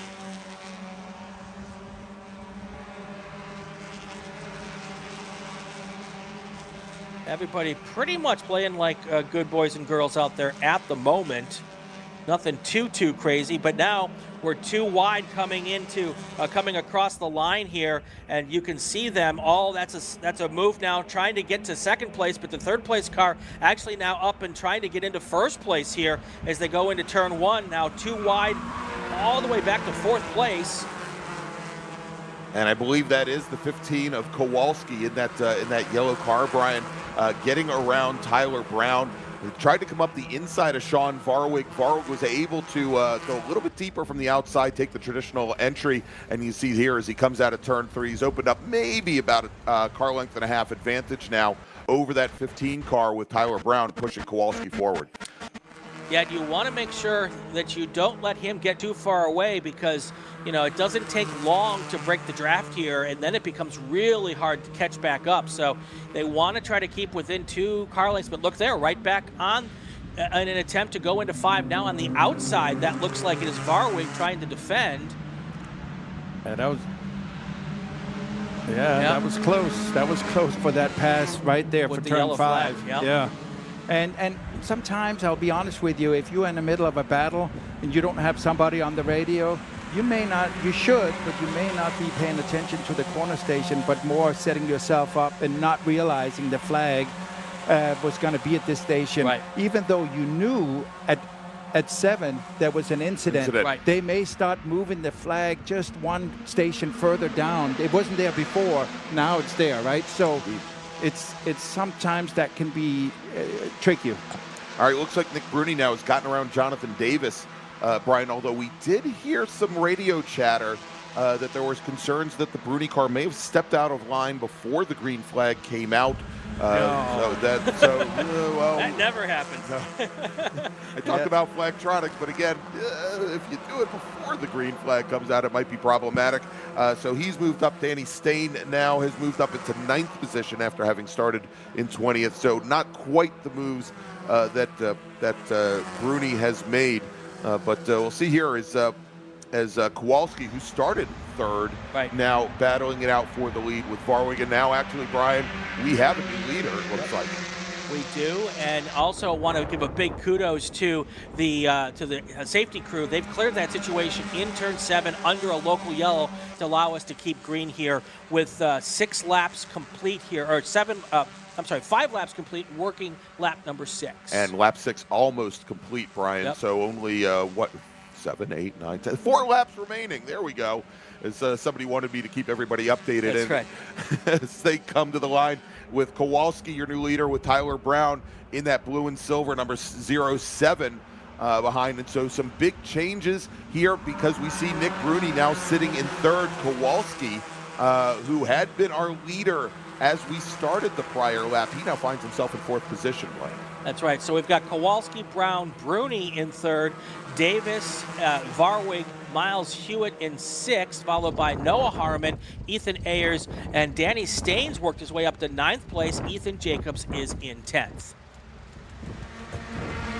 And one thing that, you know, in the beginning of the race, for the first 2 laps, you had a partner, you're drafting each other and working together to kind of work yourself up, and all of a sudden, now that your friend goes for the pass going into turn 1. Well, you knew that the strategy would be work together, try to push away from the rest of the field so that the two of you could maybe use the last couple of laps to fight after you have that full course caution or black flag. That whole strategy completely out the window, and now we can see it's 20 cars deep. Yeah. So that was a bit of an interesting moment for this car. And that looks like one of the stretch cars. The stretch cars, yeah. I think that's not Bob Stretch. I think that is his son. Well, he's got two sons out there. He's got Logan Stretch and of course now I'm going to be accused of favoring Logan Stretch, but there's another one out there as well. All right. And then we have Ethan Goulart out of Connecticut, who did extremely well at Watkins Glen. I believe he beat his dad. He beat his dad. They raced last weekend at Lime Rock Park. He beat his dad 2 days in a row. I know. And he's, I think, now all 14 or 15 years old. I'm sure Ilivan, his dad, is going to say he let him win, you know. But we'll see how that, exactly. How long that lasts. But obviously, father-son, it's so cool to see them. I know Ilivan is here, not racing, but I'm sure he's on the radio right now trying to help him out and obviously getting with I think four generations of racers with that family. And oh, look, Danny Stain now pulling off drivers left, coming through Thunder Valley. And was he pushed that way, or does he have some? Yeah, it looks like he's getting back up to speed, but certainly a big issue there. And getting word over from Canada Corner, there might have been some contact down there. Yeah. So, and Ethan Goulart then went out and won a kart race as well in the last week as well. So he's been all over the place. So he's keeping sharp on seat time and getting all kinds of experience in different platforms, and obviously doing very well. So it's impressive to see that. All right, here's how they look as they come into turn 1. Kowalski, Tyler Brown, and then Bruni and Davis. That's your top 4 there. That's your pack of 4 as they come there. And you see Bruni come out a little bit wide through 1. Does that open the door for Davis as they come through turn 3? We'll keep a look at that. Man, these guys are racing hard. Yes. It is. I mean, it's great racing, and these guys obviously have great trust in each other. Right now, going down to turn 5 where it's threshold hard braking, and they're racing that close together, you really got to trust the brake markers and pulling out inside pass, whatever they're going to try to do, right? So many things are getting computed in their mind right now, and plans may change as they go down to turn 5. That's right. Oh, a little brake lock up there from your leader. That was Brett Kowalski. Tyler Brown trying to sneak underneath going into 5, but had to pull back in. And look what Kowalski does coming out of 5. He just inches over just a little bit, just to get a little bit defensive coming into 6, knowing how difficult it is to make it to not run wide coming out of turn 6, and he's able to hold off both Brown and also Nick Bruni. It's starting to become a 3-car fight here for the lead. And don't look now, but the 4th, 5th, 6th place cars of Harmon, Varwig, and Jacobs are coming back into this discussion as well. So we're not too far away from possibly having a 7-car battle for the lead here. And just as I say, it's turning into a 3-car battle. That's Danny Stain once again running off and running wide, and there must be something broken on that machine. Yeah. Well, or a tire going down or something. Definitely problems. So he's not afraid of staying in it. No. He'll stay in it till he's one of the best guys in the rain, and huge commitment on some of the corners in the wet. Yeah, matter of fact, I remember running the June sprints here, and I think it was either 2017 or 2018 in the wet. He had opened up almost a 25-second advantage, and then the track, and he went out on wets. The track dried out. Almost the rest of the field was on dries, and you saw everybody, and I think it was Jim Drago who came up right behind him, and I think Stain managed to hold on for about 3 seconds over Drago at the end of a 13-lap race. It was really a masterful drive for him, just basically to be able to maintain that lead. As you could tell, his tires had completely gone away. Sure. But also the thing about Danny is that he will get a 20-second lead, but he still wants to win by 30 or 35 if he can, right? Be a problem. That's you right. know? All right, as they cross the line now, should be 2 laps to go here for the Spec Miata win here at the June Sprints. Right now, it's Kowalski, Brown, Bruni, and Davis up front. And then those 3 cars up trying to get caught up, Harmon, Varwig, and Jacobs.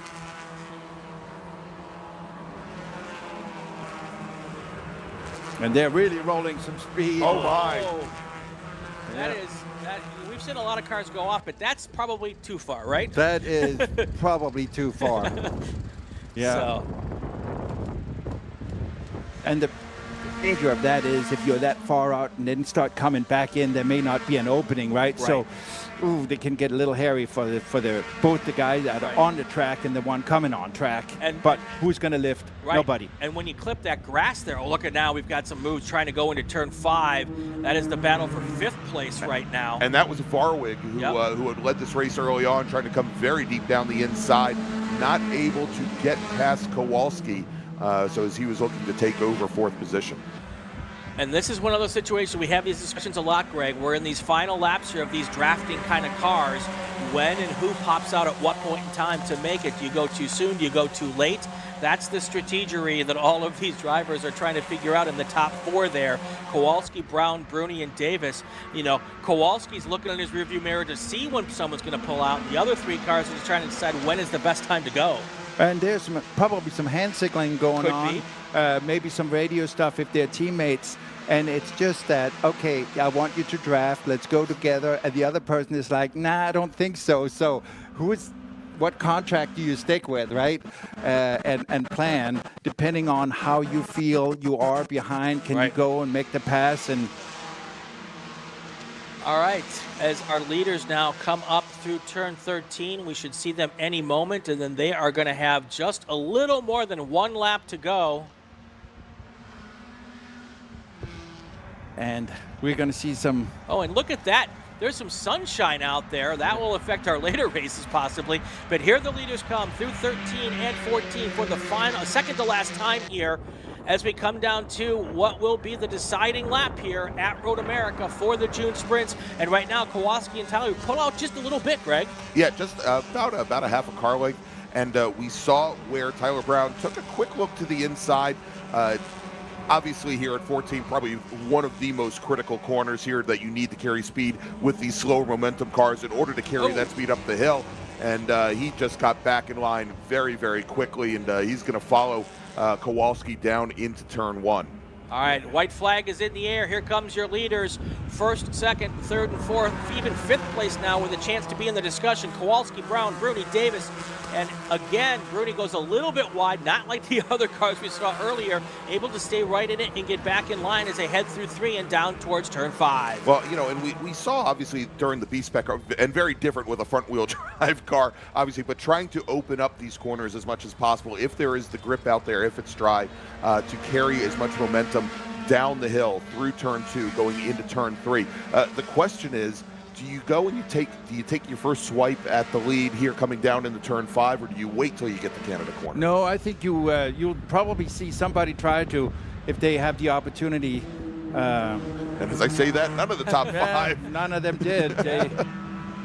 Well, and they're, you know, about, what, a quarter of a car length separation between each of them as they went down the 4. It would have been a pretty tough job to outbrake the next car going in there. And you know all the other guys are going to brake late, so if you try to make a late pass on the inside, are you going to potentially door somebody, right? So you take those risk and rewards there and take that into consideration, and then you start working on another plan. Well, and that next plan is probably going to be down at Canada corner. That's right. Brett Kowalski now with about a 1.5, maybe 2-car length lead over Tyler Brown. He's got to be real careful that Nick Bruni and Tyler Brown don't gang up on him. If those two cars get a little bit of a run and draft together, that could be real problematic going into Canada Corner. And now it looks like they've bunched up a little bit more, but yeah, it's... And some of those guys are starting to think about the exit out of 14. Right. You know?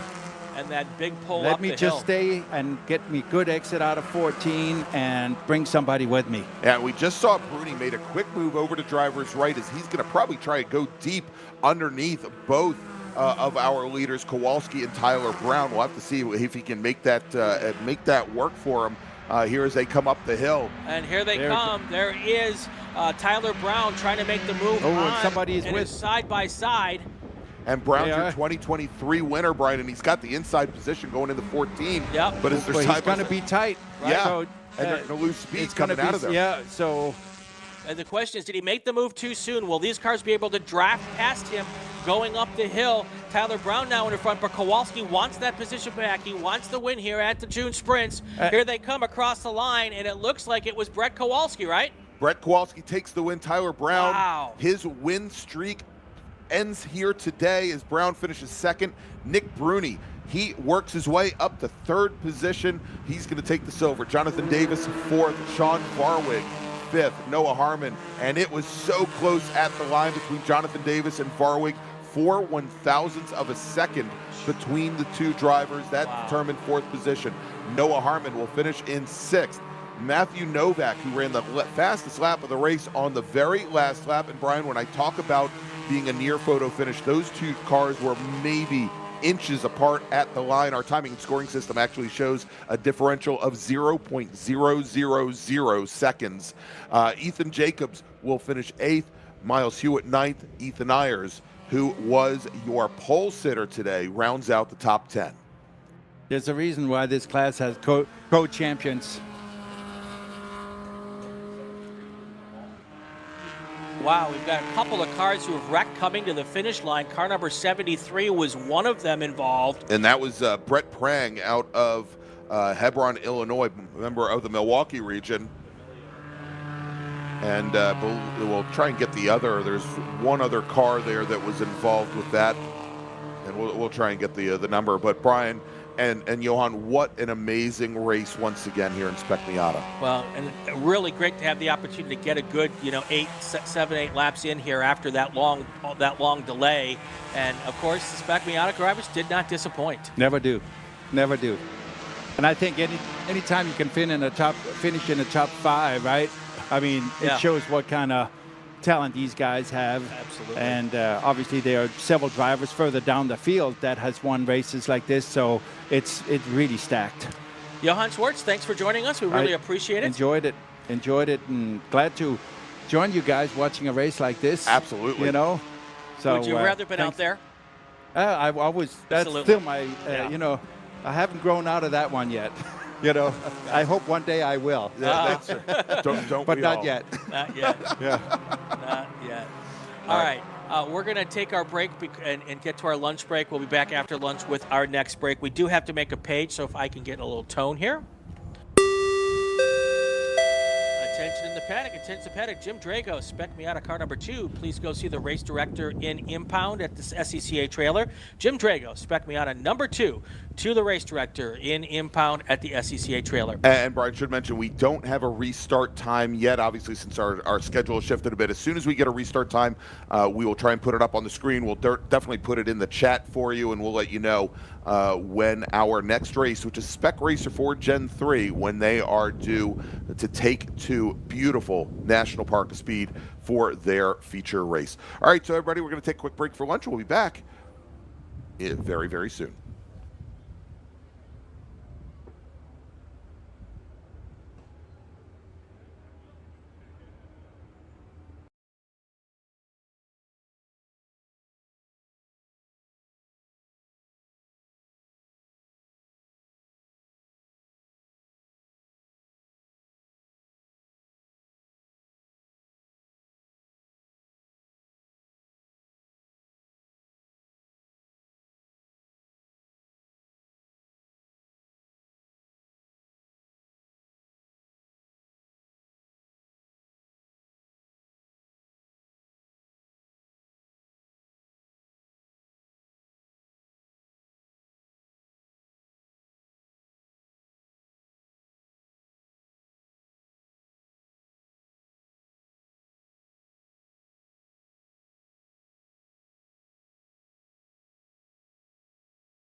Welcome back to Road America, the National Park of Speed, for the 69th consecutive WeatherTech Chicago Region June Sprints, the SCCA, the Hoosier Racing Tire, SCCA. All these plugs I have to get in, Lynn. It's hard to, the older I get, the harder it is. I remember all that stuff. Back with us for a little bit this afternoon. We had Lynn St. James with us yesterday for a little bit. We'll have her back here for a little bit. Your official duties as Grand Marshal. And we're giving you a chance to take a little break and sit with us. It was nice to be able to hand some trophies out, and particularly to Stephanie. I had one female that finished third down Isn't there. that great? I love that. Stephanie I Anderson, love yeah. that. Yeah, and she's been racing for 14 years. We had a nice chat. We're going to be getting started here with our Spec Racer Ford 3 group here in just a few minutes. But while we've got you here, there was a bunch of questions in the chat yesterday that we didn't get to because we were in the middle of the race. Let me try to get a couple of them in. One of the questions is, and we talked about it before we went live, was what were your thoughts on Jamie Chadwick and all of her success that she's had recently with the Indy NXT or Indy Next? Well, to see her progress from last season to this season was just amazing to see, because I know how hard it is. And sometimes people give up, or sometimes people give up on you. The team could have given up on her. And so to see that come together and the progression she's made this year was super. And then to watch her here run, get the pole. I mean, that's huge here. And then to be able to lead every lap, no matter what the circumstances, after the red, or I call it a red after the stop. And she just did a fantastic job. And I think those seasons, the 2 seasons that she won the W Series, where she led a lot of those, and there was a lot of criticism about that, like, what's the big deal? That just shows how they're not really good, blah blah blah. That gave her such great experience to be able to lead. Great. It's one thing to race. It's another thing to lead a race. It is a whole different deal. And her poise and her spot on, she never missed a beat, was just a testament, I think, to the experience. And experience is what we all need. There's a few what I call naturally gifted drivers. I remember I used to say, God didn't teach me to walk on water like he did Scott Pruitt, but he taught me how to really paddle hard. I love that. And so, because there are some naturally gifted drivers, you know what I mean? That's right. And that just have it, and you hate them. Well, Brian, and that's why I always show up to the racetrack wearing my little floaties. So let's run down the starting order here for our Spec Racer Ford Gen 3 races. They're now heading out on track for their pace lap. This is the Elite Challenge presented by Hoosier, where our winner today will win a $1,000 cash award, 2 certificates for Hoosier Racing Tires, that coveted Chicago Region SCCA June Sprints checkered flag, and a June Sprints hat. Might be even more coveted than the checkered flag. I don't know. So, coming in second will garner you $800 in cash, a single certificate for a Hoosier Racing Tire, as well as a June Sprints hat. And if you finish third, you get a $700 cash award, a $100 Brakeometer product certificate, and a June Sprints hat. We had 72 Spec Racer Ford Gen 3 drivers set qualifying times here this weekend, because I can usually not count that high, as we saw yesterday, Lynn. I'm going to give you the top 30 drivers here on the grid. Starting 30th, driving the number 14 Spec Racer Ford Gen 3, representing Cow Club from Chatsworth, California, it's Paul Marino. John Jansen is from Barnesville, Minnesota. He's representing the Land O'Lakes region. He's driving the number 4 car, starts 29th. Starting 28th in the number 22 Spec Racer Ford Gen 3, from Manhattan Beach, California, it's Robert Edmondson. Tyler Fox is going to start 27th. He's driving the number 9 car. He's from Kansas City, Missouri. Wall, New Jersey's David Dickerson will start 26th today. He's driving the number 38 Spec Racer Ford, with Umberto Miletti scheduled to start 25th. Umberto is from San Francisco, California. He is driving the number 34 car. Joseph Malley will start 24th. He's in the number 199 car. He is representing the Houston region and is from Houston, Texas. Germantown, Tennessee's Keith Grant will start 23rd. He's in the number 97 car, with Tom Miserandino no longer showing as being from the UK. He is now from La Quinta, California, representing Cow Club. He's in the number 15 car. Chris Jennerjohn will start 21st. Chris is from Hartford City, Indiana, representing the Indianapolis region, and he's driving the 41. John-Luc Liverato is going to start 20th today in the number 8 Spec Racer Ford Gen 3. He's from Atlanta, Georgia, with Justin Elder starting 19th. Justin's from Lakeville, Minnesota, representing the Land O'Lakes region, and he's in the number 91 car. Carter Kunkel will be driving the number 133 Spec Racer Ford Gen 3. He's from Bixby, Oklahoma. He starts 18th, with Mark Greb starting 17th. He's from Iowa City, Iowa. He drives the number 71 machine. Todd Vanacourt from Ormond Beach, Florida, representing the Central Florida region of the SCCA, and he drives the 119 car, starting 16th. Jace Petty, all 15 years of him. He is going to start 15th today. He's in the number 02 machine, and he's from Oakland, Illinois. Liam Flanagan will start 14th on the grid. He's from Broken Arrow, Oklahoma, representing the Oklahoma region, and he's driving the number 92 car. Also representing the Oklahoma region, from Bixby, Oklahoma, starting 13th today, it's Tyler Stevens in the 105 Spec Racer Ford. Dan McBreen's driving the 157 car. He's from Atlanta, Georgia. He starts 12th, with Sandy Satullo III from Hillsborough Beach, Florida, representing the Northeast Ohio region. He starts 11th in the 07 car. Then we've got Bobby Sack, two-time national champion. He starts 10th today. He's in the number 19 machine. He's from Bloomfield Hills, Michigan. Dave Ogburn, out of San Angelo, Texas, representing the West Texas region, starts 9th. He's in the number 108 car. With Richard Stevens out of Bixby, Oklahoma, he starts 8th, driving the 56. Caleb Schrader's out of Tigard, Oregon, representing the Oregon region of the SCCA. He starts 7th in the 99 car. Caleb Rothel out of West Bend, Wisconsin, representing the Wisconsin region. He starts 6th today in the number 2 car. With Brian Schofield, another former national champion. He's out of Lakeland, Florida, representing the Central Florida region. He drives the 61. Colin Clark will start 4th. Colin's driving the 23 car. He's from Houston, Texas, starting 3rd today from Greenbrier, Arkansas, driving the 43. He starts 3rd. Peyton Long. And your front row today from Burlington, Wisconsin, representing the Milwaukee region of the SCCA, driving the number 44 Spec Racer Ford Gen 3, it's Joshua Hansen. And your pole sitter, another two-time national champion from Spartanburg, South Carolina, representing the Central Carolina region, in the number 31 machine, it's Clay Russell. Get ready to get this thing underway. 12-lap races for our rest of the races. Got some really big talent here in the front of this field with Clay Russell and Brian Schofield, Caleb Schrader, Richard Stevens, Dave Ogburn, Bobby Sack.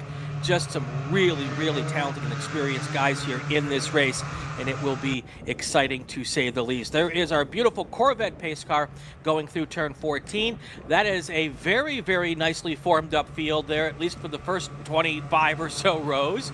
And then there'll always some stragglers here. But the nice part about a 14-lap, 4-mile pace lap is that there's plenty of time to get formed up. And look at them as they come up the hill, looking for the green flag here. Lynn, ever in a 70-car race? I think I was. Maybe at Daytona? No, here. When I ran the June Sprints. Oh, that's right. That's such a beautiful sight watching that. Isn't it, though? Yeah, come on, guys, get up there. Lynn's willing them to get into line. I love that. Yeah. Of course. Oh, we've got a green flag, and I think we may have actually had some issues here on the front straight before the green flag flew. We've got 6 cars, all these cars 3 wide in side-by-side contact. They're going into turn 1. It looks like they're all able to keep it on the racetrack, though. Still not sure what the situation was in turn 14 and 15, but we'll keep an eye on that for you as the whole field goes through one fairly nicely, and they start to get into a single file. Yeah, exactly. Well, try to get the word over race control. Of course, here on the front straight, and I've seen it many times before with that concrete so close to the edge of the track here, when drivers, they fan out, they try to go 3 wide coming up the hill. All it takes is for somebody to check up just a little bit, and it creates a huge accordion effect all the way down the hill as drivers don't know if that green flag has come out or not. Brian Schofield making a pass going into turn 5. That's to get himself into 3rd place here. And he's now pulling up the hill towards 6 in 3rd place. Oh, look at all of that traffic jam. That looks like, cars stop. That looks like the 405 on Christmas Eve in L.A. So you get with the guy from California. That's right. And they've all seemed to continue on. All right, so Brian, one of the drivers that is off before the green flag, and we are going to be going to a full course caution now. The 71 car of Mark Greb out of Iowa City. He was scheduled to start 17th. We had another car come down the pit lane. Unfortunately, I did not get the number. I think the issue may have been, we might be able to see it on our turn 14 uphill camera, Jordan. That may be where our problems are. Yeah, you can see there is the track truck there right underneath the NTT data bridge. I had heard them call for yellow at 15 right as the green flag flew, and someone obviously got together and got into the wall there. And Brian, and we're sending our faithful ward, Brandon Kazmarek, down into timing and scoring, where he might be able to see out the window and see who that car is up against the wall, and we'll try and get a number on it. Sometimes we have to go old school here. That's right. So, cameras be damned, we need spotters. That's All right. Here, as the field now under full course caution and coming up through Thunder Valley, we'll That's too bad, because they looked so in line, you know what I mean? They did look so clean, and it was like, God, this is like really the real deal, right? You know? That's right. And then. But we head back here, and I believe it was either 2018 or 2019, actually, for Spec Racer Ford Gen 3 during our sprint race on Saturday. Pretty big schlemazel here on the front straight, where we had 11 cars. Let's see, the 171 also with some where we Ben had Jacobs. Yeah, where we had I think 11 cars get together here at the start. Oh wow! And it was a pretty big pileup, literally on top, some of them on top of one another. All 11 cars were back out for the following day, and I think a lot of that owes to how stout some of these chassis are. They're tube frame, multi-tube chassis underneath this fiberglass. And as I've talked to some of the prep shops, you cut out a tube, you weld another one in, and you're back out the next day. Let's do this while we're under full course yellow. Let's get our break and get that out of the way. And then when we come back, we'll talk with Linsom James more. You're watching the 66th consecutive running of the Chicago region, WeatherTech Chicago region June Sprints. We'll be right back.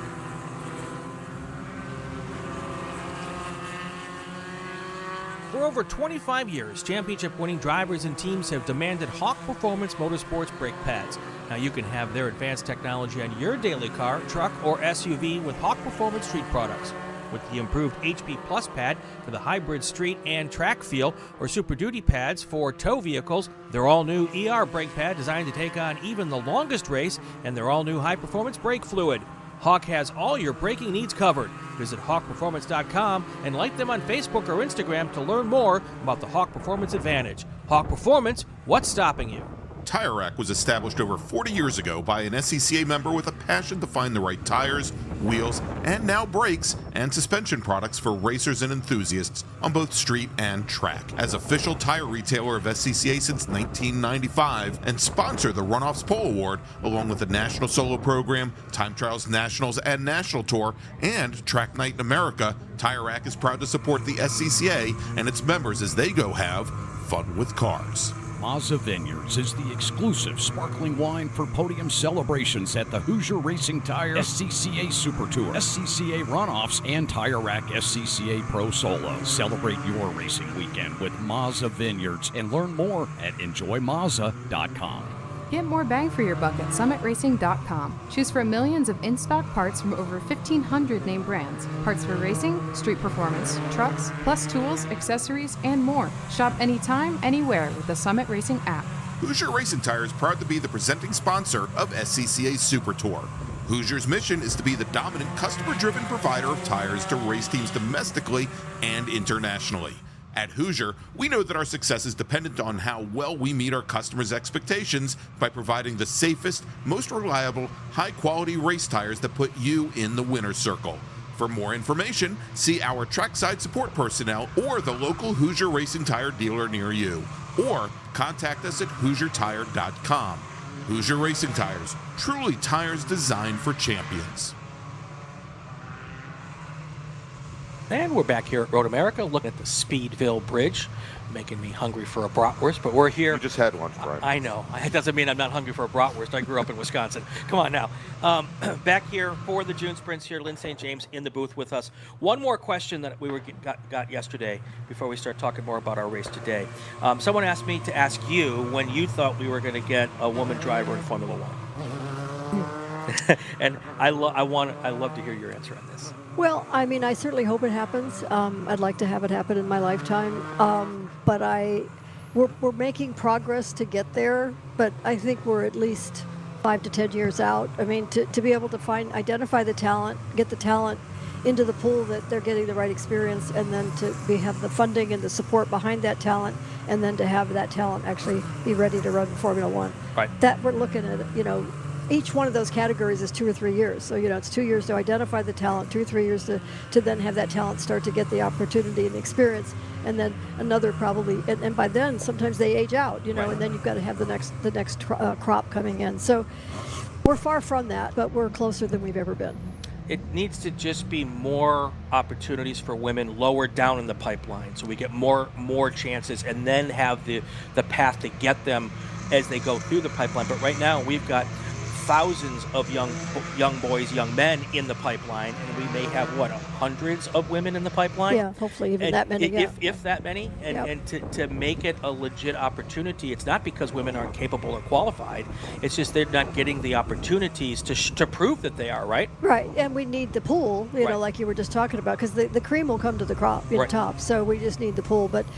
It's changing. We have so many more gals running in karting, and I think as much as we don't need to race just against women, that F1 Academy is giving gals an opportunity to be able to get a quality experience, quality program with quality team, quality cars, and and learn how to do it right. Yes. I mean, just learning how to go to the podium sometimes is just really, it's just these things that build your confidence and it builds your experience, so that when you are then, Chloe Chambers, who's an American, just won the F1 Academy race yesterday, and just to see her poise of being able to know what to expect, as opposed to a deer in the headlights kind of thing, like, oh my God, I just want to race. And we have improvements. It's getting better. Yeah. When I started, there were no women at all, maybe 1 or 2 across the entire country racing SCCA races. Now we have 10, 12 here this weekend, and still not enough, but it's happening better, and that's what we need more of. What I was thinking while I was listening to you guys earlier, and you talked about this contingency, support from Hoosier, right? For a second.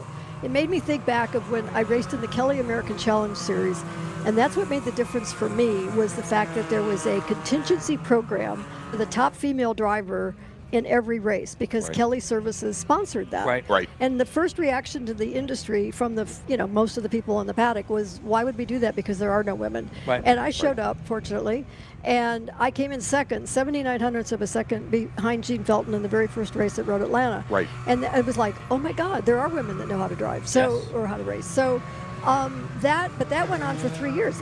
We got $2,500 as a highest finishing woman, and you had to at least go half the race. They had other criteria. Sure. I didn't get the $2,500. The team owner did. So that meant it was an incentive for a team owner to put a woman in the seat. Right. And then there was a bonus point system, and at the end of the season, there was I think it was a $25,000 purse for the top 3 in that points. So it was just an incentive, a contingency program.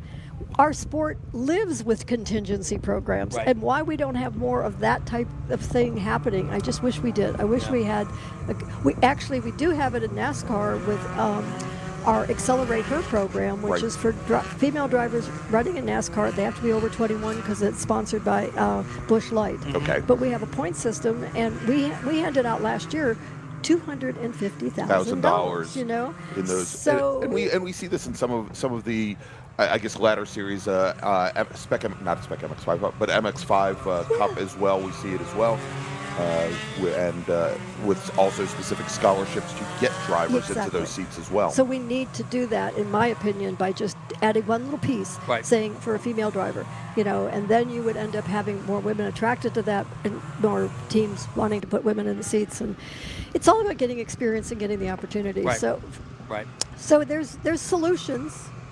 We just have to keep working on it. All right, it sounds like we're about to get ready to go back to racing action here. Yeah, indeed. And again, these are 12-lap races, and Brian, we are working now working lap number 3, and we've just received word from Race Control that we're going to go back to green flag racing this next time by. Carl Swanson in the chat says his daughter is very interested and will get her first start at a Track Night in America event as a coach, and there will be a coach to encourage her with full support. That's great. Yep. Just love to hear it. Yep.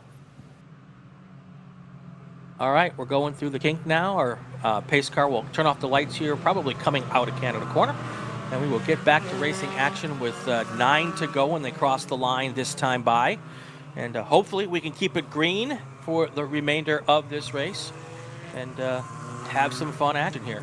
So one comment about that comment is that there's a lot of things that are not possible for dads and daughters to do. Right. Racing is one of the things that dads and daughters can do. Absolutely. Yeah. It's not just dropping them off like it is going to a soccer team. Exactly.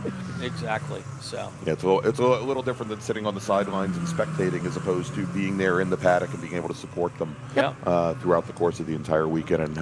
And yeah, absolutely. And and we've seen, and I have a number of racers that I've worked with that gone and moved into road racing after being auto mechanics as well, and they've actually used motorsports to help advance their own careers in what is, I think, for most women, a very non-traditional job position. Career, yeah. Well, career. One supports the other. Exactly. Yep. All right, so Clay Russell is your current leader. We've got Peyton Long second, Brian Schofield, Colin Clark, Caleb Rothel, Bobby Sack. That's your top 6 as they're coming into turn 14 right now. The safety car, Brian, should be pulling onto the pit lane here momentarily. If it hasn't done so already, we'll hopefully get a look up the hill and could be going green here momentarily. The advantage we have now is we'll be going back to green on a single file restart, so that should eliminate a little bit of the potential for issues here that we had at the start. But they're still going to get 2 or 3 wide by the time we get to the turn 1, I'm pretty certain. Green flag is probably going to be in the air any moment here. There we go. We see green flag in the air, and we'll see the field pop over the hill here as they all head down to turn 1 here for the second time in anger. Yeah, and Clay Russell immediately, Brian, moved driver's right to try and protect the inside line going into turn number 1. Was bringing Peyton along with him as he's stuck in right behind the 31 car. Kind of trapped Brian Schofield to the outside there going through turn 1 in the hopes that, much like some of these drivers a little bit further back in the pack, might run a little bit wide. Remember all that I said about single file would make for less side-by-side action? Going complete nonsense. I just lost. If I had any credibility, I just lost it all. So, but they all got through clean. That's the good news. And we're all now heading down to see how many 2 wides we'll have going through turn 5. or 3 wides, maybe. And Schofield takes a quick look to the inside, Brian, and not quite close enough. You can see really on the limits of braking there as the rear end got very, very light and moving up the hill. That is, believe that is Hansen that moved up back into that top group there as the 4th car in line. All right, now we're starting to sort ourselves out to be more single file, and the faster cars are starting to string themselves out here just a little bit here.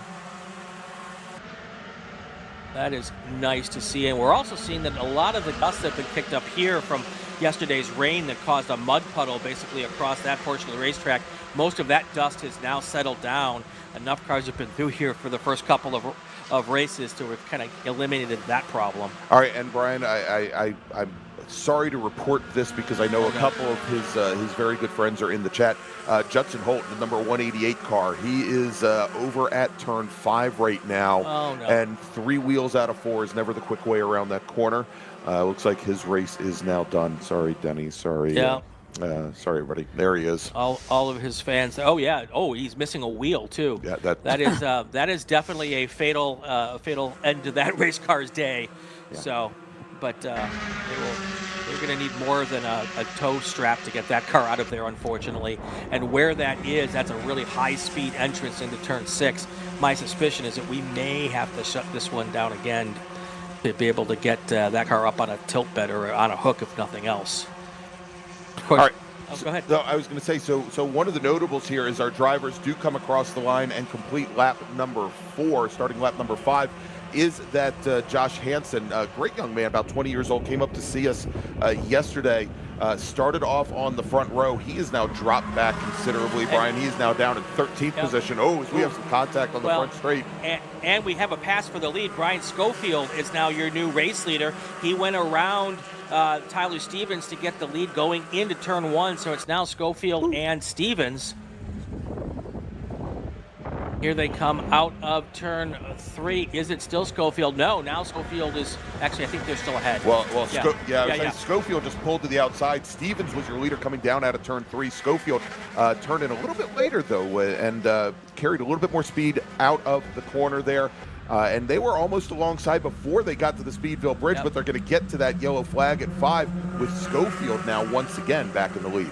Now they really got to be careful going up that hill because they're trying to do that fix there. Now we got a car with a lot of smoke going into turn 5. Not sure. That looked like maybe it was brake smoke, hopefully. That was some A early lot of brake brake lock. smoke. I was just going to say it was early if it was. Yeah. That might have been one of those, oh my gosh, I see a yellow flag and I'm about to make a pass. I need to stop making this pass. That's probably exactly. That's right. And Brian, just as I was talking about Josh Hansen, that was his body work that went flying up through the air on the front straight there. We'll notice here as he comes through the corner here in just a moment that orange, not the orange and blue of Ogburn, but the orange 44 there, as we have a number of cars off at 8 now, too. Yeah, 2 cars came together, and one of them hit what I think may have been a sign.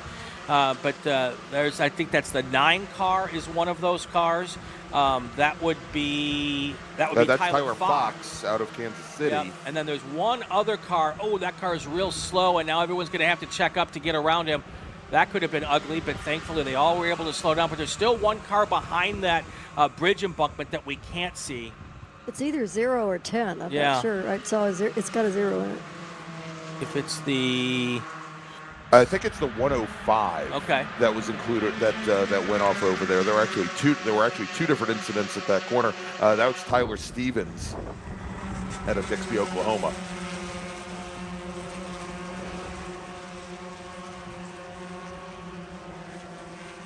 Yeah, we got tons of little issues.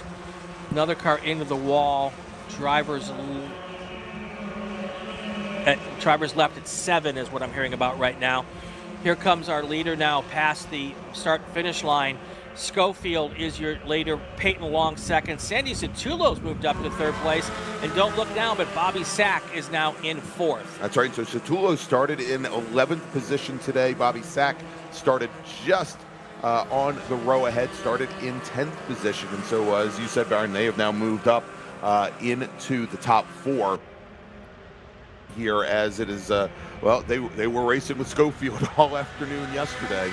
And Peyton Long, who started, not that much further back. The pack started 3rd today. He's right in that fight as well. Long out of Greenbrier, Arkansas. Now they're 2 wide for 3rd place there. That's Bobby Sack and Sandy Satullo, though, fighting going into 5.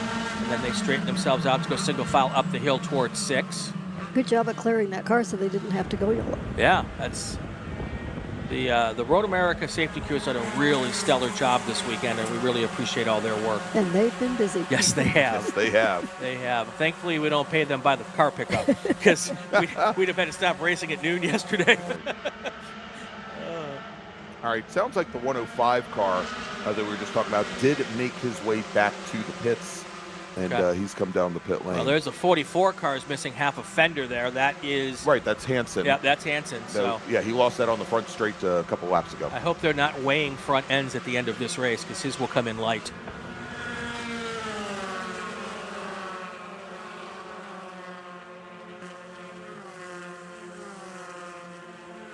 Ooh, that was very close to being very not good. Car going wide there, going through the kink. And making it back on without. Now, it does appear, Greg, that the grass off to the left here has started to really dry out, so it's probably not as critical a problem if you go off as it was yesterday, and especially late in the day. But you still never want to go off there if you can avoid it. It's a really high-risk area. No, and it also appears that the Road America teams here have cleared a lot of that dust and dirt that was on the outside of turn 8. You wouldn't know it by the 2 incidents that we just had over there, but not nearly as bad as what we saw earlier. And we've got a waving yellow, Brian, now at turn 1. Okay. And so we've got a car off on the side of the track. Actually, that may actually be for the debris on the track. Although I don't see a debris flag being hung. All right, so right now, our 3rd place car, Clay Russell, is in the danger zone right now. As Schofield and Satullo work together, if they can pull away just another 1.5, maybe 2 seconds, they will break the draft here. And that is really, really important for Russell to keep as close as he can because the draft is so important. And these cars work better as 2-car drafts and 3-car drafts. And but Clay Russell needs to keep caught up. they are showing the yellow at the start finish, but as you said, that might be a debris. Maybe they don't have a debris. Yeah, that's exactly, because I don't see the debris flag. Now, Brian, here's the other note, and of course, Liz Sack was very quick to pick this out. We talked about Josh Hansen's bodywork issues. Bobby Sack without the left front bodywork on his car, and that certainly is going to hurt that car in a straight line. Right. And we just saw that coming out of turn 3, coming down the Marine sweep into turn 5, where he did drop back, and he's now, it looks as though, is that Dave Ogborn? I think that he has now picked up the 108 car directly behind him, but he's started to back that second pack up as he's had Peyton Long go around him, and he's losing track of the top 4. Yeah, that yellow at start finish was for a car off at 1, but I think maybe that car has been moved now, or at least moved far enough away. Let's take a look at our top 10 right now. Schofield, Cedulo, Russell, Peyton Long, Bobby Sack, then David Ogburn, Rich Stevens, Carter Kunkel, Caleb Schrader is in 9th, and Colin Clark is in 10th.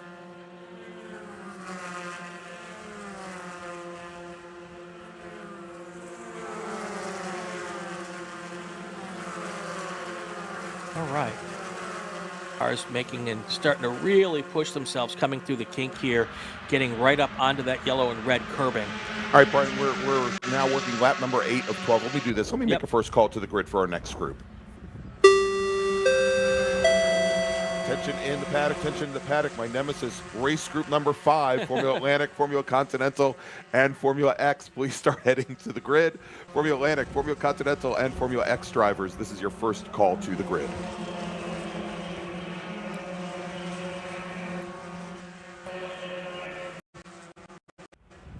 No changes. Actually, that is not true. Clay Russell has dropped down to 3rd now, going in across the line this time by Sandy Cetulo has taken over the lead. Brian Schofield is in 2nd. That's one of those classic Spec Racer Ford drafting situations. Coming up that hill, they were able to make that move, and they can probably swap positions back and forth now for the next couple laps, Greg. So, Lynn, I had a question for you as far as, and you've had, and we talked about this a bit yesterday, have a history across a large number of different disciplines of motor racing. And you said you started out in the SCCA in showroom stock in a Ford Pinto. How was that progression from driving showroom stock cars to moving to Indianapolis 500 driving? Well, I mean, that was a 20-year transition of experience. Yeah, it's not like it happened in 6 months. I certainly understand that. Well, I mean, I think that's where, you have to adapt to every car you're in, and I talk a little bit about this when I'm talking to people that maybe don't know what racing is all about. Sure. Is that you can't sit in the car and go, I don't know how to do this. This is all different. You have to sit in the car and go, I can do this. I can figure this out. And it's amazing how everything you've done before helps you. It applies to what you're doing. And I just asked a gajillion questions to whether it was the team owner or the crew that I was working with to anticipate, how is the weight transfer? How are the brakes? I mean, you talk to them as much as you can before you get in the car. And then sometimes I adapted well, and I have to admit sometimes, I struggled. I took a stock car to Talladega to set speed records, and it was basically Bill Elliott and his family and his team built the car. And I had not really ever raced a stock car, but I've been raced in sedans so much, like in the Ford Mustangs, that I thought, I should be able to do this, right? This will just be a bigger, faster. Like a GT car. It wasn't anything like a GT car. I mean, because it was big and it was heavy and it was lumbering. It had these, tires that I couldn't feel the tires. I was like, the car was numb, and I remember pulling in the pits, during one of the, in between the sessions, and Bill says, well, so how's it going? And I said, I don't know. I don't even know who's driving it because it doesn't feel like me, So I didn't really adapt or feel good about that car. So that's the only time that I could ever say, I don't want to do this, and 3 weeks later I got to drive an Indy car at a test, and I go, I want to do this. I love this. I got to do this, But I tell drivers that are getting opportunities to drive other things is to trust trust your instincts, trust what you really feel that you could be in control of. Right. And you got to be in love with the car. You've really got to be in love with the race car. And so I've just been very fortunate to be at a lot of really good cars and just only a few and they weren't bad, they just weren't me. We have a developing situation yeah, here. Big things here, Brian. So we saw a couple cars peel off and come down the pit lane, and they were both of the cars with the bodywork issues. One was Bobby Sack in the number 19 machine. Hansen in that orange 44 pulls off. And with them pulling off now, we've got a two-car breakaway here at the front of the field. We just saw the battle for third going side by side into turn number 5 with Dave Ogburn now, who's moving up at the third position, gets around Peyton Long in the 43 car, and I think that shuffles Sandy Satullo a little bit further back, but what a breakaway now between Schofield and Russell. Yeah, Schofield and Russell, they're at the point now where if they're smart, they've checked out, and if they can work together really closely here, they can see. If you look at that, they're 6-7 car lengths. That draft is broken now.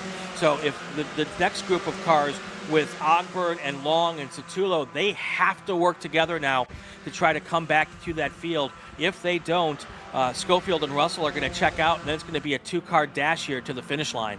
Now look at that gap. I mean, Sandy Satullo, before we were chatting, was leading. Right. Yeah, exactly. And now he's, not leading. Yeah, now those 4 cars, it almost looks like now there's a battle for first place and a battle for third place, and if they don't bridge it, and it's going to be really hard, especially with 4 laps to go, to bridge that gap. And it looks like the number 9 car for the second time today having some issues there over at turn 8 coming down the Hurry Downs. It was interesting because the last race in that Spec Miata race, we were talking to Johann Schwartz, we talked about, the strategy for those 2 lead cars or even 3 lead cars, try to separate themselves out, do a little pushing, do a little drafting, so that they're the only ones in contention when you have a couple of laps to go and you don't have to worry about 6 or 7 cars behind you. That gap's getting bigger. Exactly. I'm sorry, but don't mean to interrupt. But that gap's getting bigger. It's amazing. And it's getting bigger because we've learned from watching now our 40th Spec Racer Ford race over the last 2 years, 2 cars draft better than 3 or 4 in this class. Oh, really? So this is the perfect scenario for these lead 2 cars. For some reason, with the aerodynamics and the way the car comes off the air comes off the back of those cars, the third car is at a huge disadvantage. So 2 is much faster than 3 or 4, and that's what they're doing right now. Yeah, and at some point, Dave Ogburn is the second car in that second pack right there. He's going to decide, well, I don't have a chance at first or second.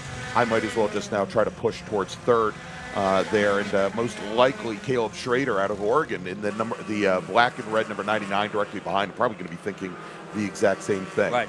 Ogburn is a Goodyear Tire test driver. He's also the current reigning winner of the One Lap of America, so he knows how to drive a car fast. He's also really good with racecraft, and I think he's just... Did he make the move? Yep. I believe he's just made the move into third place. Attention in the paddock, second call to the grid for race group 5, Formula Atlantic, Formula Continental, and Formula X. Please come to the grid. Race group 5, Formula Atlantic, Formula Continental, and Formula X.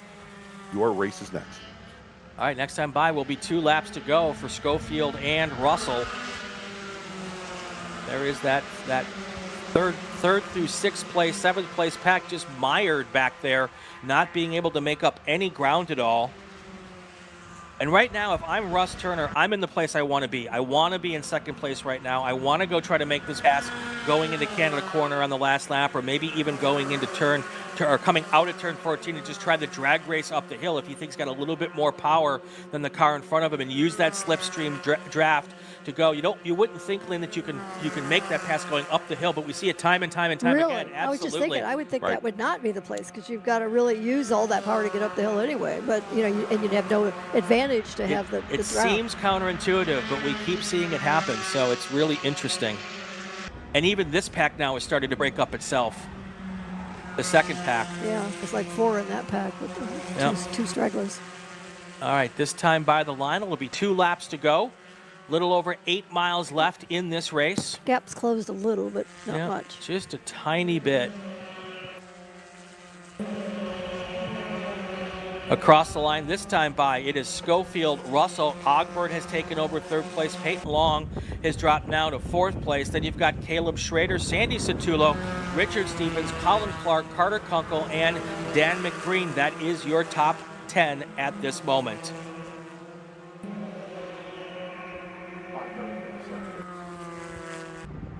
Yep. David Ogburn just goes purple with a 1:29.606 for his fastest lap of the race. As he's still continuing to lead that second pack.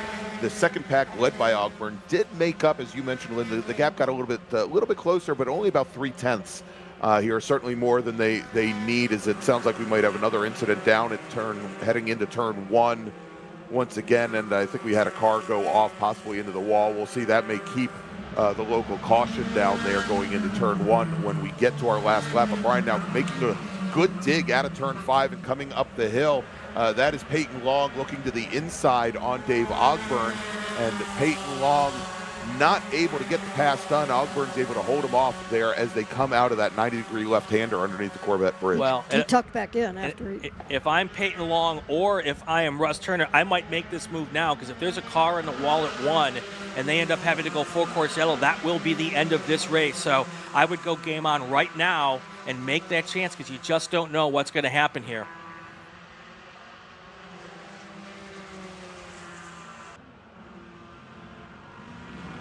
So far is still Schofield and Russell, and then you've got Ogburn and Long in 3rd and 4th, with a couple of more cars right behind him, Schrader and Satullo. And I think that may be Dave Yon in the number 29 car that is off over by turn 1. We'll try and get a confirmation on that here in a moment. So if what you said is true about making that pass going up the hill, then this is when you should do it in case, in case they go. And of course, then they won't throw the full course hill. And again, my credibility will be shot for the second time in this race. Well, and we've seen here in past years, Brian, where we had a 3-way, almost a dead heat finish here a number of years ago at the June Sprints. With these chassis, you can draft past and make that slingshot move coming up the hill, and there is enough time to make the pass before you get to the bridge, as the white flag is now in the air and we're working our final lap here. And no yellow, that's good. And no yellow, and still Schofield and Russell, and the cars behind have not fanned out here.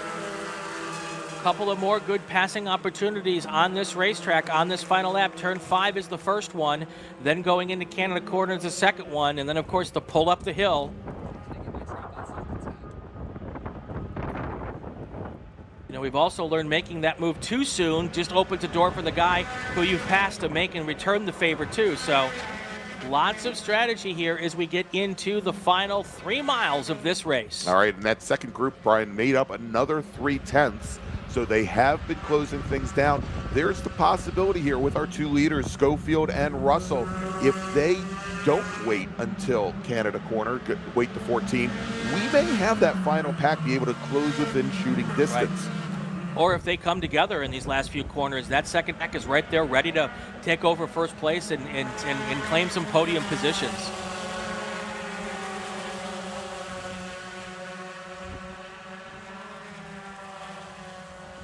I don't know who they are personally, but I could tell you that I don't think they're going to crash.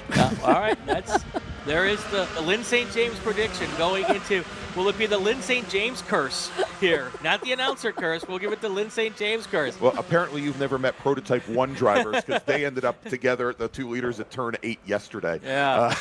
Much different in Spec I don't Racer know who 4. they are. Just watching how hard and clean they're running. They're running know? good, yeah. These are 2 of our best up here front. Now here's Russell looking for the opportunity. No, He's going to try to go side by side through the kink here. Now down towards Chandler Corner. That's going to be Russell on the outside and Schofield on the inside. This could be good. He might just set himself up to be a little bit better going into Canada Corner, and that might be what he needs.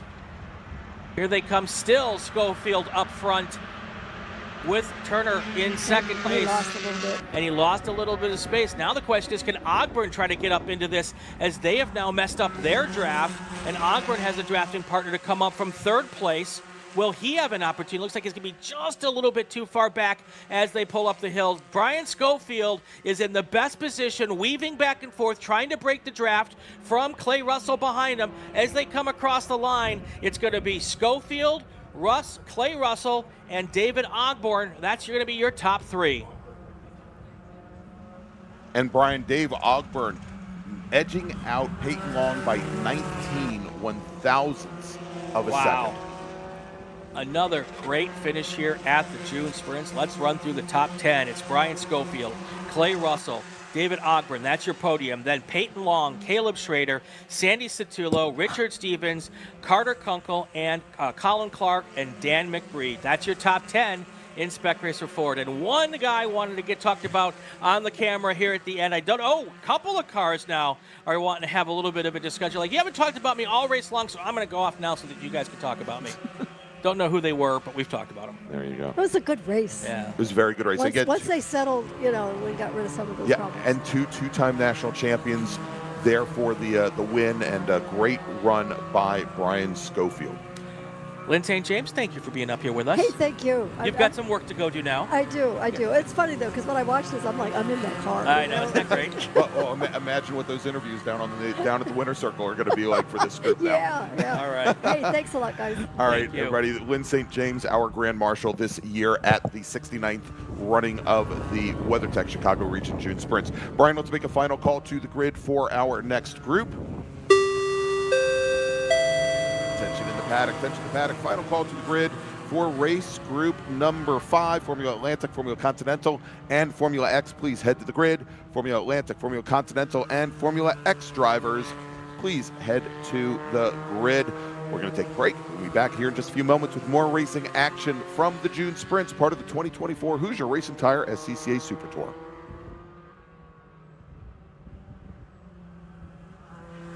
Hoosier Racing Tire is proud to be the presenting sponsor of SCCA Super Tour.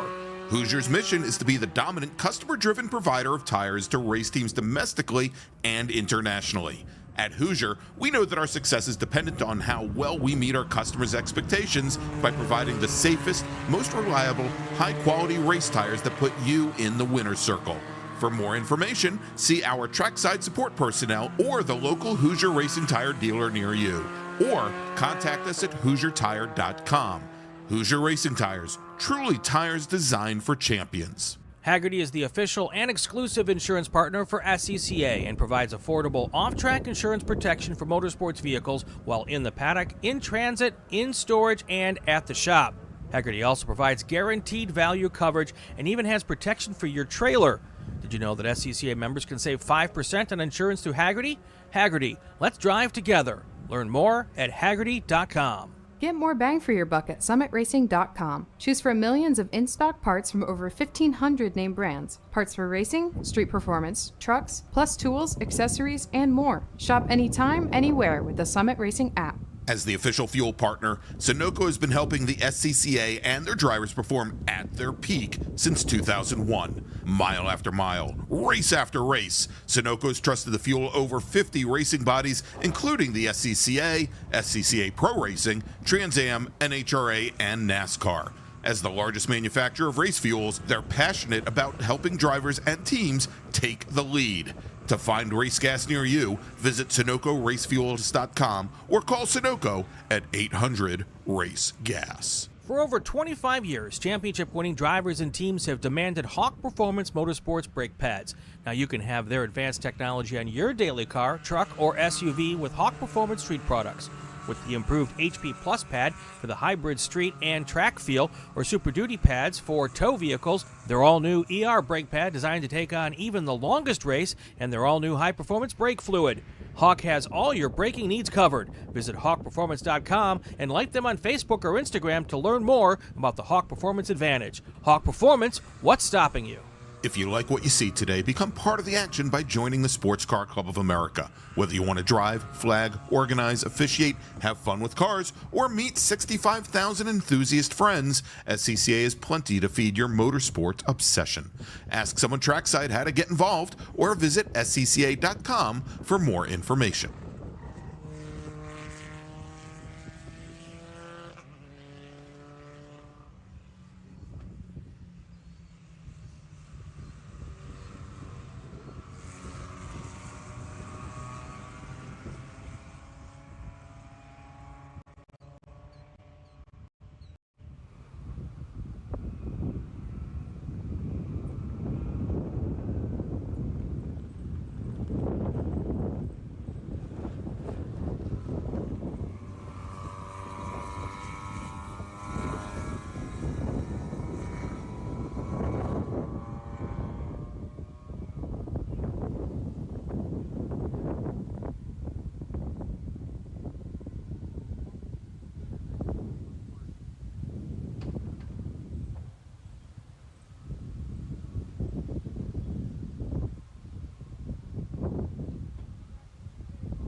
And welcome back, everybody, to the 69th consecutive running of the WeatherTech Chicago Region June Sprints, part of the 2024 Hoosier Racing Tire SCCA Super Tour. I'm Gregg Ginsberg, along with Brian Bielanski, and we once again want to thank Grand Marshal Lynn St. James for joining us here for the second day in a row. Lovely to have her in the booth. Such a wealth of knowledge, Brian. Yeah, smart and passionate. She has, as my good friend Gina Henderson would say, she has the passion. That's right. Well, hopefully you'll have her on the Inside the SCCA podcast soon enough. Let's do this, Brian. We've got our our sixth race of the day heading out on track right now. And we are once again going to have a split start. We have our Formula Atlantic drivers behind the first Corvette pace car. They're coming off the grid right now. And then we are going to have our Formula Continental and single Formula X racer coming out behind the second Chevrolet Corvette pace car. I'm going to give you the top 16 in each of the two groups. Let's start off with Continental and Formula X. Starting 16th, driving the number 04 Reynard 87F from Elkhart Lake, Wisconsin. In Formula Continental, David Oddie. Hartley McDonald will start 15th. Hartley's in the number 127 Van Diemen RF06, and I believe Lynn was very interested in what Hartley McDonald was doing. I believe that's her teammate in some other racing endeavors. He's out of Mulberry, Florida. Starting 14th, driving the number 85 Van Diemen RF03 from Louisville, Texas, Eric Presby. John Jansen is starting 13th. He's driving the number 4 Van Diemen USF 2000 car. He's in Barnesville, Minnesota. Then we've got Devin Hansen starting 12th. Devin's driving the number 13 Van Diemen RF99. He's from Green Bay, Wisconsin. Then we've got Barrington, Illinois' Hayden Eade, who is driving a Van Diemen RF03. He's going to be starting 11th in the number 50 machine. Rockford Beaucamp will start 10th. Rockford's driving the number 23 Van Diemen RF99. He's from Fitchburg, Wisconsin, with Devin Lasser starting 9th. Devin's in the number 05 RF02. He's from St. Charles, Illinois. Chris Jarno from St. Petersburg, Florida, is driving a Van Diemen RF01. He is starting 8th in the number 24 car. Then we've got Mark Hutchison, starting in 6th position. Mark is driving the number 6 car. He's from Mukwonago, so almost like Quantico, Virginia. No, Mukwonago, Wisconsin. Bill Johnson is going to be starting 6th today. He's in the number 42 Van Diemen RF01. He represents the Kansas City region. He's in the 42 car. Trevor Russell's in the 32 car. He's from Tucson, Arizona, in a Van Diemen. He starts 5th. Starting 4th, Dean Carolup in the number 45 Van Diemen RF01. He's from Orchard Lake, Michigan, with John Burton LaRue from Muncie, Indiana, in his Citation Snipe. And he starts 3rd in the number 7 car. Tim Miner is going to start 2nd. He's in the number 81 Citation. He's out of Fredericksburg, Virginia, representing the Blue Ridge region. And your pole sitter in Formula Continental, driving the number 65 Van Diemen from Burlington, Wisconsin, Michael Verisons. Let's move over now to Formula Atlantic, where Jack Keecher will start 16th. He is driving a Phoenix F1000 machine. Starting 15th is Alex Conger. Alex is driving the number 28 Star Pro Formula Mazda. He's from Griffith, Indiana. Victoriaville, Canada, QC. That would be Quebec, Canada. Yep. There you go. It threw me off because he's from the Arizona region, obviously. A snowbird. Exactly. There we go. He's in his Swift 014. Marcel LaFontaine, starting 13th in the number 09 Swift 014 from Fitchburg, Wisconsin. J.R. Smart. Rob Radman's from Cedarburg, Wisconsin. He's in the number 75 Pro Formula Mazda. He starts 12th. Adrian Morrow in the number 5 Ligier, the F3 Ligier, the JSF3.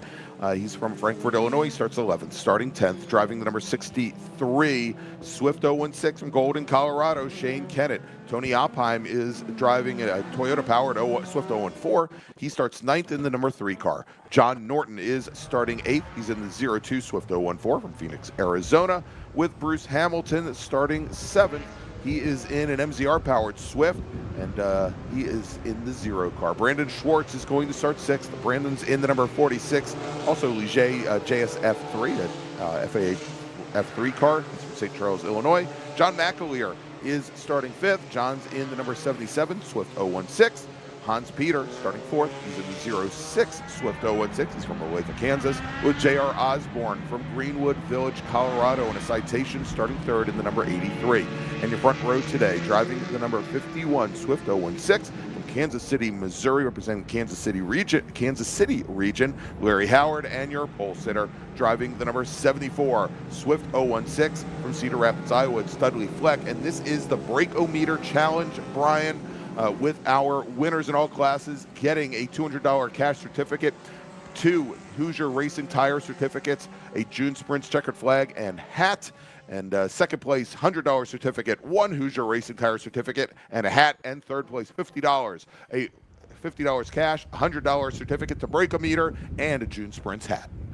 And we are waiting for the green flag here, and it is going to be in the air any minute now. Here it is, green flag. We're racing here at Road America for our Formula Atlantic, Formula Continental, Formula X race. And look at those cars dashing to the inside to try to get a pass into turn 1 here. And they got through that cleanly. Oh, 1 car, 2 cars go real wide. 4 cars go real 4 wide. cars. I can't count past 2. I only got 2 hands. How am I supposed to count to 4? We do have a car. It appears it's gone off at turn 1. They're calling for the safety car to go down there. And we're already, Brian, I think going to a full course caution. That second start for our Formula Continentals, they're still behind the safety car coming through turn 14. They are not going to get a start. Correct. The safety car is going to stay out, or the pace car now is going to stay out on track.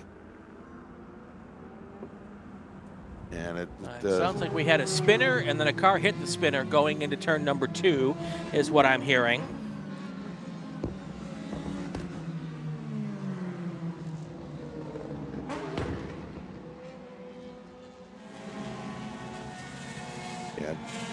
And so we've got the emergency service teams. They have responded down to turn 1, Brian, just as our second pace car brings our Formula Continental racers onto the Road America straight.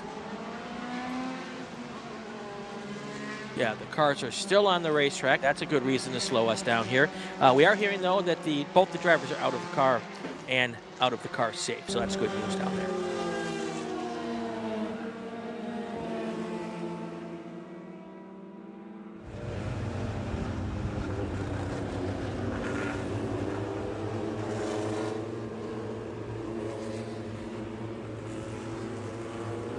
So we're going to get them down here and get this whole thing under control. And my guess is what will happen is that they will get the second pack to come up behind the lead pack here once they bunch everybody together.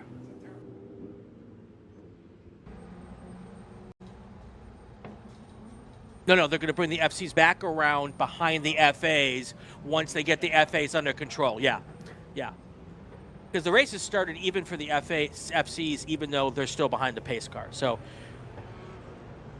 they'll get the first pack under control and then bring the second pack up there with them. Yeah, so we should have the second safety car deploying, and want to thank our lead car, that is Dudley Fleck in the number 74 Atlantic, who once that full course caution came out, he pulled the pace back to essentially safety car speeds. Which is what you're supposed to do. Exactly. Not that everybody does it. Not that we saw that yesterday in some of our races. Yes. However, and there we go. So the other Chevy Corvette safety car is picking up Dudley Fleck, J.R. Osborne, Hans Peter here at the start. And so there were a couple changes up at the front of the field. Of course, Fleck was our pole sitter, Brian, but Larry Howard, who started on the outside of the front row, he now finds himself 4th behind J.R. Osborne and Hans Peter. So our second row is now your first row. Is now, well, first and second row. They move up to second and third from third and fourth. Yeah.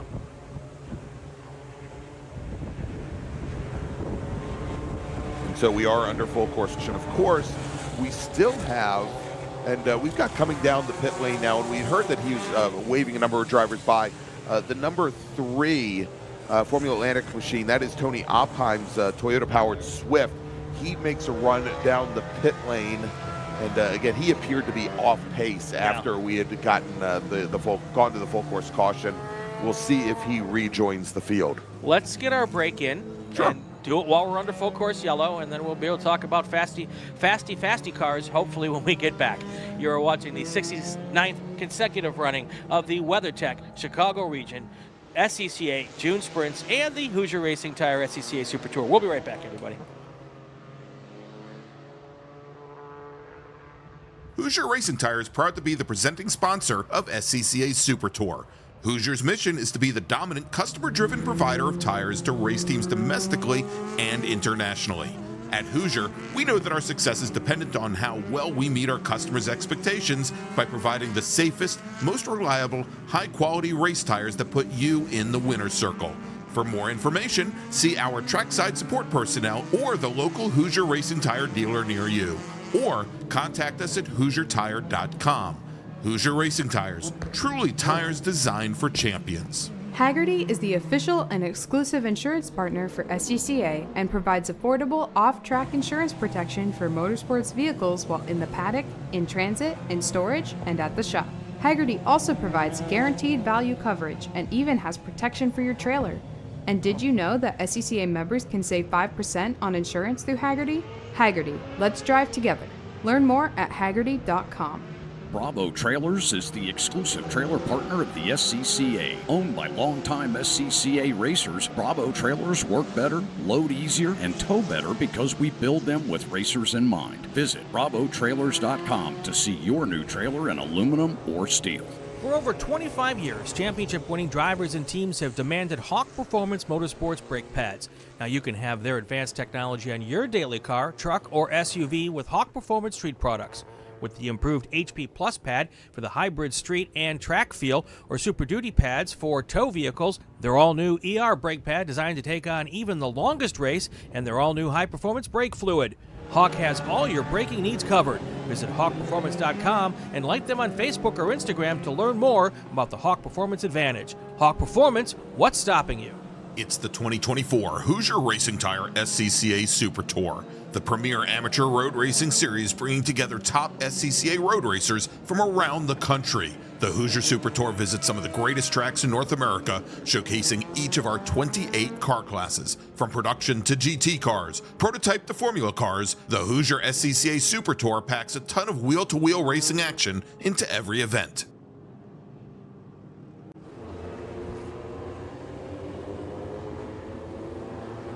We're back here at Road America for the 69th consecutive running of the WeatherTech Chicago Region SCCA June Sprints. You'd think now by race number whatever 100 we've done this week that I would get that line right, but anyway, we're back here. It's just like any other Saturday, Brian. Come on. That's true. Even though it is Sunday. We're getting everything back together here and getting everything cleaned up in turn one so we can get back to racing here. At the moment, we have 10 laps to go. And so for our Formula Continentals, they have not taken a lap under green as of yet. They've spent the entire race behind the safety car, and as you saw, they're still doing cleanup there down at turn one. We are also showing a debris flag now coming out of the kink down in the kettle moraine, or down There I go, combining two different straightaways here. The kettle downs. The kettle bottoms. Right, kettle bottoms. Coming out of the bend, the left-hand bend at turn 11, going down into 12. Well, there is one of our unfortunate pair. That is the 22 machine. That is Scoop Heavy, and Brian, we had Scoop Heavy in a Formula V last year. Okay. Racing here at the Runoffs. I believe he's related to the Stasinskis. Okay. And Scoop making a run here in his Star Pro Formula Mazda this season, and unfortunately in the feature race doesn't make it past the first corner. And we'll take a look here. I should be able to pick up who our other racers are. I believe that the other driver off, Brian, Bruce Hamilton, driver of the number 29 machine. Unfortunate situation for those two drivers there. We've got a driver on pit lane at the moment. I think that was that the 190. Well, now that car's coming back out onto the racetrack. I'm not quite sure who that was. Maybe hopefully we can see a number when it comes to our camera here. And nope, can't see a number. Yeah. And here comes, we'll not get to see the second car to make sure that we're right, the 29 car. Yeah, there's the 29, and that was Bruce Hamilton. All right, so Greg, once again, you are on top of your game and got the numbers right. Saw. Yeah. Okay. Yeah, which is Oppenheim was the driver that pulled down the pit lane earlier, very early on. Got it. That had been waving cars by, and apparently they think they have resolved whatever issue he had. Now, when Oppenheim rejoins, he is going to be a couple, I think, at least one lap down. I guess that's the one advantage, Brian, of having car issues at Road America with everybody else under a safety car. You got 4 miles to work on it. Car number 8, Spec Racer 4-3, Jean-Luc Liverato, please report to the Chief Steward at impound. Car number 8, Spec Racer 4-3, Jean-Luc Liverato to the Chief Steward in impound.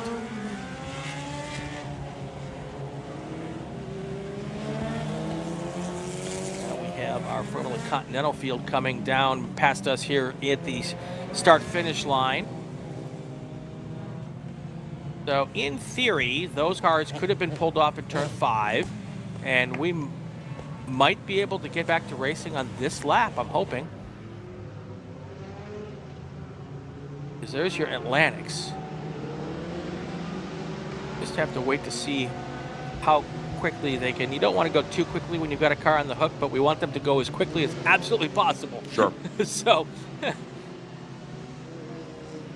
hearing race control talking to start. Let's see what they say. Now remember, these are 12-lap races. Okay. So we are going to restart this next time by. Now, whether the Atlantics know, Brian, I don't know if, since they're still on track, I would suspect that the Atlantics, we'll see if they form up, but my guess is they're probably going to get a single file restart. And of course, our Continentals and Formula X car, they are still 2x2 behind the second safety car. Now, I'm not sure. Right, a split restart, correct. Correct. Yes. Now, I'm not sure if the starters here have the signboard that reads single file, but I know at some tracks we use that to let the drivers know that even though we had a kind of a boarded start for one of the two groups, that we're not going to go double file restarts here. But we'll see what happens. Yep. All right, so Dudley Fleck is your leader in Formula Atlantic. He is your 1986 June Sprints winner. I believe he also finished on the podium, both also in Prototype 1 as well as Spec Racer back in the runoffs. All right, here comes our Formula Atlantics up the hill from 13 going towards 14. The pace car, that Corvette, will peel off on the pit lane here, and we will get right back to our racing action. And they are not forming back up. They don't want to be. They don't want to be double file any more than anyone else at this moment. Well, I don't think other than the crew telling them that right. You can't run. There's no other real easy way to do that. Right. As the pace car, or actually the safety car now, yes. Brian peels off onto the pit lane, turning things back over to Dudley Fleck. We'll have our Continentals who have yet to run a green flag lap behind the second safety car. And we have a green flag in the air, big accordion effect there at the end of the field, and one driver, Brian, just not able to get the go pedal to work as they come up the hill. And I say that as it's the 88 car that goes by me still at about 70 miles an hour, having a little trouble there with the start. That was Caitlin Spark in her store F2000 out of Arvada, Colorado. All right, they make it through turn 1 clean there, and now we've got our leaders heading down through turn 3 and heading towards turn 5 down that big hill. And we should be getting our starters here, and they are going to start double file here. Probably don't need to, but because the race has already started. Well, again, they never had a green. They right. never. But it doesn't really matter whether they started under green flag or not. But anyway, they're going to do a double file. That's fine, and we'll get them underway. Right. I think they would have been fine either way. So, all right, our second green flag will be coming into the air here. Yeah, and they're right at the front of the field. Michael Verisons and Tim Miner, the two white citations, or actually Verisons and a Van Diemen, pardon me, as things really start to fan out right behind them. And Brian LaRue looking for a gap between the two white cars ahead. And looks like Miner not getting great exit speed out of turn 1 heading down the hill into 3. Yeah, I think Miner's problem coming through there is he went really deep in and almost clipped the car in front of him, but he got it out just fine. No, that was actually one of the, that might have been a little further back in the field than Tim Miner, but looks like they all got through just fine. Now they're heading down towards turn 5 for the first time under race conditions. I think they got a little bit of brake dust or brake lock up there, but they're making it through just fine. Now they come up the hill from 5 to 6. Now they're single file as they work their way through this first green flag lap for this group with 9 laps to go here. Oh, got a big car off. That car actually hit the tire wall there. You got the debris in the tire trap there. Yeah, and Brian, we saw there as he came underneath, it looked like the front wing folded underneath the front of the car. We saw at that point just some number of skid marks as he locked up the rears, trying to hold the speed through, and that's over at turn number 7. Okay. All right. And we'll get the number there in just a moment. Thankfully, it doesn't take long to deploy, and I believe that may possibly be the 40, we'll see, that may be the 42 car, Brian, that is off there. Yeah, indeed, and now we've got confirmation that is the 42 machine that has gone off, and that is Bill Johnson out of Leawood, Kansas, in his Van Diemen RF01. And we can see there some of our corner workers responding to the scene. I saw the bobbing hat right at the bottom edge of the camera there.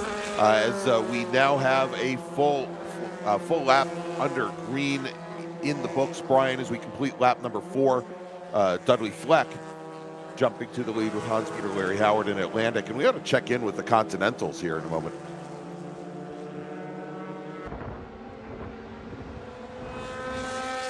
All right, they're calling for corner 2 to go standing. I don't see any issues here on this camera. I'm not quite sure why they're standing, but there's definitely something going on. Okay.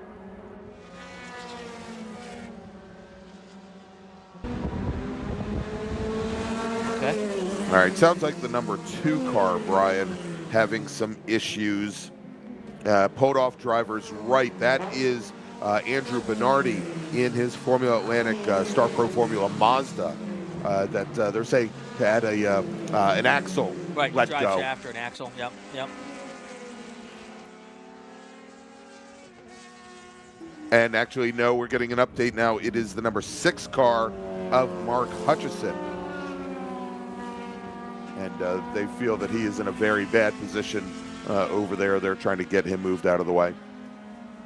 And so we've got a number of places on this track right now, Brian, under local caution. We've got coming out of 2, we've got over at turn 6, as well as turn 7, as we have emergency services vehicles now on the scene over at turn 7 to get the car that had gone off previously. All right, our top 10 or top 5 in Formula Atlantic: Dudley Fleck, Hans-Peter, Larry Howard, John McAllister, and Brandon Schwartz. In Continental, it's Timothy Miner, Michael Verisons, John Burton LaRue, Dean Kirillick, and Mark Hutchison. And of course, our lone FX car is Ken Denault. Yeah. And so currently running third in Continental, LaRue.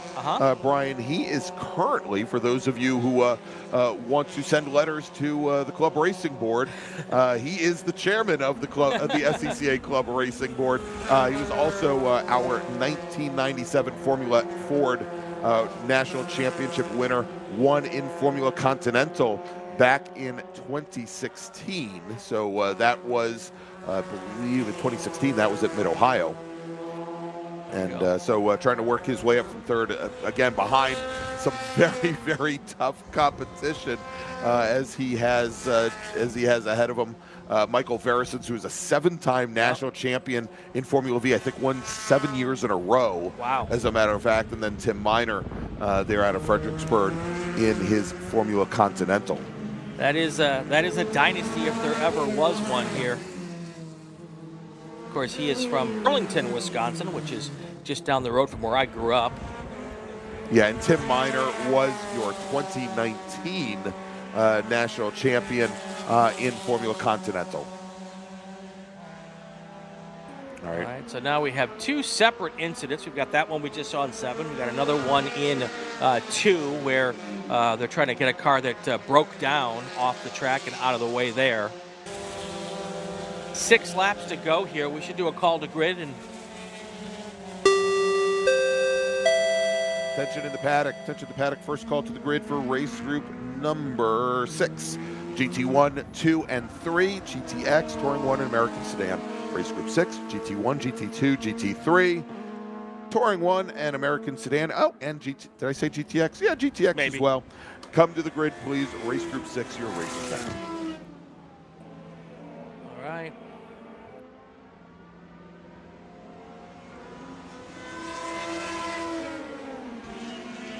Miner, Verison still really close together here. Only 0.6 of a second separate first and second in Formula Continental. Third place a little further back. That John Burton LaRue car is 2.4 seconds back in third place.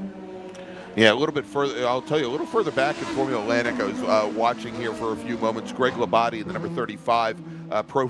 It's a pro Formula Mazda battle, Brian, between Labate, between Camille Kopko, and Jeff Antonelli. That is the battle for 13th in class currently.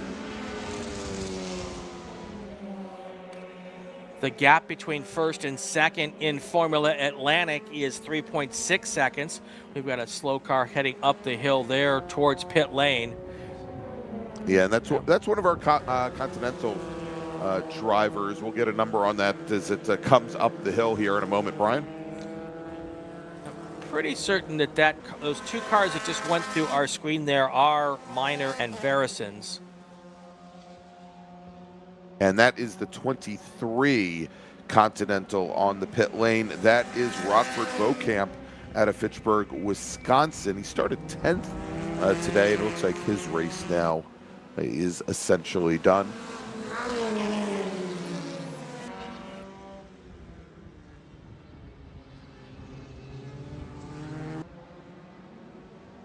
Oh, yeah, we'll take all a the look. way over at 14.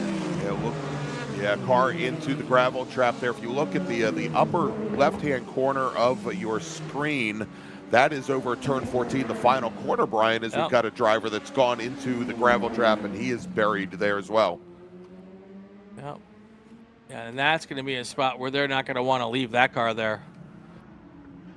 And Tony Oppheim in the number 3 machine, who came down the pit lane earlier. It sounds like he may be over there. There are 2 cars there. Hearing them talk about the 2 cars, but I haven't heard the number for the other one. But the second car is hard to see because it's probably a black car right up against the black tire wall. And I believe the black car, Brian, is actually Tony Oppheim. Is the number 3 car who we saw come down the pit lane very early on and then rejoin the action. But still waiting to get the number on the second car that's over there. And it sounds like that the 2 cars that got off there because they had some contact. All right, our leaders in Formula Continental, Brian, coming through turn number 1, heading down the hill into that local caution area. It is still in the lead there. It is still Tim Miner Actually, I say still Tim Minor. It's Tim Minor who's gotten around Michael Verison's. Minor there, you can pick them apart because Minor has the orange lower body. Verison's has the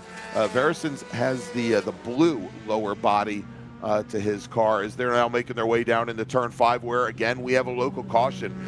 He couldn't affect the pass if they tried.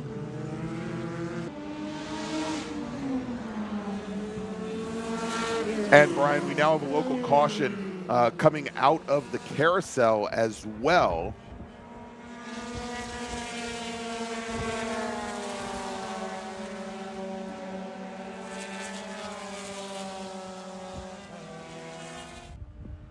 So we've got cars off at 11. We've got cars off at 7, which that one's probably pulled away. There's a car at 3 and we've at gone 14. right. Indeed, we've gone back to green flag racing coming out of the carousel, just as we see our 2 Continental leaders there. And we're gonna stick with this Continental battle if we can for a moment. In Formula Atlantic, Dudley Fleck has now opened up a 4-second advantage on Hans Peter. Larry Howard another 2 seconds back from there, and believe that vehicle there was removing the 42 car over turn 7. But Brian, I guess we're getting word now about maybe an early end of this race. Yes, we're getting the white flag next time by word. It's just too many things out there in too many different areas to get enough track workers to help them out. So it sounds like this time by we are going to get that white flag. So we're working 2 to go right now. Right. So actually, we're going to end fairly close to the scheduled time. Let me do this, Brian. Let me quickly make another call to the grid for our next group. Attention in the paddock. Second call to the grid for race group number 6, GT1, GT2, and GT3. GTX, Touring 1, and American Sedan, please head to the grid. Race group 6, GT1, 2, and 3, GTX, Touring 1, and American Sedan, please head to the grid. And so the white flag is out now, Brian, on Dudley Fleck, currently working lap number 10.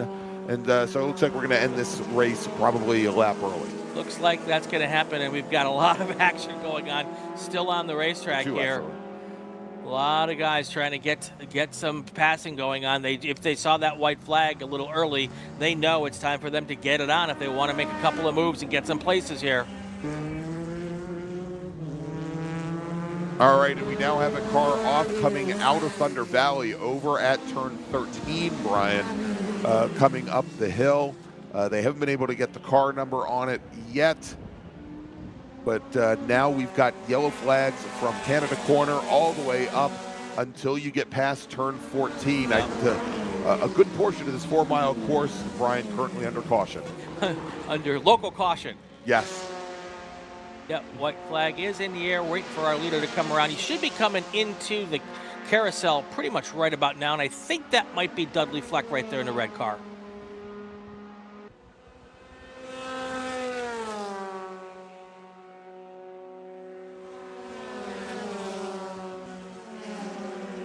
Now they're coming through the kink here. There is, I believe, that car that just went by was Dudley Fleck. Side by side through the kink. That is not recommended, but sometimes it works. This time it did. 7-4 is the leader. Just came through 11B, so they should be coming into turn 13. And we'll see him coming up the hill.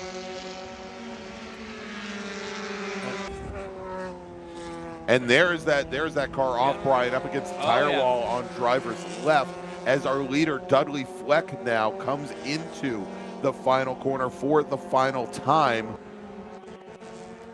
and starts to head up the Road America straight. Up the road. And now we have the checkered flag in the air for Dudley Fleck. He is going to be your race winner. Hans Peter will cross the line in second place. And then your third place is going to be Larry Howard. Yep, there he is. Larry Howard crosses the line. And Brandon Schwartz now should be coming across the line to finish 4th in Formula Atlantic. I believe actually he's coming up the hill right at the moment here. And there, well, no, that wasn't Brandon Schwartz. Take our word for it. There he goes, Brandon Schwartz. And then John McAleer, 1.1 seconds separating them. Schwartz was about a half minute back from our top 3. Now over in Formula Continental, It is Tim Miner, your leader, and Brian, he had opened up a considerable lead on Michael Verison's, almost 3 seconds as that last lap started, and we'll take a look here as we are waiting for them to take their final run up the Road America straight. And we can say Ken Denal, he finished first in Formula X. Congratulations, Ken. We can put that down there while we're waiting for the rest of the cars to come across the line. I think we'll probably give our provisional top 10 here, right? Yeah, I think so. Is mine in Continental Minor, then Verison's John LaRue finishing in third. Remember, write those letters to the club racing board. Dean Carroll, there they come across the line. Dean Carroll will finish just off the podium in fourth. Brian Tomasi fifth. There you go. All right, that's going to do it here for this race. We're going to take ourselves a short break, and when we come back, we'll have some more racing action. Final call to the grid for race group 6, GT1, 2, and 3, GTX, American Sedan, and Touring 1. Please head to the grid. Race group 6, this is your final call to the grid. All right, we'll be back in just a few moments with more action at the June Sprints.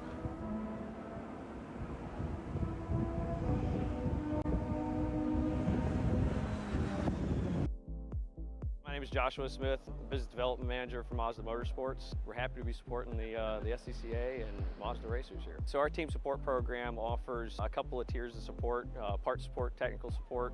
All of this is done through our MazdaMotorsports.com parts store website. It's basically like signing up for an Amazon account. Simple information, prove that you're a racer. It gets you access to our 800 hotline that you can call and speak to one of our parts representatives 5 days a week.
Welcome back to the 69th consecutive running of the WeatherTech Chicago Region SCCA June Sprints, the 20th and final round of the Hoosier Racing Tire SCCA Super Tour. Brian Bielanski, Gregg Ginsberg, and we're getting ready for the big bore cars, GT1, 2, 3, GTX Touring 1, and A Sedan. And Greg is here with the starting lineups and all of the award recipients and what they're going to get. That's right. Today it is the TRO Manufacturing Challenge, Brian, for this race. First place in all of our classes here will win a $200 cash award, 2 certificates for Hoosier Racing Tires, the Chicago Region SCCA June Sprints checkered flag, and a June Sprints hat. If you finish second here today, you win a cash award of $100, 1 Hoosier Racing Tire certificate, as well as a June Sprints hat. And if you finish third, $50 cash award to you. Of course, that all-important $100 Brakeometer product certificate and a June Sprints hat.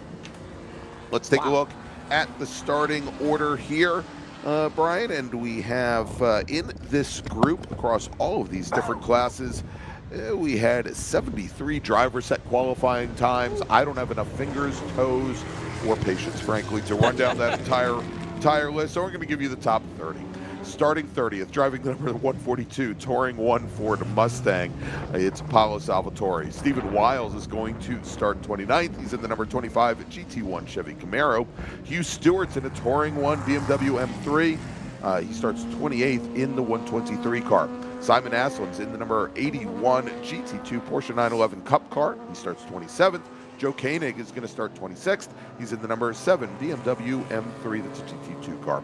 Brian Garcia is in a GT2 Dodge Challenger, and he starts 25th. He's driving the number 70 machine. Brett Scroggins in the number 151 GTX BMW M4 GT4. He starts 24th. Starting 23rd today in the number 45 GT2 Porsche 911 Cup car, it's Joe Bowden with Austin Jers starting 22nd. Austin is in the number 131 Chevrolet Camaro, it's a GT2 car. Greg Shermer will start 21st. He's in the number 29 GT1 Porsche 911 with Jack Stanford starting 20th. Jack's in a GT2 Ford Mustang, that's the 115 car. Michael Kettlebaum starting 19th today. He's in the number 22 GT2 Chevy Corvette with Mark Bowden, your Touring 1 pole sitter today. He's in his Mercedes AMG GT4, that's the 46 car. Starting 17th, driving the number 49 GT2 Chevy Camaro, Patrick Utt. Gian Buffalmonte is in his GT2 TA2 Ford Mustang, the number 17 car, starts 16th. Rick Dittman is starting 15th today. He's in the number 24 GT1 Chevy Corvette with Justin Elder in his GT2 Chevy Camaro. The 19 car starts 14th. Brian French is going to start 13th today. He's in the number 05 Ligier LMP3 machine. He's from Sheboygan, Wisconsin, with Charlie Peter from Olathe, Kansas in his Porsche 911 Cup car, GT3 Cup car. He is going to start 12th. Danny Bender is going to start 11th. Danny's in the number 36 GT2 TA2 Chevy Camaro. He's from Northbrook, Illinois, with Matt Butson starting 10th. Matt's in the number 4 GT1 Ford Mustang. Tim Kesman, he's in a Porsche 911 Cup car. That is in GT1 car 118. Lou Gelati had a blazing start yesterday to the race. He's in the number 28 GT2 Chevy Corvette. He starts 8th. Jonathan Start, who's starting 7th, is in the number 51 GT2 Dodge Viper. Brad McAllister is starting 6th today. He's in the number 2 GT2 Ford Mustang with Ryan McManus in a GT1 Chevy Corvette. By the way, McAllister, your GT2 pole sitter. McManus, your GT1 07 machine. That is a Chevy Corvette starting in 5th. Starting 4th, Michael McAleenan driving the number 3 GT1 Lamborghini Huracan. Dave Rulo is going to start 3rd. He's in the number 31 GT1 Chevy Corvette. And your front row, Adam Ramito driving with the number 1 on the door, the Opelika, Alabama drivers in a Dodge Challenger. And your pole sitter today, driving the number 57 GT1 Ford Mustang from the Mahoning Valley region, living in Canfield, Ohio, Dave Benterick. All right, we're getting ready to get this one underway. We have 780 people watching right now and only 160 likes. Come on, people, smash that like button. We would really, really appreciate it as we get to our race for the big bore cars. And we're not going to get a start. We're Waved not off. going to get a start here. Not quite sure why, but there's certainly something. Yeah, already, Brian, with the field still behind the safety car, getting that waved off.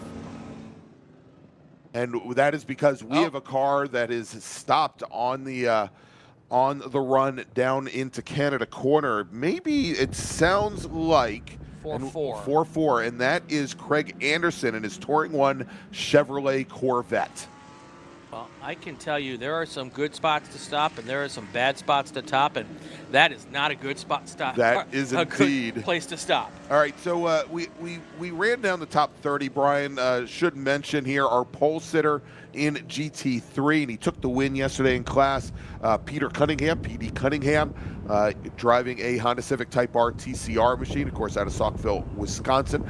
I'm not sure if he's still on the board of directors here at Road America, but obviously PD racing for many years, big history with real-time racing, his firm. And he posted up on Facebook yesterday, Brian, his pictures of his first race, or his first June sprints here 40 years ago. He usually posts things up that relate to the number 42, which is the number on the side of the car, and he showed the RX-7 that he was racing 42 years ago here at Road America, but I believe his first start at the June Sprints was 40 years ago in a Saab 99. Right. All right, so here's how this works in the SCCA. We did not get a start, but that does not mean the race did not start. So this lap is counting. Right. So this will be our first race lap, although we are not under green. Hopefully they can get that car moved quickly, and we can get started here on lap number 2. We'll see how that works out. All right, so we just talked about our GT3 pole sitter, our American stand pole sitter, starting 39th on the field in his Ford Mustang GT from Newton, Wisconsin. I believe he won yesterday in American stand. Evan Pecor, he is in the number 94 machine. So I feel better now because I've run down the pole sitters in all of our classes. There you go. There you go. All right, so we do have the emergency services teams on the scene. I think actually the last shot that we showed coming out of the kink, they had been responding, and now they appear to be back underway. And there, look at that. Well, Corvette be gone, Brian. Whether it was towed to safety or whether it drove to safety, I don't really care. Or, or you know, as my good friend Larry McLeod and I talk about, it may have been Doug Henning. That's right. Into safety. Voila. Just poof, gone. That's right. That's right. Not David Copperfield. Doug Henning, Larry. It looks like that safety car that was there is now in turn 12. I don't know if maybe we should try to turn 13 to see if it's under tow or if it's on its own power. Nope, that car is under tow, it looks like. Either that or it's drafting off of a Ford F-150. Well, you know, that thing does put a big hole in the air. It does punch a big hole. Almost as big a hole as a Honda Fit, Brian. I kind of feel like sometimes. Just remember that when you take your Honda Fit to work next week. That's right. That's right. No, I always wonder why all those semis wanted to be behind me. Now I get it. Now I'm you know. punching a big hole for the semis behind me. That's right. All right, so safety car bringing Dave Paterick and the rest of the field through Speedville, through the carousel here. I'm getting a little punchy. But the word from race control to our safety car, pace car drivers, is that we will be going racing this next time by. And so, as you mentioned, Brian, lap number 1, will leave is behind the safety car. And so when we go green, we will have 11 laps remaining for the TRO Manufacturing Challenge for our big bore racers. All right, now we'll get these cars formed back up 2 by 2. That is kind of the nice thing about having this really long lap, is that you can go and grab someone, only lose 1 race lap here to that yellow. So, hey, and at least it's not a time. It's not a timed race, Brian. Otherwise, they'd have like 3 laps left. That's true. It looks like we're going to have 61 cars take the green flag when it happens here. Yeah, racers not going out for the pace lap. Actually, a pretty good number of them. Ryan McManus not heading out, who was supposed to start, I believe, 5th today in GT1. Tim Kesman, Greg Shermer, Joe Koenig, Michael Lewis, Ted Berger, Craig Anderson, Kurt Fagel, who had some mechanical issues with his American Sedan Camaro yesterday, and I think those mechanical issues were being wedged up against a concrete wall. Andy Schneidermeyer, David Marshall, and Tim White. So a good number of drivers here not taking the green flag here today, but Brian Pacecar on the pit lane. That's right. That'd be extra friction when you're up against the brick wall. That is correct. Here we come to the top of the hill, and the green flag hopefully in the air, and it is. We'll see them now coming down towards turn 1. There's a whole lot of horsepower right now coming towards turn 1. 3 wide, a little deeper. One car pushed off into the grass on the inside. That may not end real well. No, indeed. Oh, We've got lots of cars spinning here backwards into, that's the 20 car. Getting into, I believe, Mark Bowden's Mercedes. The car that the black and yellow Corvette that we saw, driver's right, Brian, with 2 wheels on the grass, that was Lou Gelati trying to come down the inside. He had that great start yesterday. And we've got another car, obviously, right with tires down. And there is Gelati's Corvette. 2 more cars spinning right there. And so we've got multiple cars now over by turn 3. So that car 20 that came off, that developed way in front of that car, and everyone checked up, and I'm thinking someone just rear-ended him, and he was couldn't keep it under control, and then went into the other car. But lots of issues, and we're going to get another car pulling off here at turn 5. Look at the front end mangled on that car. Yeah, that's the Gelati Corvette. And he's trying to continue along, Brian. Because he's trying to get to pit lane to get that nose pulled off, probably get right back into the action. There's another car off there between 6 and 7. And that is one of our Dodge Challengers shedding parts. Not the Adam Romito car, but that is the GT2 Dodge Challenger that just went off. I believe Brian Garcia, the number 70 machine out of St. Charles, Illinois. All right, that's Lou Gelati trying to get around to pit lane is my guess. Hoping to get that front end yanked off that car so we can get back in. All right, looks as though turn 3 may have cleared, Brian. Yep. That we had one car on the access road over there. He got his car out of the way. So, and now.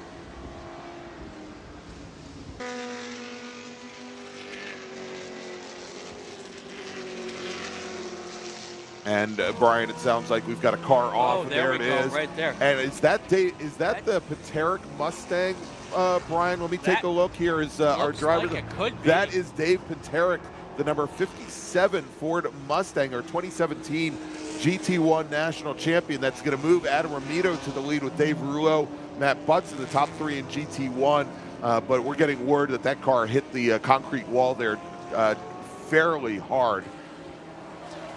And we're going to be sending emergency services vehicles out there. But and now we've got. That is Danny Bender now in his TA2 Chevy Camaro, has just gone off over at turn 1. Bender, who was in line for a win in GT2 at the runoffs back in 2022, he is now off at turn number 1. Brian, and we'll see here still just local cautions around the course. We've got debris flags up at turn 6. Here, but we're still working a very fluid situation. We've got a couple cars that have been coming down the pit lane as well. Let's quickly take a look, try to gather things up here. Evan Pecor, your leader in American Standard, with Andy McDermott running in 2nd. Mark Bowden, your leader in T1 with Hugh Stewart 2nd. GT3, Petey Cunningham with Michael Lewis 2nd. GTX, Brian French with Brent Scoggin. Then in GT2, Jonathan Start with Brad McAllister, the Charlie Peter, and again in GT1 right at the front of the field, it's Adam Romito, Dave Rullo, Matt Butson. You saw Michael Lewis make pass going into turn 5. Okay, looked like he was getting around the 127 car of Jonathan Vasquez. Actually, that was the Ford Mustang of Andy McDermott, who is currently running in the top 3 in American Sedan, running 2nd in American Sedan, the number 23 machine out of Flowerville, Michigan.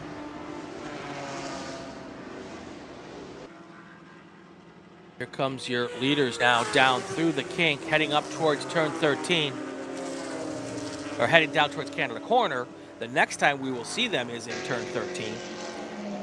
Adam Romito, Brian, now opening up a huge advantage in GT1. Well, when you're doing 180 miles an hour, it's a huge advantage. Over 3 seconds on Dave Rullo, but Matt Butson who just ran the fastest lap in GT1. He's closing things down on Dave Rouleau. And we have cars now, Brian, that have gone off at the kink. If we can go to the kink, please. Oh, yeah, we've got multiple cars off there down deep into the kink. Apparently there's debris in several areas as well. The cars have continued down towards 13, or towards Canada Corner, but I'm not sure they got to Canada Corner. And we have a car that has now gone off, coming through the carousel as well. And that is the number 39 machine that is off, Brian. And the 39 machine, that is George Shishan out of Caledonia, Michigan, in his GT3 Mazda RX-7. And Brian, this is starting to getting hard to call a race. All we're calling is cars dropping off the course at every corner.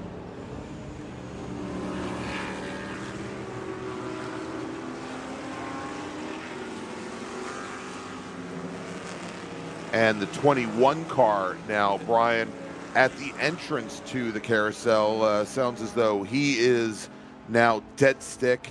He has pulled the car off the track, the 21 machine. Oh, more trouble. This is the exit at turn 3 right now. We got a car spinning. That looks like it could be a Camaro. Yeah, well, the lead car, that's the C8 Corvette. That's the Corvette. Yep. That is the C8 Chevy Corvette of I think Rocky Ellie. No, I'm sorry, that's a GT1 machine. I'll get the car. It's one of the few C8 Corvettes that we have in club racing currently. That is Craig Anderson, out of Parkland, Florida. Yeah, this is one of those situations where there is so much going on, and it's really, really hard to keep track of everything at the moment. This has been a really, really bizarre weekend of racing here at Road America, but so let's see if there's a good battle for Jordan to follow here, because all we've been doing is sending him over to different incidents around the track here, Brian. Oh my gosh, help me. And the remarkable part through all of this is we've not had to go full course yellow for any of these incidents. We've had everybody be able to either self-clear or be in a position where they could go get them pushed or pulled out of the way. Now we've got a yellow in turn 7. Oh, now we've got a car off at 11. That would be in the kink.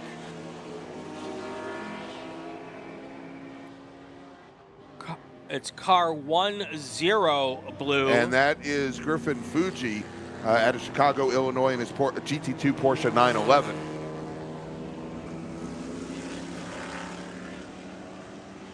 My brain hurts, Brian.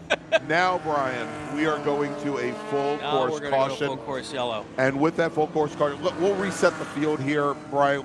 Let's do this. Let me make a first call to the grid for our next group. And then we're going to take a break. Then we'll reset the field, because I think we all need a little breather here. Attention in the paddock, attention in the paddock. First call to the grid for race group 7, Super Touring Under, Super Touring Light, and SMX. Please head to the grid. Super Touring Under, Super Touring Light, SMX, race group number 7. Please head to the grid. All right, we're going to take a quick break. We'll be right back here at the National Park of No Speed. I am Gregg Ginsberg. That is Brian Bielanski. And the June Sprint will be back in just a few moments. For over 25 years, championship-winning drivers and teams have demanded Hawk Performance Motorsports brake pads. Now you can have their advanced technology on your daily car, truck, or SUV with Hawk Performance Street products. With the improved HP Plus pad for the hybrid street and track feel, or Super Duty pads for tow vehicles, their all-new ER brake pad designed to take on even the longest race, and their all-new high-performance brake fluid. Hawk has all your braking needs covered. Visit hawkperformance.com and like them on Facebook or Instagram to learn more about the Hawk Performance Advantage. Hawk Performance, what's stopping you? As the official fuel partner, Sunoco has been helping the SCCA and their drivers perform at their peak since 2001. Mile after mile, race after race, Sunoco's trusted the fuel over 50 racing bodies, including the SCCA, SCCA Pro Racing, Trans Am, NHRA, and NASCAR. As the largest manufacturer of race fuels, they're passionate about helping drivers and teams take the lead. To find race gas near you, visit SunocoRacefuels.com or call Sunoco at 800-RACE-GAS. Bravo Trailers is the exclusive trailer partner of the SCCA. Owned by longtime SCCA racers, Bravo Trailers work better, load easier, and tow better because we build them with racers in mind. Visit BravoTrailers.com to see your new trailer in aluminum or steel. Get more bang for your buck at SummitRacing.com. Choose from millions of in-stock parts from over 1,500 name brands. Parts for racing, street performance, trucks, plus tools, accessories, and more. Shop anytime, anywhere with the Summit Racing app. Mazza Vineyards is the exclusive sparkling wine for podium celebrations at the Hoosier Racing Tire SCCA Super Tour, SCCA Runoffs, and Tire Rack SCCA Pro Solo. Celebrate your racing weekend with Mazza Vineyards and learn more at enjoymazza.com. If you like what you see today, become part of the action by joining the Sports Car Club of America. Whether you want to drive, flag, organize, officiate, have fun with cars, or meet 65,000 enthusiast friends, SCCA has plenty to feed your motorsport obsession. Ask someone trackside how to get involved or visit scca.com for more information.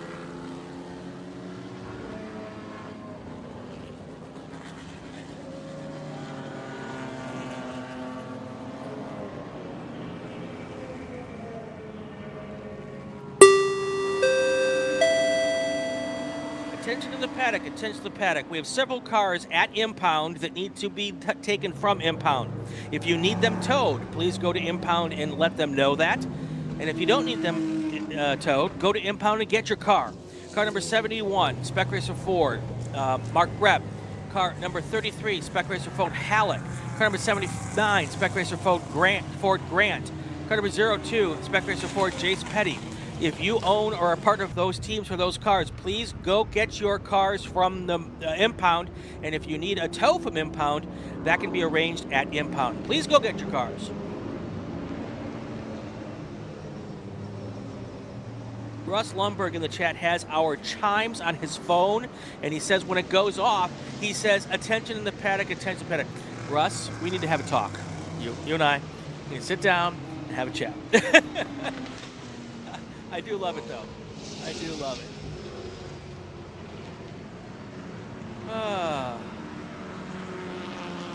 All right, so we're back here with our race action here. Let me say hi to a bunch of people in the chat, since we're going to have a little bit of time here. Tony Kart Racer's back. Brendan Kazmarek is here. But Who? Who? I'm like, wow. Who's that? Hey, Brendan, hi. He's actually sitting two chairs away from me here. Dunnock is here. Tim Adelson. Buzzard Baker, that's the best name in the chat so far today. Russ Turner, CRXSI 1987. That is Mike Kelly. Mike Kelly is here. And Murph Dog 328, that is Murphy Nichols. All right, Ethan Burrell is here. Andrew Aquilani, hey Andrew, nice to see you. Chad Mathis, who's over at turn 5, he's at one of the quietest corners on the track here today. Brian, how you doing, Chad? I was wondering why Andrew and his Phoenix team wasn't here this weekend, and I bet you I know why now. Smart move, Mr. Aquilani. Very, very smart move. Brian Stasinski, I am claiming my second straight every Super Tour Day award. Yeah, I think he's been in the chat every single day with us this year. So, who won Formula Continental? I don't remember. That was too long ago. Bradley, I will look it up for you. The provisional winner for Formula Continental. Hold on a second. All of a sudden in the chat, we've got all of our airplane references starting to come out. What's your vector, Victor? That's right. So BMS Racing wants to know how many laps we have left in the GT1 race. And the question is, good question, actually. The answer is right there on the left-hand side of the screen, 7 laps remaining. Whomever was asking about Formula Continental, Tim Miner was the race winner in Formula Continental. Of course, these are provisional race winners.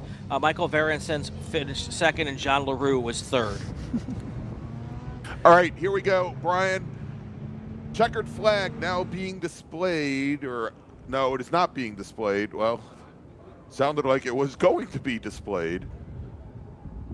Or maybe I'm just confusing things with the IMSA race. I don't know. No, they haven't. But I knew that would get your attention, Brendan. Is it?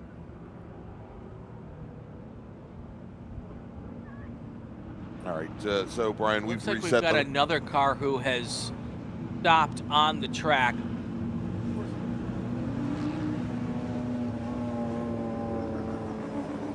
Okay, at first we had heard that there was a full course blockage, but that is not the case. So the utterance of the checkered flag was premature, thankfully. They're going to get that car towed out while we're under full course yellow, so it's going to be probably at least another lap or two. Let's keep talking with our friends in the chat. Daniel Richardson, you will not hear me say that on this broadcast. I apologize if you're looking forward to that. But thank you for your input. Who else is here? Meathead Racing is here. Have at it. Checkers or records. That's right. Mike Collins, Yep, thank Mike you Collins. so much. See, he doesn't just watch Spec Miata Racing. That's right. Danny Richardson, our reigning American Sedan National Champion, is in the chat. Nope, don't say it. All right, not going to say a word. Michael Hartmeyer is here. He is in turn 1 watching. How's the view from turn 1, Michael Hartmeyer? You've seen a lot of stuff going on there today.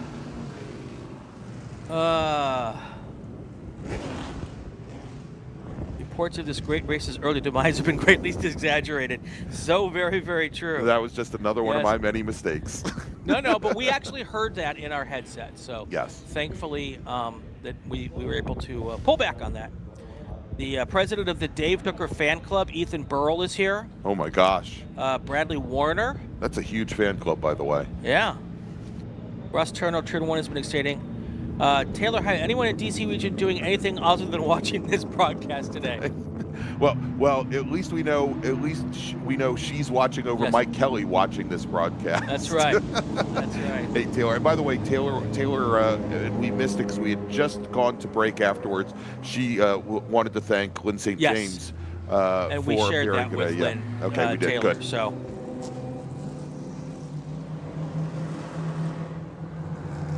And question coming in from Grant Ellis: is the 28 Chevrolet Corvette still on the pit lane? And the answer is yes. Lou Gelati's still on the pit lane, I don't know what the plan is there, but I mean, given the amount of damage that we saw in the front corner there, I don't know if it's going to return to the action at this point. I can tell you, I just got word from race control. There are too many cars around the racetrack at this moment. They are going to checker this race next time by. So. Yeah, and right, they're going to bring them through pit lane and checker them as they cross the line. Yeah, and I think, Brian, when we heard the call for checkered flag a little bit earlier, the safety car and the leaders had just brought the leaders underneath the starter bridge, so it was a little too late to throw the checker. So one more lap here. So let me do this. Let me make another call to the grid for our next group. Attention in the paddock, attention in the paddock. Race Group 7, Super Touring Under, Super Touring Light, and SMX, Spec MX5. Please head to the grid. Race Group number 7, STU, STL, SMX. Please head to the grid. All right.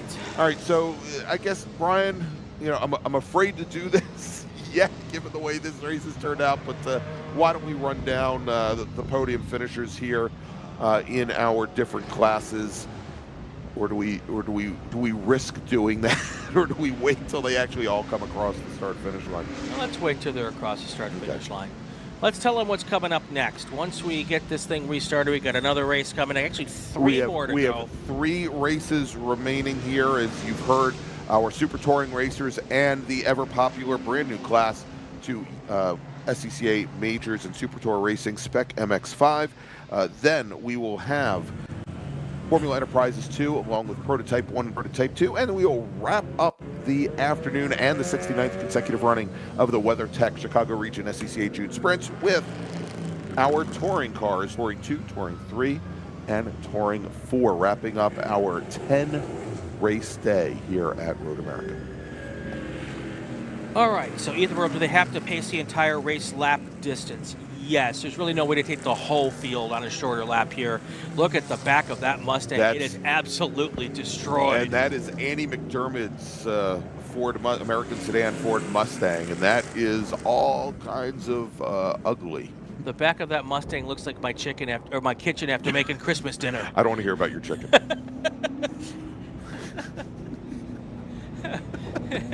It is an absolute mess. Unless we were talking about the chicken salad that we had for lunch. We are getting a little punchy here, folks, and I apologize. All right. There comes our race leaders now. Thank up God the hill this to won't be pit saved lane. for posterity. Yes, actually it will be. So, all right, let's wrap this thing up, folks. Thank you all for being here. Stay with us for another few minutes while we Tip get your this thing waiters and cleaned up. waitresses. Yes. So, all right, let's run things down here. Let's run things down by class. We'll start off with GT1 and your overall winner, the safety car. Adam Ramito takes the win in his Dodge Challenger, with Dave Rouleau in a Chevy Corvette finishing in second. Matt Butson now coming across the line. He will finish in third, with Michael McAleenan in his Lamborghini finishing in fourth. If we move over to GT2, great win for Jonathan Start from Caledonia, Michigan. His Dodge Viper with the win. Charlie Peter in his Cup car will finish second. Brad McAllister in his Ford Mustang finishes third. Justin Elder fourth. Gian Bufamonte will finish in fifth. In GTX, it's Brian French with the win. Brett Scroggin will finish second. French in a Ligier LMP3 machine. Scroggin in a BMW M4 GT4. Brianna Ogden will finish third in her Porsche GT4 RS Club Sport. In GT3, P.D. Cunningham will take the win for the second day in a row in his Honda Civic Type R TCR machine. Michael Lewis in his Mazda RX-7 finishes second. Joe Christensen will finish third in his Honda Civic Coupe. Armin McGregorian finishes just off the podium in fourth. In Touring 1, it is Mark Bowden in his Mercedes AMG GT4 taking the win even after that lap 1, turn 1 incident. He takes the win over Hugh Stewart's BMW M3. Paolo Salvatore in his Ford Mustang will finish third. Brian Goodman fourth. John Vasquez fifth. Both of those drivers in BMW M3s. And then finally, in American Sedan, taking the win for the second day in a row, Newton, Wisconsin's Evan Pecor in a Ford Mustang. Kyle Gilbert will finish second in his Chevy Camaro. Kyle Jones in a Firebird will finish in third. And Andy McDermott bringing that heavily injured Ford Mustang home in fourth. All right, Brian, should we make one final call to the grid? Of course we should. I think, Brian, you still with us, man? I'm here, man. All right. Attention to the paddock. Final call. And my voice obviously has left the building. Final call to the grid for race group 7, STU, STL, and SMX. Please head to the grid. STU, STL, SMX drivers, please head to the grid. And with that, Brian and I are going to take another quick break. We'll be back here in just a few moments as we try to get this course cleaned up, with some Super Touring and SMX racing action coming up next here at the National Park of Speed and the 69th consecutive running of the WeatherTech Chicago Region June Sprints. We'll be right back.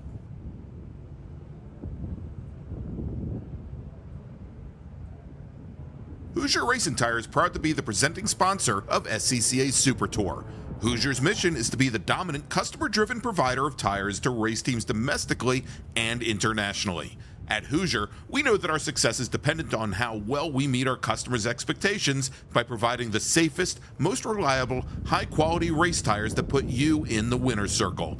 For more information, see our trackside support personnel or the local Hoosier Racing Tire dealer near you, or contact us at HoosierTire.com. Hoosier Racing Tires, truly tires designed for champions. Tire Rack was established over 40 years ago by an SCCA member with a passion to find the right tires, wheels, and now brakes and suspension products for racers and enthusiasts on both street and track. As official tire retailer of SCCA since 1995 and sponsor of the Runoffs Pole Award, along with the National Solo Program, Time Trial Nationals, and National Tour and Track Night in America. Tire Rack is proud to support the SCCA and its members as they go have fun with cars. As the official fuel partner, Sunoco has been helping the SCCA and their drivers perform at their peak since 2001. Mile after mile, race after race, Sunoco's trusted the fuel over 50 racing bodies, including the SCCA, SCCA Pro Racing, Trans Am, NHRA, and NASCAR. As the largest manufacturer of race fuels, they're passionate about helping drivers and teams take the lead. To find race gas near you, visit SunocoRacefuels.com or call Sunoco at 800-RACE-GAS. Get more bang for your buck at SummitRacing.com. Choose from millions of in-stock parts from over 1,500 name brands, parts for racing, street performance, trucks, plus tools, accessories, and more. Shop anytime, anywhere with the Summit Racing app. Hagerty is the official and exclusive insurance partner for SCCA and provides affordable off-track insurance protection for motorsports vehicles while in the paddock, in transit, in storage, and at the shop. Hagerty also provides guaranteed value coverage and even has protection for your trailer. Did you know that SCCA members can save 5% on insurance through Hagerty? Hagerty, let's drive together. Learn more at Hagerty.com. Did you know that SCCA members save $20 on every Track Night in America they sign up for? That's right. Track Night in America, driven by Tire Rack, now hosting 150 events at more than 30 tracks across the country, is the easiest and most affordable way to get you and your friends on track in your street cars all season long. Visit TrackNightInAmerica.com to learn more and get yourself on track.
We are back here at the Elkhart Lake, Wisconsin Road America, the National Park of Speed, for the 69th consecutive running of the WeatherTech Chicago Region SCCA June Sprints and the Hoosier Racing Tire SCCA Super Tour. Round number 20, our last race weekend of the year. Big thank you to all the people in the chat. Let's get to the starting lineups. All right, sounds good, Brian. Race group number 7. This is the Chicago Region SCCA Challenge for Super Touring Light, Super Touring Under, and Spec MX5. First place winners in each of our 3 classes will win a $200 cash award. For those that are eligible, which is probably Super Touring Light, Super Touring Under, they're going to win 2 Hoosier Racing Tire certificates. Then we've got a June Sprints checkered flag and a June Sprints hat. For second place finishers, a $100 cash award. For those that are eligible, a single certificate for a Hoosier Tire and a June Sprints hat. And if you finish in third, $50 cash award, but the $100 Brakeometer product certificate and a June Sprints hat. Let's run down the starting order, Brian. We are going to have, for the second day in a row, a split start. We've got our Super Touring Light and Super Touring Under drivers behind the first Chevy Corvette pace car, and then our SMX drivers behind the second. And we'll start off with STL, starting 16th, driving the number 44 SMX machine from Burlington, Wisconsin, Josh Hansen. Will Lucas is the number 134 Mazda MX-5. He'll start 15th. Rafe Abdullahi will start 14th. He's out of South Salem, New York, with Noah Harmon starting 13th. He's in the number 14 car. He's from Orlando, Florida. Justin Anaconis will start 12th today. He's in the number 18 machine. He's out of Ridgefield, Connecticut, with Jack Murchison starting 11th. He's in the number 158 car. Nico Bratz will start 10th. He's in the number 77 machine. He's out of Nashotah?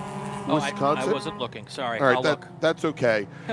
Rocco Pasquarello will start 9th. He's in the number 195. I pronounce people's names. I just can't pronounce towns and cities. Rocco Pasquarello 9th. He's in the 195 car. Bailey Cruz is going to be driving the number 1 machine. He is from Maramanua, New Zealand, and represents the Florida region of the SCCA. He starts 8th. Corbin Collins, Mr. Salmon, starts 7th. He's in the number 20 machine, with Camden Hibbett in the 32 car. He starts 6th today. He's out of Galena, Ohio. Marcelo Panicia will start 5th. He's in the number 16, probably the number 6 car. He's from Aurora, Ontario, Canada. Michael Borden, our 2020 national champion in Touring 4, won it right here at Road America. He's from Lisbon, Wisconsin. He starts 4th. Cam Eben, scheduled to start 3rd today. The driver of the number 55 car, he's moved to the backup car, Brian, and he's been moved to the back of the field.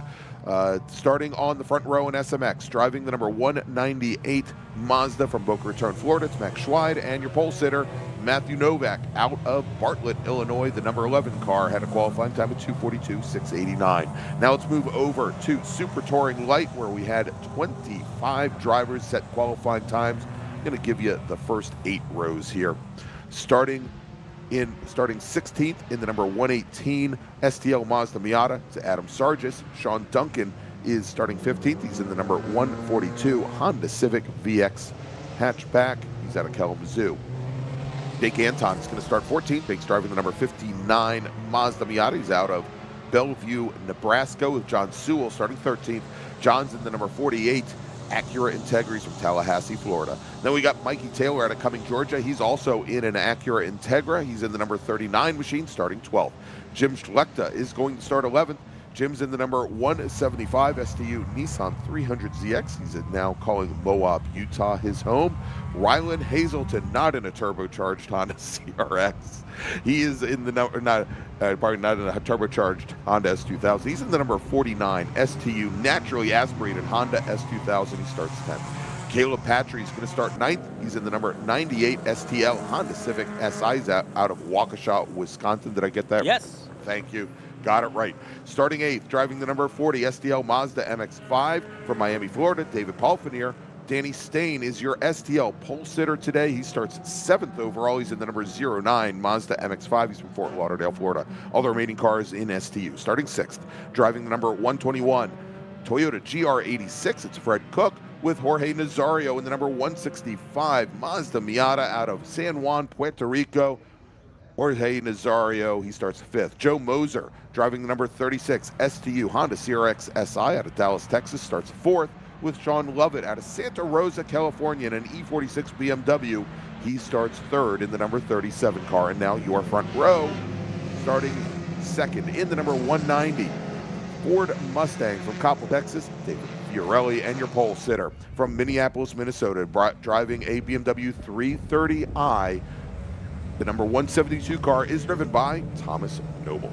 All right, here they come through turn 14. We're going to get this thing underway. The pace car will pull onto pit lane. Then we've got our STL STU group coming up the hill first, and they will take our first green flag, hopefully. They all look kind of lined up nicely there. That's nice to see. And then coming through second will be the whole SMX5 field. Waiting for ourselves to see if we can get ourselves a green flag. I hear the cars ramping up, and there is the green flag in the air up over the hill, coming right at us. We've got all of our STL and STU field. 2 wide up front. We're going to see if they fan out to 3 or 4 wide a little further back. That tends to happen with these, but right now, kind of single file almost for the first 2. I don't know, Joe. Joe. Third place looked like he was trying to sneak in there under second. That was Joe Moser in the little course. Honda CRX, a multi-time STU champion, as he was trying to sneak through the Ford Mustang and the BMW. Not quite enough room for that small little chassis as they go down to the 3, Brian, as our SMX racers, all about, I think, 41, 42 cars big coming up the hill towards the start. Here they come again towards the start-finish line, and the green flag is in the air for these cars again. These cars will fan out here very, very likely as they come into turn 1 for the first time.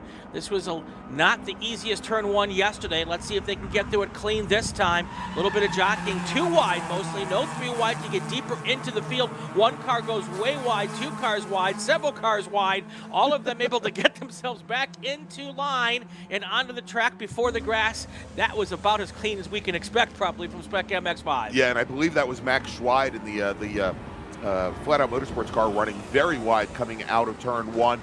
But, Brian, look at the ground he made up as he came down the hill out of turn 2, going into turn 3, as he now is side by side in the battle for second position as our pole sitter here in SMX, Matt Novak, starting to eke away as they come into 5 for the first time. Yeah, Matt Novak wants all those guys to go race. Oh, big car off to the side, into the wall hard. That's the 50 car, now back into the rest of the field. Takes out another car, that's the 134 car that got hit. Just caught up on that mess. Several other cars going off at turn 5.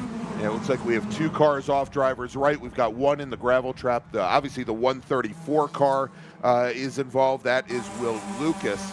We'll try and get some of the other cars. We have more MX5 drivers off at the exit of turn number 6.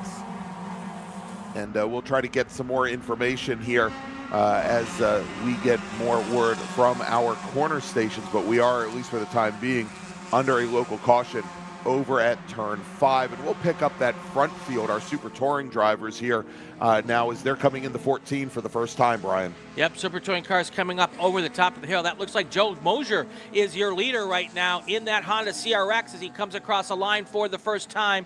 Following Mosier across the line is going to be Thomas Noble, then Sean Lovett, David.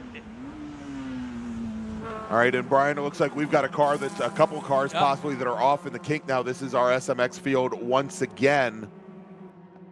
Yeah, we've got 1 car there. Everyone else seemed to be making around that car. There are 2. I think there's another car around the corner. Yep. 1 car has continued on. That other car, though, has not. Yeah, and that was the 18 car, Brian, Justin Anaconis. And Justin Anaconis, I believe, is currently our points leader in SMX coming into this weekend.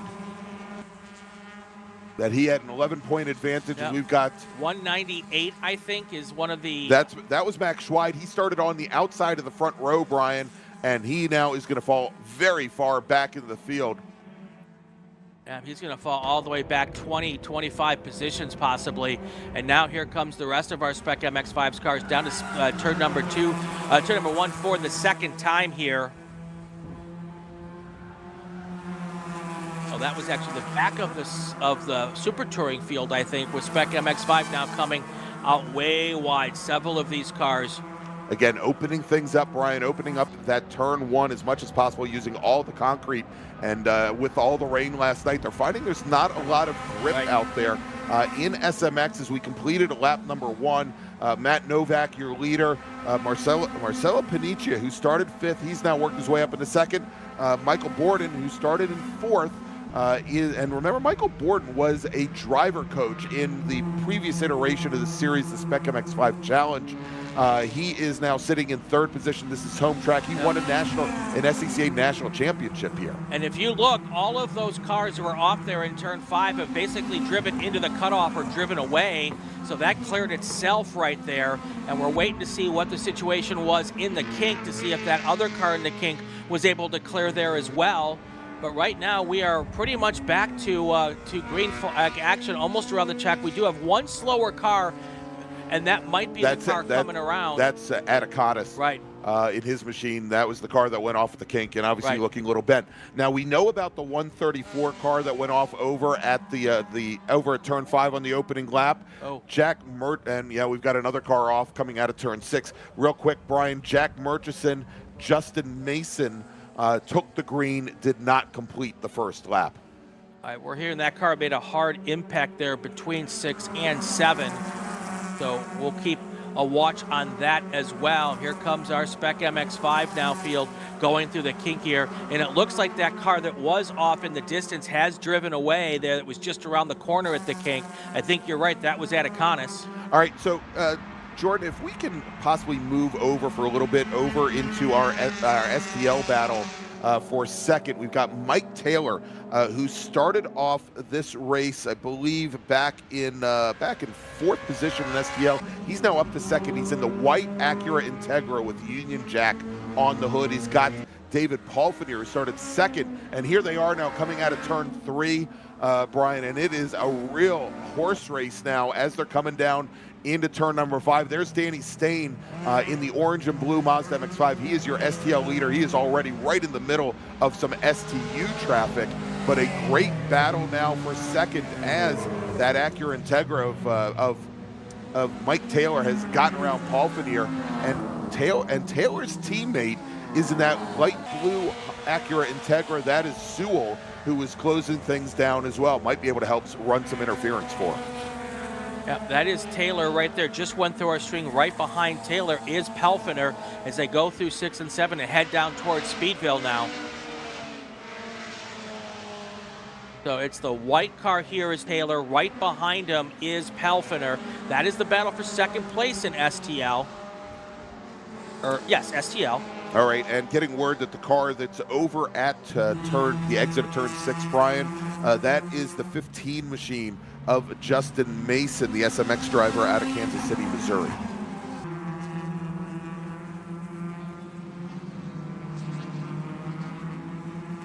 All right, here comes our field here through that area, and now we're back to the kink here. Here is our STL STU field here heading through the kink now.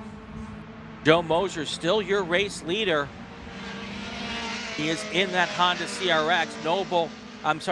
Moser, then Thomas Noble, then Sean Lovett. That's your top 3 in STU.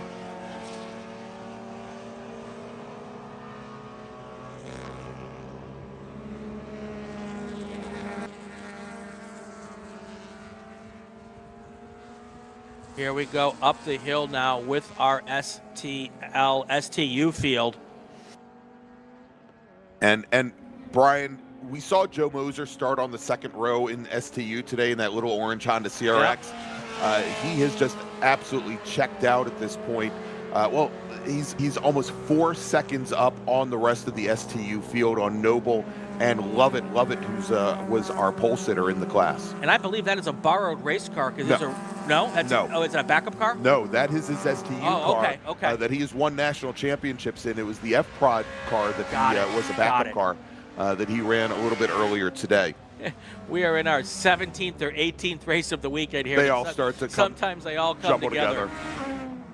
All right, and Brian, we are going to a full course caution here at Road America. So let's run down the field here in STU. It's Moser, Noble, Lovett, Jorge Nazario in his Mazda Miata 4th, Fred Cook in his Toyota GR86, currently running 5th in class. In Super Touring Light, it's Danny Stain, Mike Taylor, David Paulfinier, John Sewell, and then we've got Caleb Patry. And again, so good to see Caleb Patry out here again in that white Honda Civic Coupe. I think the 8th gen Honda Civic. He had a huge off at the sprints here last year in an Acura RSX. and has worked his way back and had a very good run yesterday. In SMX, it's Matthew Novak as your leader, with Michael Borden running second, Marcelo Paniccia running in third, Noah Harmon, Camden Hibbett. That is your top 5 in SMX. Again, as we are going to a full course caution here, Brian, let's do this. Let's make a call to the grid for our next race group, take a little break, and we'll be back here with more action. Attention in the paddock, attention in the paddock. First call to the grid for race group number 8, Formula Enterprises 2, Prototype 1 and Prototype 2. Please head to the grid. FE2, P1, P2, race group number 8. This is your first call to the grid. All right, with 9 laps remaining, let's take a quick break. We'll be back here with more action from the National Park of Speed.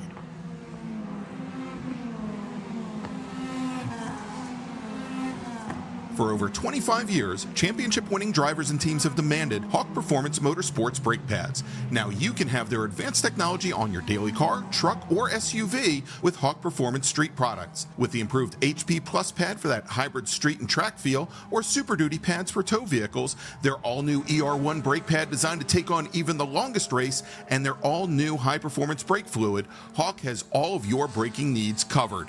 Visit hawkperformance.com and like them on Facebook or Instagram to learn more about the Hawk Performance Advantage. Hawk Performance, what's stopping you? Tire Rack was established over 40 years ago by an SCCA member with a passion to find the right tires, wheels, and now brakes and suspension products for racers and enthusiasts on both street and track.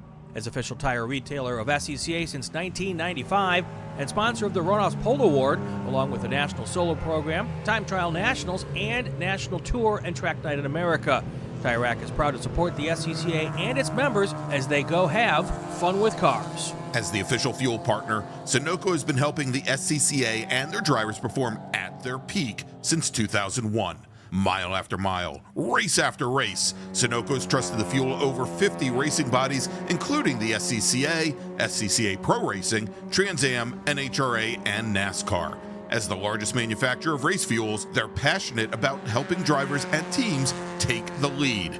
To find race gas near you, visit SunocoRacefuels.com or call Sunoco at 800-RACE-GAS. Get more bang for your buck at SummitRacing.com. Choose from millions of in-stock parts from over 1,500 name brands. Parts for racing, street performance, trucks, plus tools, accessories, and more. Shop anytime, anywhere with the Summit Racing app. Mazza Vineyards is the exclusive sparkling wine for podium celebrations at the Hoosier Racing Tire SCCA Super Tour, SCCA Runoffs, and Tire Rack SCCA Pro Solo. Celebrate your racing weekend with Mazza Vineyards and learn more at enjoymazza.com. It's the 2024 Hoosier Racing Tire SCCA Super Tour, the premier amateur road racing series bringing together top SCCA road racers from around the country. The Hoosier Super Tour visits some of the greatest tracks in North America, showcasing each of our 28 car classes. From production to GT cars, prototype to formula cars, the Hoosier SCCA Super Tour packs a ton of wheel-to-wheel racing action into every event.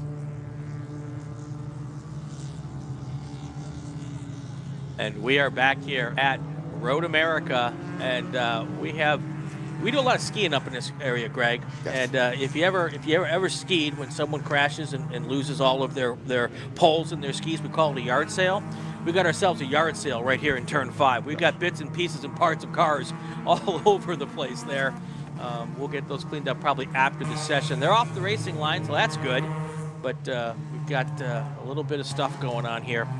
We slowed down here because we got to clean up for the incident between 6 and 7 with 8 laps to go. 2 races left here, Greg, still ahead of us.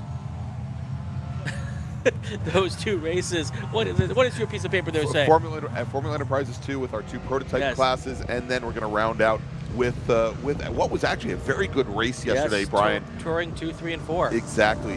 Touring 4 was a wonderful battle there, and in Touring 3, what a fight we saw there. So hopefully we'll have some good, clean green flag racing here coming up soon. But right now we are under full course caution, as you see on our ticker there. We have 8 laps remaining, actually 7.5 laps at this point, as the field is making their way through the carousel here.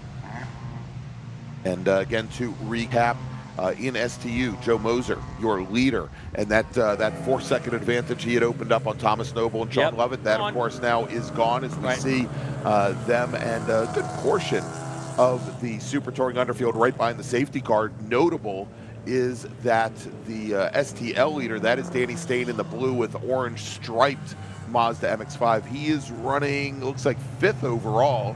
And then our second place runner in STL, Mike Taylor in the white Acura Integra. He is, I think, 4 cars back from there. That David Palfinier running 3rd in STL, right back behind him. And then John Sewell, along with Caleb Patry. And in SMX, it is Matthew Novak and most of our front-running drivers in SMX, as they're now coming through the kink. They are all lined up in a row with no interlopers. It is Novak, then Michael Borden, and Marcelo Panicia, Noah Harmon, Camden Hibbett, Nico Bratz, Bailey Cruz, Don Squarick, Rafe Abdullali. Someone in the chat asking, are we going to get a restart? I sure hope so. I think we've got one incident left to clean up, and I've not heard any mention of shortening the race or not having a restart yet. Of course, all of that is subject to change. I've not been given any official word yet from race control. We do get that when decisions are made, but at this moment, I anticipate us trying to get back into racing. Well, here's your official word, Brian, as the safety car is on the pit lane, turning the field back over to Joe Moser as he leads the field up the Road America Straight. The official word I have is I believe I see the green flag in the air. So there we go. We're back to racing here at Road America. 8 laps to go, 7 once they cross the line right now. And Joe Moser is trying to get that lead back here. We're all smushed up here as they come up the hill in the Spec MX5 field. But Joe Moser is trying to pull away right now, but right on his tail is none other than Thomas Noble trying to stick with Moser. So you've got a Honda up front, a BMW in second, and they're trying to pull away from the field. Here comes the rest of the Spec MX5 cars now coming through. Their split start's now gone. They're up at the back of the fat. You can see more of those cars swinging way wide, looking for some grip out there. You know, they're turning in early, Brian. Some of them coming down the inside trying to make passes there, but if they turn a little early, they know they've got the concrete there. They can keep the front wheel angle there as open as possible, carry as much speed down the hill. These are still, these MX-5 machines, they are still momentum cars. Yes. And critical that you open those corners up as much as possible, as we have a driver running very wide, and I believe that Mazda that just ran wide, that was the STU 165 car, Jorge Nazario, who's going to give up a position to Danny Stain, and Mike Taylor trying to get around the Jorge Nazario machine. Taylor running in second as we have 2 machines now off drivers left coming out of turn 5. 2 more Mazda MX-5 machines. We're going to try and get the numbers on them, but blame that WeatherTech sign, Brian, in our way. Although the good news is both cars look like they're pointing in the right direction. Check out to see what the situation is with those 2 cars. They are going to send some course workers out there to help. One of the cars there, Brian, is the number 7 machine. Okay. That is dead stick up along the wall. That is Don Squirick out of Peachtree Corners, Georgia. He was a winner in the previous iteration of the series, the Spec MX5 Challenge last year, and it sounds like the other car is the 195 machine, Rocco Pasquarella, that is there as well. They were running, let's see, 1, 2, 3, 4, 5, 6, 7, 8, 9, 10. They were running 10th and 11th. You just ran out of fingers. I did. They were running 10th and 11th in MX5 Cup. All right, here they come now through the turn 14 entry, coming up the hill. Joe Moser still has the lead. He's now pulled away a little bit from Thomas Noble, up to about, waiting for it to get the time from timing and scoring. It's a little bit delayed here. 1.1 seconds is now the lead between first and second in STU. Yeah, and as we had that restart, Thomas Noble, as opposed to the start of this race, Brian, he is not giving up the ghost here. He is maintaining a pretty constant gap there. That last time by, he was only 0.04 of a second off of, was a little bit slower than Joe Moser, about 0.04 of a second over 4 miles. Not very much at all. And as we now see coming out of turn 3, we saw where Mike Taylor had issues getting around the Jorge Nazario machine. Well, that he's now dropped considerably back as all these drivers now coming into that field over turn 5, and look at all of the debris there, not just from this last incident, but this is even from lap number 1. Yeah, Brian. definitely. That was Danny Stain coming through, and then you saw that white car of Mike Taylor, probably about 2 seconds back now, trying to make up some space on Stain as he tries to come through now through turn 6, heading down to turn 7. So that car right there is Danny Stain, and the white car right here is Mike Taylor. And right behind Mike Taylor is Ryan Hazelton. That's right, Hazelton in an STU car. So we saw early on about four laps ago, Brian, where Jorge Nazario had gotten very loose and Danny Stain had gotten by. Stain in the orange and blue car, Nazario in the blue and yellow. And Nazario in that STU car, quite a bit more horsepower than Danny Stain. We may see him get around the Stain car as they make the run down to Canada Corner this next time by. If so, one of the things that Stain, I think, has challenges with is that Nazario a little bit earlier on the brakes than Stain and may go and limit Stain's corner speed, and that might bring Mike Taylor maybe just a little bit closer to our STL leader. Things heating up here for this group of cars here. Coming up with 6 laps to go here. Very, very busy through the Kington. It's not a section you necessarily want to go through side by side. It does look like Danny Stain is pulling away a little bit from Mike Taylor there, making a bit of a gap. You'll see them here, but now going underneath. Oh, I lost my guys here. And we just had a car go off and impact the wall coming out of the kink. Just went around the corner. Okay. So don't think we have a car number on him. But we saw that was somewhat self-cleaning. Yes, yes. We're hearing maybe that car has continued on. We'll see if another slow car. Oh, 198 was the car that went off at 11, pulled off driver's lap. And that was Max Schweid. Max Schweid, who started second in SMX today. He had fallen back through the field earlier. He was running at the time of the incident all the way back in, looks like 21st position. And it looks like his day now done.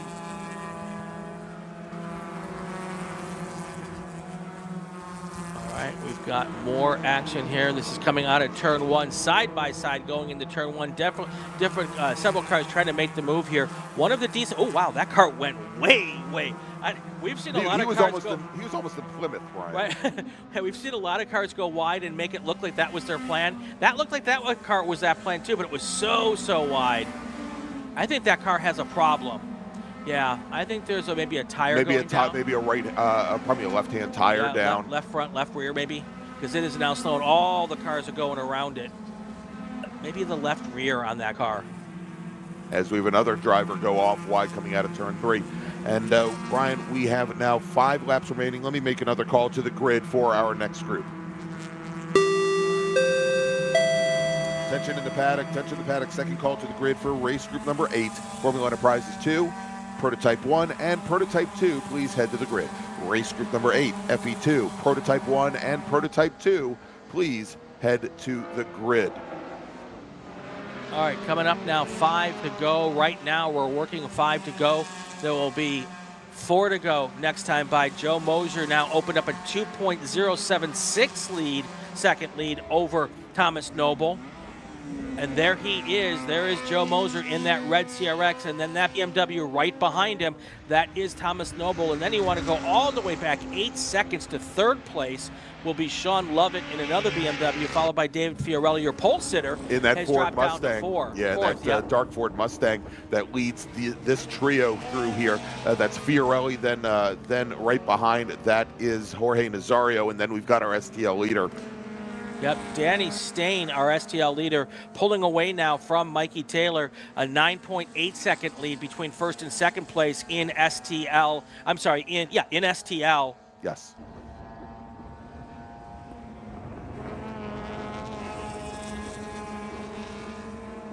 Taking a look at our race here in Spec MX5, Matthew Novak's opened up a 2.739 second lead over Michael Bowden. And then not far behind Bowden is Marcello Panizia. He is about a half a second back from Borden in third place. And you've got to go to fourth is Noah Harmon, followed by Rocco Pasquarelli, Nico Bartz, Camden Hibbett, Rafe Abdullali, Josh Hansen, and then in 10th place, we've got Bailey Cruz.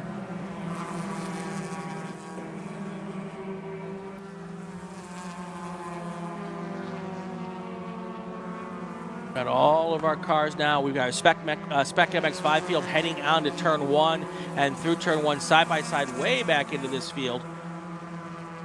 All right, so the local caution halfway down through the Kettle Bottoms, heading down into Canada Corner that was out for the 198 car. That has now been withdrawn as the 198 car has poked back behind the wall there over at Canada Corner. As you can see, we're still working the cleanup here. Drivers left coming out of turn number 5 through the debris flag here. Or debris flag, the debris zone. Debris field? Yeah. Debris field. That's what I meant to say. All right, we've got 4 laps to go here. Next time by, we'll have 3 to go here for Joe Moser. And what we have here, Brian, we were just watching coming down into turn as well. We'll jump back here in just a moment. I was saying coming into turn 8, we saw Jim Schlechte's number 175 Nissan. He's got Caleb Patry's STL Honda Civic directly behind him, and then Matt Novak, our SMX leader, was right behind that duo, and that I think is actually bringing some of the rest of the SMX field, including Michael Borden, that much closer to our leader. Here they come now out of the kink.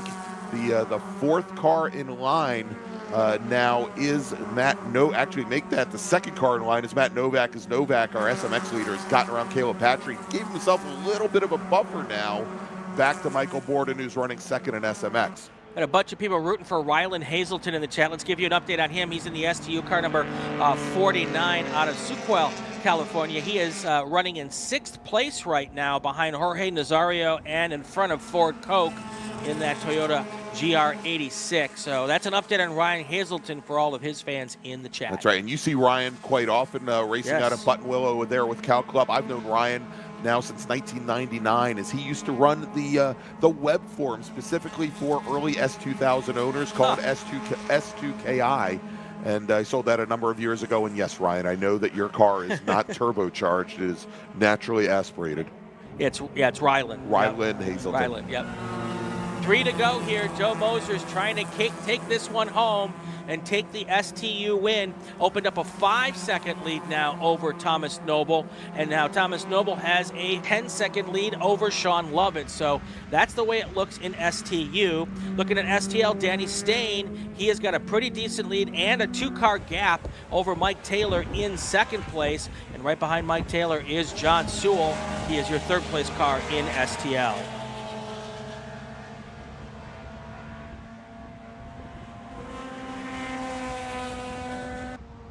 All right, looks like, Brian, this race likely going to be shortened down to 11 laps. So our leader, Joe Moser, next time he comes under the TireRack.com bridge here on the front straight, he will get the white flag.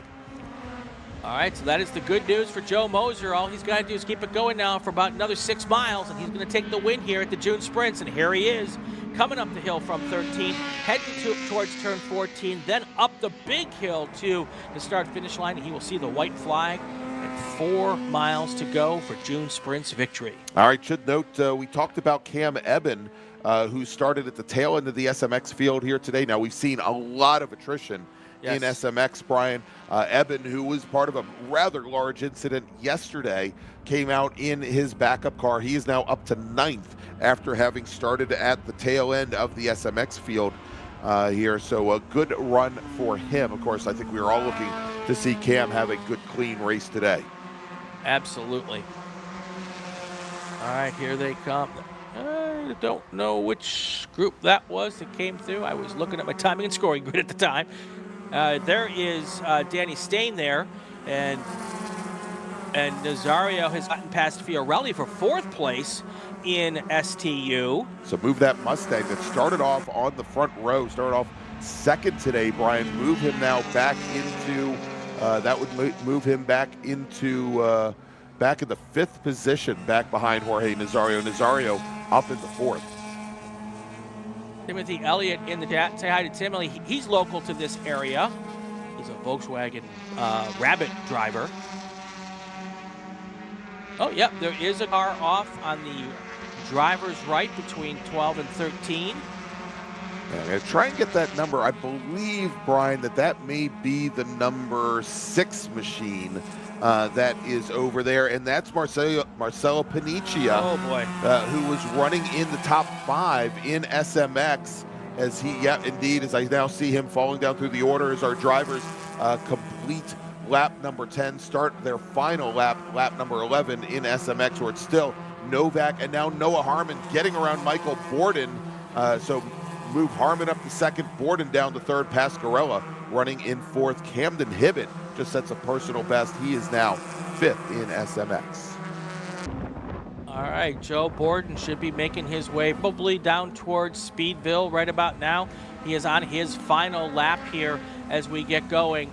We do have, I think that 12 is for that car. I'm getting word that Joe Moser is coming out at 12. He should be, the Honda CRX should be coming up. And there he is. Yeah, coming up through Thunder Valley, through the Bill Mitchell Bend for the last time, Brian.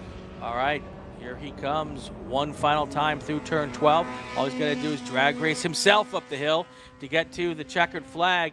Clean through 14. And that little Honda CRX is the little Honda that could today. It is going to get to the top of the hill. Checkered flag is going to be in the air, and Joe Moser is going to take the win here in STU. We'll just wait to see. Pretty sure Thomas Noble will come in second. And he should come across the line now. There he is, coming across the line. And then Sean Lovett in his E46 BMW, the number 37 machine, should be coming into our view right now. There he goes in that Liqui machine across the line. And here is up the hill. That is Nazario in first place, or in front, and I believe that is Fiorelli in second. And Danny Stain now poking to the inside. Stain takes the win in STL in that number 39 machine. Mike Taylor coming now on to the Road America Straight, the white Acura that we see coming up right underneath the NTT Data Bridge. He's going to finish 2nd in class. And I believe then John Sewell, his teammate, will bring his car home in 3rd. Woo. Oh, got a smoking car. And that smoking car, believe Brian, might be our leader in SMX, because I know he was right near Caleb Patry. Whatever he's doing, he's going to either get to the checkered flag or he's going to blow the thing up. Yeah, there you go. Well, no, that wasn't Matt Novak. Matt Novak is in that black number 11. He takes the win in SMX. Noah Harmon runs his best lap of the race. He's in that yellow, white, and blue machine. He will finish 2nd in the number 14 machine. And then Michael Borden will take the bronze in SMX. Well, and Brendan, which car number was the 32 machine that was smoking there on the last lap? Camden Hibbett, exactly. Well, he got to the finish line. Hopefully he didn't lay down too much oil there.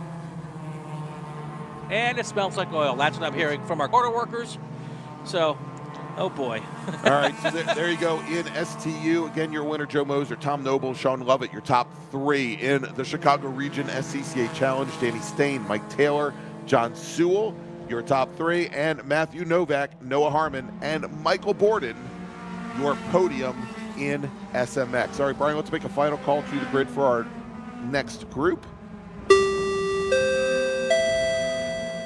Attention to the paddock. Final call to the grid for race group number 8, FE2. P1 and P2, please head to the grid. Race group 8, this is your final call to the grid. And let's take a quick break, Brian. We'll be back here in just a few moments. 2 more races to go here at Road America, the National Park of Speed, the 69th consecutive running of the WeatherTech Chicago Region SCCA June Sprint, part of the 2024 Hoosier Racing Tire SCCA Super Tour.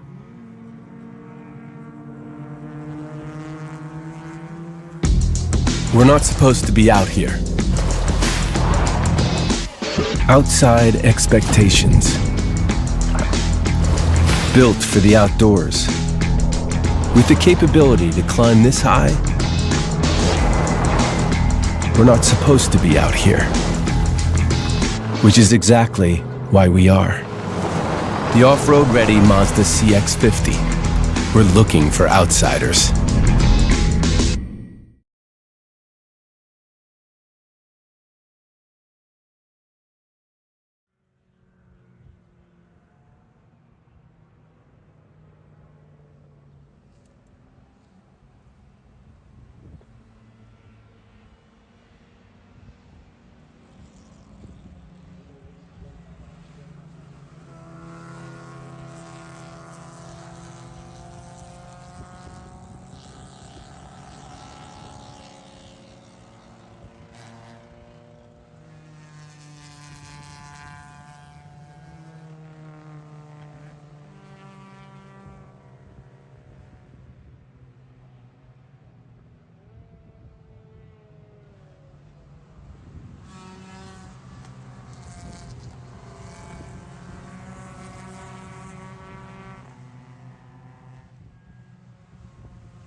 Welcome back to the Hoosier Racing Tire SCCA Super Tour, the 69th consecutive running of the WeatherTech Chicago Region SCCA June Sprints. We are at Road America. 2 races to go. This one, Prototype 1, Prototype 2, and FE2. Gregg Ginsberg, my buddy, my pal, he has got our starting lineups. And there he is. No, I just muted myself. Uh-oh. Oh, you're on the wrong headset. It's a long weekend, folks. Hey there, that's the right Hey, headset. I'm going to hide this one. Yeah, thank you. Hide that away. Plus, much better. All right, so this is the Carl Haas Challenge. Oh my gosh, is this day over yet? This is the Carl Haas Challenge, part of the 2024 WeatherTech Chicago Region June Sprints. Our first place winners in all 3 classes, P1, P2, Formula Enterprise 2, will win a $200 cash award. They will win certificates worth and good for 2 Hoosier Racing tires. They will win a June Sprints checkered flag and also June Sprints hat. If they finish second, they'll win a $100 cash award, a certificate for a single Hoosier Racing tire, as well as a June Sprints hat. And if you finish third, you'll win a $50 cash award, a $100 product certificate for a Brakeometer, and a Chicago Region June Sprints hat. We do have, once again, a split start here where we're going to have our Prototype 1 and Prototype 2 cars behind the first Chevy Corvette pace car, and then our FE2 racers behind the second. I'm going to start off with our Formula Enterprise 2 drivers. I'm going to give you the top 8 rows. Starting 16th, driving the number 127, Formula Enterprises 2 from Austin, Texas, Zach Winston. Marshall Stocker's going to start 15th. He's in the number 21 machine. He's out of Hanover, Massachusetts, with Niles, Michigan's Doug Campbell starting 14th in the 53 car. Paul Marino from Chatsworth, California. He'll start 13th. He's in the 44 machine. Amy Hollowell, she had a little bit of an incident over by turn 6 yesterday. Hopefully they got that car back together. She's out of Greenwood, Indiana. She starts 12th in the 37 car. Chris Jennerjohn starts 11th. He's driving the number 40 machine. He's from Hartford City, Indiana, with Jonathan Weisheit, our guest early on this morning. He's driving the number 67 machine. He's out of Baltimore, Maryland. He starts 10th. Tom Burt starts 9th. He's in the number 45 machine. He's from Shoreline, Washington, representing the Northwest region, with Dean Opperman starting 8th. He's in the number 27 car. He's from Manuka, Illinois, and representing Chicago region. Gabe Faribault starts 7th today. Gabe, good friend of the show. Yes. He starts 7th. He's in the number 09 machine. He's out of Ferdinand, Indiana. Blake Pigeon starts 6th today. He's in the number 109 FE2 machine. He's from Austin, Texas, with John Yateman starting 5th. John's in the number 22 car. He's from Cave Creek, Arizona. Darrell Willis is going to start 4th. He's in the number 20 machine from League City, Texas, with Steve Whitston starting 3rd. He's in the number 08 car. He's from Georgetown, Texas. Then your front row in FE2 starting 2nd. Adam Jennerjohn driving the number 71 machine. He's from Los Angeles, California. And your pole sitter, Caleb Schrader from Tigard, Oregon, with qualifying time of 2:14.637. He drives the 99 car. Now let's move over to Prototype 1 and Prototype 2, where we had 25 drivers at qualifying times. Going to give you the top 8 rows. Starting 16th, driving the number 6, Prototype 1 Elan, it is Tyler Thielman. Brian Lindstrand is going to start 15th. He's in number 04, Prototype 2 Van Diemen, with Jason Miller starting 14th. He's in the number 0, Prototype 1 Win First Lola. Vaughn Scott is in his Hadari Firefly. That's a P2 car. He starts 13th in the number 25 machine, starting 12th. Driving the number 65 Sorcerer from Loveland, Ohio, it's William Niemeyer Jr. Richard Colburn is going to start 11th. Richard is driving an Estendo WF1. That is the number 97 car, and he starts 11th. Bart Wolf will start 10th. He's driving the number 28 Ligier JS51. He's from Elkhart Lake, Wisconsin, and he starts 10th. Lucian Pansy is driving the number 98 Prototype 2 Store. He starts 9th today, with Greg Guyan starting 8th. He's in the number 83 Store WF1. He's from Western Springs, Illinois. Then we've got Daryl Schaff. He starts 7th today. He is in the Prototype 1 Elan. He's out of Reading, Pennsylvania, with Mike Rupert starting 6th. He is your Prototype 2 pole sitter today. 6th overall, the number 7 Store WF1. Then we've got starting 5th, Greg Case. Greg is driving the number 9 Prototype 1 Store, with James French in the number 41 machine. And again, all these remaining cars are Prototype 1 machines. He's in a Ralt RT41. James French starts 4th. Starting 3rd, driving the number 23 Elan DPO2 Mazda powered machine from Alamo, California, it's Jim Davenport. And your front row on the outside, Todd Vanacore driving the number 119 Elan from Ormond Beach, Florida. And your pole sitter today, John McAleer from Roswell, Georgia. Already got a car trying to get up the hill, slowed down. It looks like somebody tapped him in the back and had a little spin there, but we're going to have a green flag. I think that might be Lucien Pancia, but he's going to get onto pit lane and out of the way at the very least. We've got ourselves a green flag, though. Here they come up the hill. Here is our prototype cars all the way 2 and now 3 wide. That is Jim Davenport trying to make the move there, and he does not do that. He decides to come back in and get back in the line and get through turn 1 safely. Good move and good decision there by Davenport as they now go down towards turn 3. All right, and that was not, I don't believe that was Lucien Pancia. Okay. But we'll, I think he's a little bit further up the field, but we'll check on that. There's Pancia right behind the light blue machine. Right there is our FE2 machines now. Brian, they are coming out of turn 14. They're going to start their way up the Road America straight for their start. Yeah, here they come. All those cars lined up really nicely 2 by 2 as they head up the hill. Caleb Schrader's got control of the field now as he heads towards the start-finish line. Caleb Schrader, one of our Northwest drivers. He is out of Tigard, Oregon, really, really fast in the FE2. Also, a shout-out to Amy Hollowell. I've had her on the podcast as well. Very talented driver. If she could just get some more time in the car, I think she'd go right to the front here.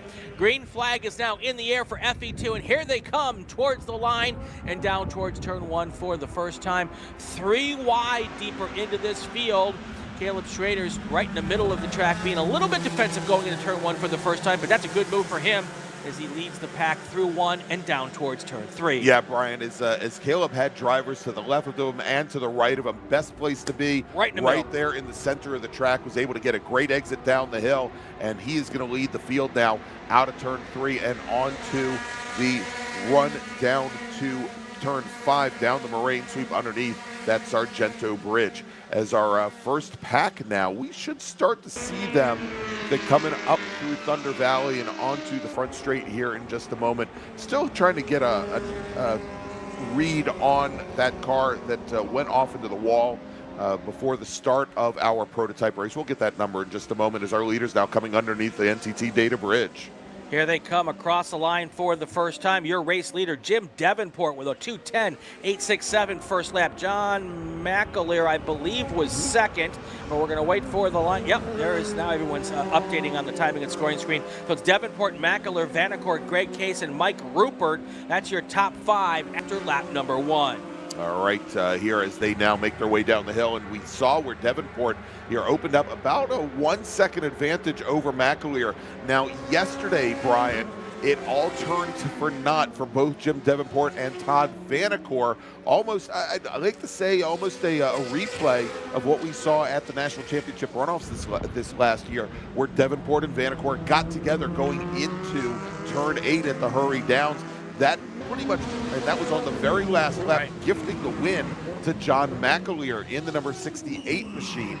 And we saw something somewhat similar as those same 2 drivers got together at the top of the roller coaster at VIR on the very first lap of the National Championship Runoffs, here with Vanacore taking the win under protest. Here comes our prototypes now going under the Speedville Bridge. That is Davenport out front. The next car that came through is, let me press my button here, that was McAleer, followed by Vanacore. I've got 2 timing and scoring screens up, one with the prototypes, one with the FE2 car, and I had the wrong button pressed. I thought I get to press your button. Oh, stop it now. All right, so Schrader already opening up a good-sized advantage now over Adam Jennerjohn in the FE2 races. We've got emergency services vehicles responding. Sounds like right past the bend there over at turn 11 that they were going and responding. That car may have already gotten back out on the track surface and continued riding.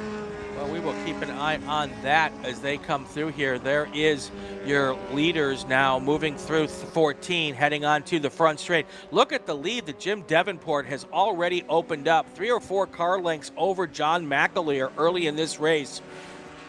No issues, and basically we've split this field up a little bit, and we've got about a 10 car length lead between each of those cars. Now we pick up our FE2 field here as they come through turn 6 and 7. Looking at this FE2 field, it is Caleb Schrader who is your leader right now. Already opened up a 1 second lead over Adam Jennerjohn. Then you've got Steve Whitston. He was in our Formula V race earlier. He is in third, followed by John Eatman and Darrell Willis. All right, Brian, it's been a while coming, but I'm fairly certain that it was A.J. Snyder that we saw go off at turn 14 before the start of the prototype race. He was scheduled to start 19th, the Gastonia, North Carolina store driver, and he now finds himself a very distant, by almost 35 second, 22nd position right now in the class. Yeah, it did look like he was able to get, now we're going to go full course yellow for that incident. I'm going to guess down around, not exactly sure. My guess is it's for that car that was off between the kink and Canada corner. Yeah, we're still showing some emergency services teams over at turn 12, over at Canada corner. The original word that came back from race control, Brian, is the car that had gone off down through the kettle bottoms had managed to get that car gathered back up and continue on. But maybe we have something else out on course. Well, sometimes it gets gathered up and continued on, and it realizes another 200, 300 yards down the track that it's not as good as he thought. Well, so this is one of those situations where they're trying to work on the car, but the driver is not slowing down for the yellow, and they kind of almost caused their own full course yellow by not heating the yellow in that corner. So, and we tell the drivers over and over that, you know, if you're going to overdrive the yellows, we're going to slow your race down, and sadly, unfortunately, it happens too often. All right, so what we have now, so Jim Davenport, he is leading the field. You can see he's already scrubbing in tires. I think they know exactly what the situation is over there. So they're already scrubbing in tires coming underneath that NTT data bridge. They're going to complete now lap number 3, and the safety car going to pick them up down towards the end of the Road America straight here coming into turn number 1. So it is Jim Davenport, your leader in Prototype 1, with John McAleer second, then Todd Vanacore third. Let's take a look here as they came across the line, and this may give us a little bit of an insight into what's going on here, because it looks like Davenport, of course, is that lead car, but we saw the blue and red machine right behind him. That's Jim French's Prototype 1 Ralt, who is now moving up into second place in Prototype 1, and we'll try and figure out who has what the issue is back behind, but I think McAleer now and Vanacore back behind them. And yeah, there's McAleer in the white and black number 88 machine currently running in third behind French, and we'll get a handle there, but I believe it's Davenport, French, McAleer, Vanacore, Greg Case, Daryl Schaff, and it appears as though we've got Thielman, Richardson, and Paredes. That's your P1 field. In Prototype 2, Mike Rupert, your leader. Greg Guyan, second. Lucian Pancia, third. Tim Day Jr. moves up to fourth. Bart Wolf, William Niemeyer, that's your top 6 there. And in FE2, Caleb Schrader, Adam Jennerjohn, Steve Whitston, John Yateman, Darrell Willis, your top 5. So we're getting word from race control that not only were they overdriving the yellow, they were passing under the yellow several cars. Oh, perfect. Between the yellow and the incident with the safety truck on the scene. Hard to have a lot of sympathy when they basically bring it on themselves. Indeed. All right, Brian, let's do this since we are under full course caution. Let's, and it sounds like we've got the emergency services teams. They are now leaving the scene at turn 12. So let's do it anyway. All right. Well, we're going to get another half a lap under yellow. All right. Sounds good. So we'll take a quick break, and let me make a first call to the grid for the next group. Attention in the paddock. First call to the grid for race group number 9. Touring 2, Touring 3, Touring 4 racers. This is your first call to the grid. Race group 9, T2, T3, T4. Please head to the grid.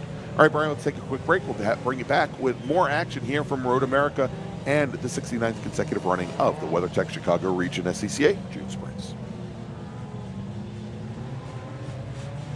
Hoosier Racing Tire is proud to be the presenting sponsor of SCCA Super Tour. Hoosier's mission is to be the dominant customer-driven provider of tires to race teams domestically and internationally. At Hoosier, we know that our success is dependent on how well we meet our customers' expectations by providing the safest, most reliable, high-quality race tires that put you in the winner's circle. For more information, see our trackside support personnel or the local Hoosier Racing Tire dealer near you, or contact us at HoosierTire.com. Hoosier Racing Tires, truly tires designed for champions. Mazda Vineyards is the exclusive sparkling wine for Podium celebrations at the Hoosier Racing Tire SCCA Super Tour, SCCA Runoffs, and Tire Rack SCCA Pro Solo. Celebrate your racing weekend with Mazda Vineyards and learn more at enjoymazda.com. Tire Rack was established over 40 years ago by an SCCA member with a passion to find the right tires, wheels, and now brakes and suspension products for racers and enthusiasts on both street and track. As official tire retailer of SCCA since 1995 and sponsor of the Runoffs Pole Award, along with the National Solo Program, Time Trial Nationals, and National Tour and Track Night in America. Tire Rack is proud to support the SCCA and its members as they go have fun with cars. As the official fuel partner, Sunoco has been helping the SCCA and their drivers perform at their peak since 2001. Mile after mile, race after race, Sunoco has trusted the fuel over 50 racing bodies, including the SCCA, SCCA Pro Racing, Trans Am, NHRA, and NASCAR. As the largest manufacturer of race fuels, they're passionate about helping drivers and teams take the lead. To find race gas near you, visit SunocoRacefuels.com or call Sunoco at 800-RACE-GAS. Bravo Trailers is the exclusive trailer partner of the SCCA. Owned by longtime SCCA racers, Bravo Trailers work better, load easier, and tow better because we build them with racers in mind. Visit BravoTrailers.com to see your new trailer in aluminum or steel. If you like what you see today, become part of the action by joining the Sports Car Club of America. Whether you want to drive, flag, organize, officiate, have fun with cars, or meet 65,000 enthusiast friends, SCCA offers plenty to feed your motorsports obsession. Ask someone trackside about how to get involved or visit SCCA.com for more information.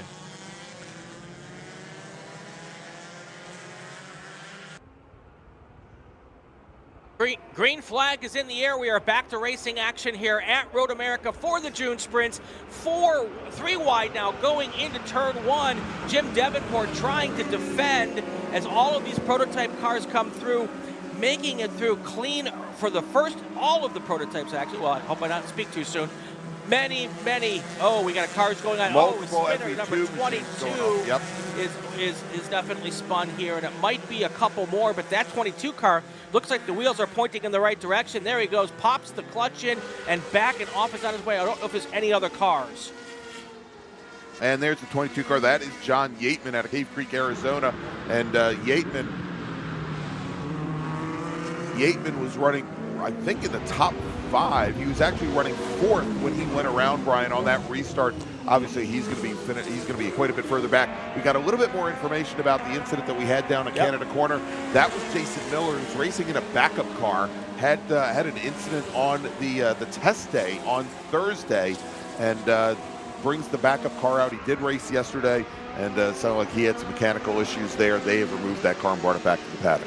Yeah, so we also have heard the 22 car. I don't know if he spun by himself, but he was the only car to spin, and he has been able to continue on. So that's a good move there as we get our racing back to action here. Across the line at the start of this, it was Davenport, French, and McAleer. We'll see if that is the way it holds. It's definitely Jim Davenport out front, and just like at the start of the race, he is slowly pulling away from the rest of the P1 field here as we work our way through lap number 8. Oh, one car goes wide. Nice save there for that FE2 car going through the kink, putting two tires off into the grass there. And Brian, when we had the restart, James French had pulled right up alongside Jim Davenport as the green flag came out. They were separated by 1/1000th of a second. That gap much larger now as they come up underneath the NTT data bridge and complete lap number 5 to start lap number 6 here. Now, James French was our 2021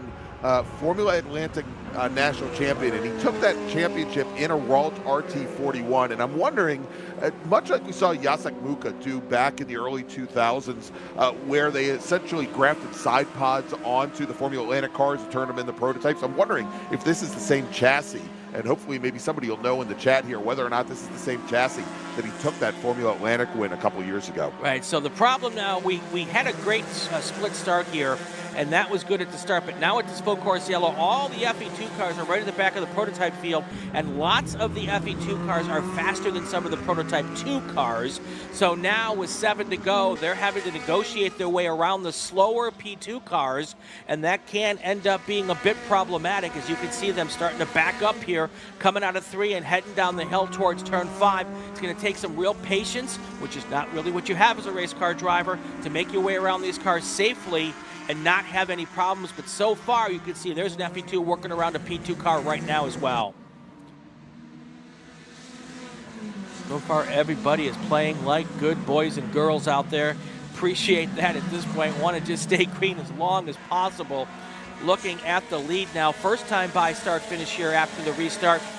Jim Davenport able to open up a 3-second lead over James French, and then John McAleer a little further back, about 1.7 seconds.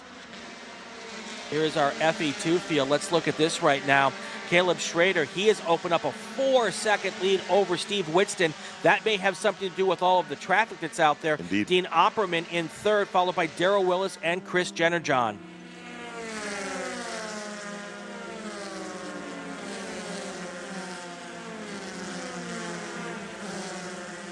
All right, Brian, coming up and across the start-finish line and completing lap number 6 is our prototype 1 and prototype 2 field, and it's still Davenport, French, and McAleer.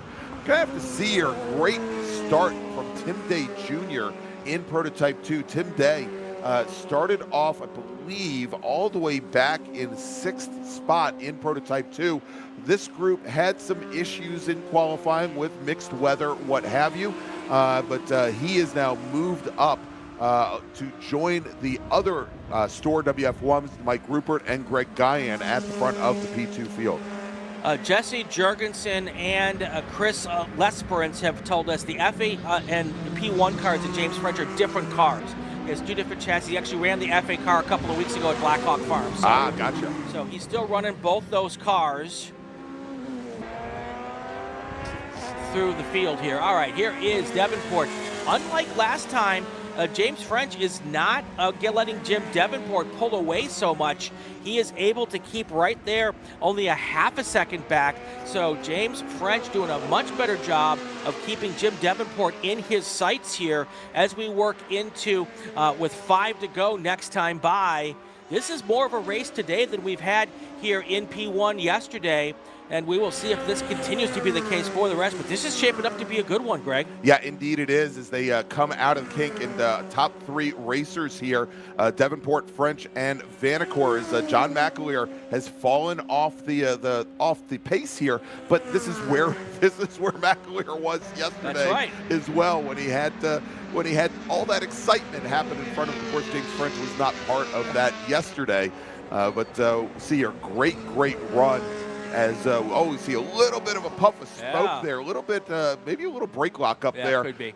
From James French as Vanacore follows him through the corner here. We'll see if Davenport continues to expand things out. That last time by, though, Todd Vanacore resets fastest lap of the race, turns in 2:03.1, almost 0.3 faster than our leader Davenport. We'll see if James French can continue to hold him off. Looking at our FE2 field, it is Schrader now with a 4-second lead over Whitston. Darrell Willis is in third. Dean Opperman in fourth. Gabe Fireback moved up to fifth. And Chris Jennerjohn, I believe he was the car that had that off in the kink. He has dropped down to sixth now in this race at the moment. Wow, what a big wiggle from that purple car there, or that blue car that was just coming up the hill towards 13. Nice catching of that one as well. You know, and as we look at this Formula Enterprise 2 race coming up the hill towards us, you know, as you mentioned, I think in a great position right now is Caleb Schrader. He has 3 prototype 2 machines. He's got Vaughn Scott and his Hidari Firefly, Brian Lindstrand, and William Niemeyer between he and our next FE2 machine, Steve Whitston. And so that is why you've got that large-ish gap time-wise between our second and third place racers right now, about 3.5 seconds. And with that said, That was a 1:14.5 from Witston, almost a half a second faster than Caleb Schrader. So he was able to close the gap just a little bit in that lap and see if he can continue to do that. And there is the fight there between those three prototype machines behind Caleb Schrader as they come up the hill. And I believe we just saw there Vaughn Scott. He's in the white with orange, number 25. Vaughn Scott currently running fifth in prototype 2. He's got Bart Wolf in the Leger now about 10 seconds up the road from him. Right. We haven't talked much about prototype 2. Gregg Ginsberg, your leader. Mike Rupert second. Tim J. Jr. third. Bart Wolf fourth. And then, like we were just saying, Vaughn Scott in that Hadari Firefly. He is in fifth. Scott out of Royal Oak, Michigan.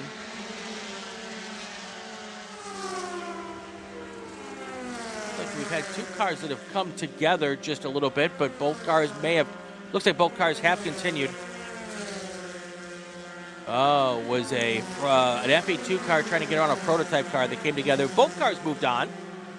No harm, no foul. Yeah, Richard Colburn involved in his prototype 2 Nintendo, and I believe that might have actually been Caleb Schrader, our leader in FE2. I got to say, go ahead. No, I was going to say, and certainly these prototype cars, they've got the bodywork that extends out to the tires. The FE2s do not. That is the last thing you want to do is go side by side with another vehicle.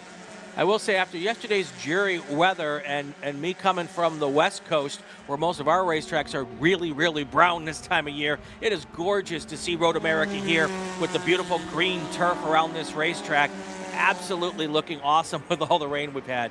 All right, and just had a car go off at turn 3. Trying to get the number. I believe it's a 13 car that has now is it the 13 or the 8 car that has gone off over on the exit of turn number 3, and that is Tim Day Jr. Brian. Tim Day was running was in the lead for a brief moment there in prototype 2. And it looks like his race is now done. They're trying to determine how to get him out of there, but it looks like he's quite a bit off the race surface. Well, and that is going to take and move. Oh, wait a second. There's P2. That's going to move a bunch of cars up the order when they come across the line. Mike Rupert and Bart Wolf will move into podium positions here when they come around, as Tim Day just sits there at the exit of 3. That's right. So Gregg Ginsberg, your new leader. They're out of Western Springs, Illinois. As we continue to watch this battle in P2. A little bit further back in the field, this is Vaughn Scott and Brian Lindstrand. Lindstrand and his Prince had managed to get around Vaughn Scott. So Scott with the white with orange underneath. Lindstrand in the darker color car now moves up into 5th position. There as they go through the kick. And an FE2, Darrell Willis on a mission just clicked off a 2:13.831. That is 1/1000th of a second off the fastest lap of the day in FE2. He's moved around Steve Witston into 2nd place, so now it's Schrader, Willis, and Witston. Darrell Willis, man on a mission right here at Road America. 3 laps to go here in Prototype 1, Prototype 2, and FE2. Tension in the paddock, Touring 2, Touring 3, and Touring 4 racers, please head to the grid. T2, T3, T4 racers, please head to the grid. Your race is next. And Brian, another big change. We talked about John McAleer being in the right place at the right time. Going and pulling his car off at the cutout at turn 5, James French, who had been running 2nd overall in the number 41 Ralt. Looks like his day is now done. That's going to move Vanacore up into 2nd position. That's going to move McAleer up into the last podium paying position. And that gives Jim Davenport a little bit more breathing room now with 2.5 laps to go. He has got a 1.6 second lead over Todd Vanacore. Little bit wider gap there, so good news for Davenport as he tries to finish this off and get the job done here. Coming all the way out here from Alamo, California, NorCal to Road America for the June Sprints. Jim Davenport trying to take home the big trophy in the feature race. All right, Driver having a great run so far, and he's moved up now to 2nd in FE2, that is Darrell Wills. Brian, last time by, gets around Steve Whitston, so drop Whitston down into third position in that 08 car, and we are getting word now that the next time our leader, whether it be Jim Davenport or whether it be somebody else, they will get the white flag, 1 lap remaining. James French dropped out here of this race about a lap and a half ago, and that is why we've got Jim Davenport and Todd Vanacore. And Davenport opened up even a bigger gap now, 2.5 seconds back to second place. So Jim Davenport right now cruising here in the late stages of this race. Here they come. That was Davenport and Vanacore right behind him there, going through some slower traffic. There was Davenport up the hill, and then Vanacore right there, that kind of grayish car in second place. Here they are coming through one more time. Yeah, black with green there, and the 88 car of McAleer, or probably the 68 car of McAleer, quite a big distance behind. Now almost 10 seconds back. There he is, that second car in that shot there, as he's now almost 10 seconds back behind our 2 leaders. In P2, we've got Gregg Ginsberg. He has got a 5-second lead over Mike Rupert, and a big lead over third place Bart Wolf from Elkhart Lake, Wisconsin, in his Ligier. He's looking to try to take home the third place trophy here at his home June Sprints. Now looking at FE2, Caleb Schrader, 3.6 seconds ahead of Darrell Willis, and then Darrell Willis has about another 3 seconds back to Steve Whitston.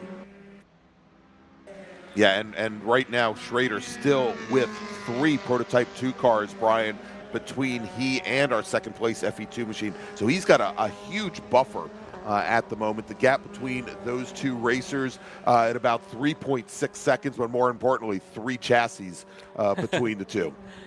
We've got 3 lead cars in 3 different classes, all with pretty decent leads, just trying to get to the finish line here. As long as they don't have any issues, it looks like all 3 of those drivers are going to bring home June Sprints wins here. We are on the final lap. The white flag is in the air, and Jim Davenport trying to bring it home along with Caleb Schrader. And in the P2 class, we're looking for possibly a win here coming from Gregg Ginsberg. Yeah, a little bit further back in the field in FE2, Brian, I've been watching a good fight going on right now between Gabe Fairbach, who is running 5th in class, Chris Jennerjohn running in 6th. Jennerjohn had started off 4, 5, 6, 7, 8, 9, 10, 11th in Formula Enterprise 2, so he's made a huge jump here, whereas Fairbach started a little bit further back as well. Fairbach started 7th today in FE2. Greg had to get to fingers and toes for that countdown all the way back. Well, yes, absolutely did. Oh. All right, Brian, white flag is in the air for our leader, Jim Davenport, as we're now working last lap. Yeah, Jim Davenport should probably almost be around to our turn 13-14 area. That white flag came out a bit ago, and there he is. That was not Davenport. The last car on the line was Vanacore, right, exactly. Kind of lost track of who I was talking about. Here we go. We should see Davenport come right into our view here in just a second. There he is. Right there with the red top. Yep. Getting through here. Very different outcome for him this year. Last year ended in a big wreck for him. This year he is going to bring home the big win here at the June Sprints. Yeah, I was going to say it was 2 bad days in a row for Davenport, because he had the incident yesterday afternoon as well on the very last lap. But all he has is 1 more corner, Brian, here as he comes onto the Road America straight as your leader. That's right, putting that all behind him, up the straight. All he has to do is drive in a straight line to get to the start-finish line. Jim Davenport is going to take home the win here in Prototype 1, and right behind him is going to be Todd Vanacore in second place, 3 seconds back. And then about another 17 seconds back to our third place car when they get across the line. If nothing changes, it'll be John McAleer. And McAleer crosses the line and will finish in 3rd. That is your podium in P1 for the Carl Haas Challenge. Gregg Ginsberg is leading the Prototype 2 field, and he is now coming here out of turn 14, heading on up the straight. And I know we have some pretty impressive FE2 drivers in the chat who are probably going to be at the runoffs, and they got to be looking at the performance that Caleb Schrader just put on here and say, this is a guy we're going to have to deal with come October. And on the very last lap, let's jump over to back to P1 for a second. Daryl Schaaf gets around Greg Case, so Schaaf will finish fourth. Case, believe, and let me double check here and see, and yes, Greg Case crosses the line. Greg Case will finish in sixth. As our Prototype 2 racers, Greg Guyan takes the win. Mike Rupert comes across the line. He will finish in second. We're still waiting on Bart Wolf and Brian Lindstrand. All right. We had that little bit of full course yellow early on, but a lot of good racing here in the last 7 laps of this race. All right, Bart Wolf comes across the line. He's going to take the last step on the podium in Prototype 2 in his Ligier JS51. Lindstrand now comes across the line, and he will finish in fourth. In FE2, taking the checkered flag, Caleb Schreider from Tigard, Oregon. Darrell Willis will finish second. Steve Whitston now crosses the line in third. Dean Opperman crosses the line. He'll finish in fourth with Gabe Fehrbach in fifth, just 1.8 seconds back from there. All right, that's going to do it for our second to last race of the day. We're going to do a call to grid for our final race of the day. And then when we come back, we're going to wrap up this 2024 edition of the June Sprints. Attention in the paddock. Final call to the grid for race group 9, T2, T3, T4, Touring 2, Touring 3, Touring 4 racers. If you haven't already headed up to the grid, you want to do so now. You are our last race of the day. Yeah, take your time. All right, Brian, let's take a quick break. We'll be back here in just a few moments with race number 10 here on feature race day of the 69th consecutive running of the WeatherTech Chicago Region SCCA June Sprints. We'll be right back.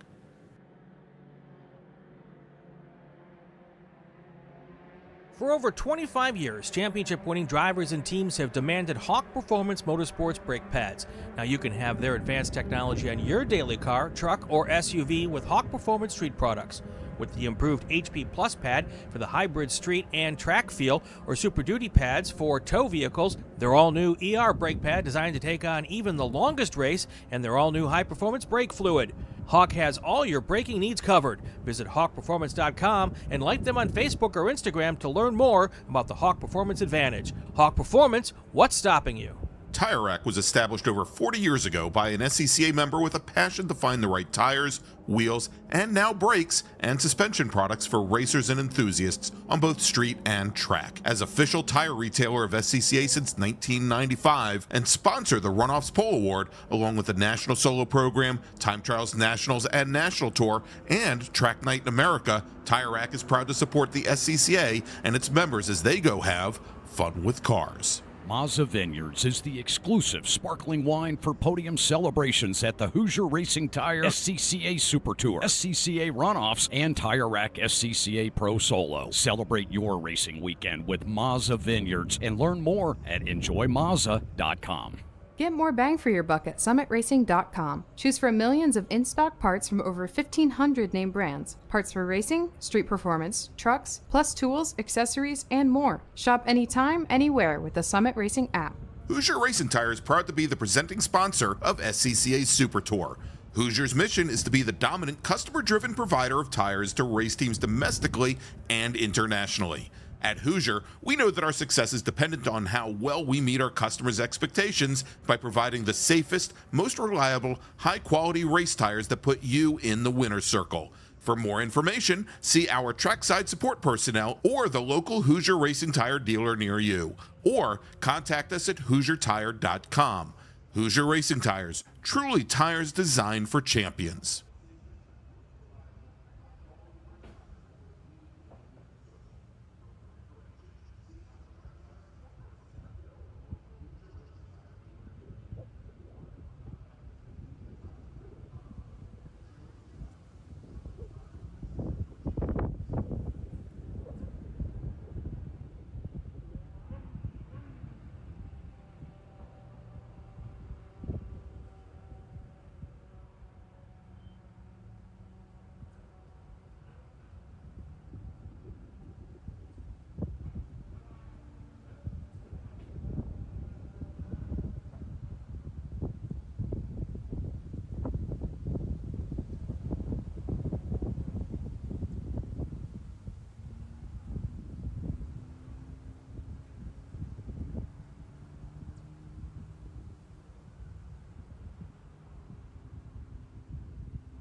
to the Hoosier Racing Tire SCCA Super Tour.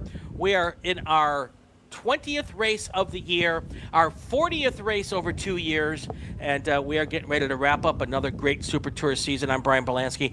Gregg Ginsberg is with me, and the guy who makes all of this happen, Brendan Kazmarek, he is here with us as well, and he wanted to jump on and say a few words. Yeah, becoming something of an annual moment here at the end of the final day of racing of the Super Tour. It's kind of weird to be in this position in the middle of June, wrapping up a season, but so goes the Hoosier Racing Tire SCCA Super Tour. It's always a bittersweet moment, right? We've been at this for 10 race weekends over the course of 23 weekends. We started back at Sebring in January. Of course, we had our bonus coverage at Homestead as well. That opened up the 2024 SCCA Majors season down in the Florida region. And it's been a team effort all the way.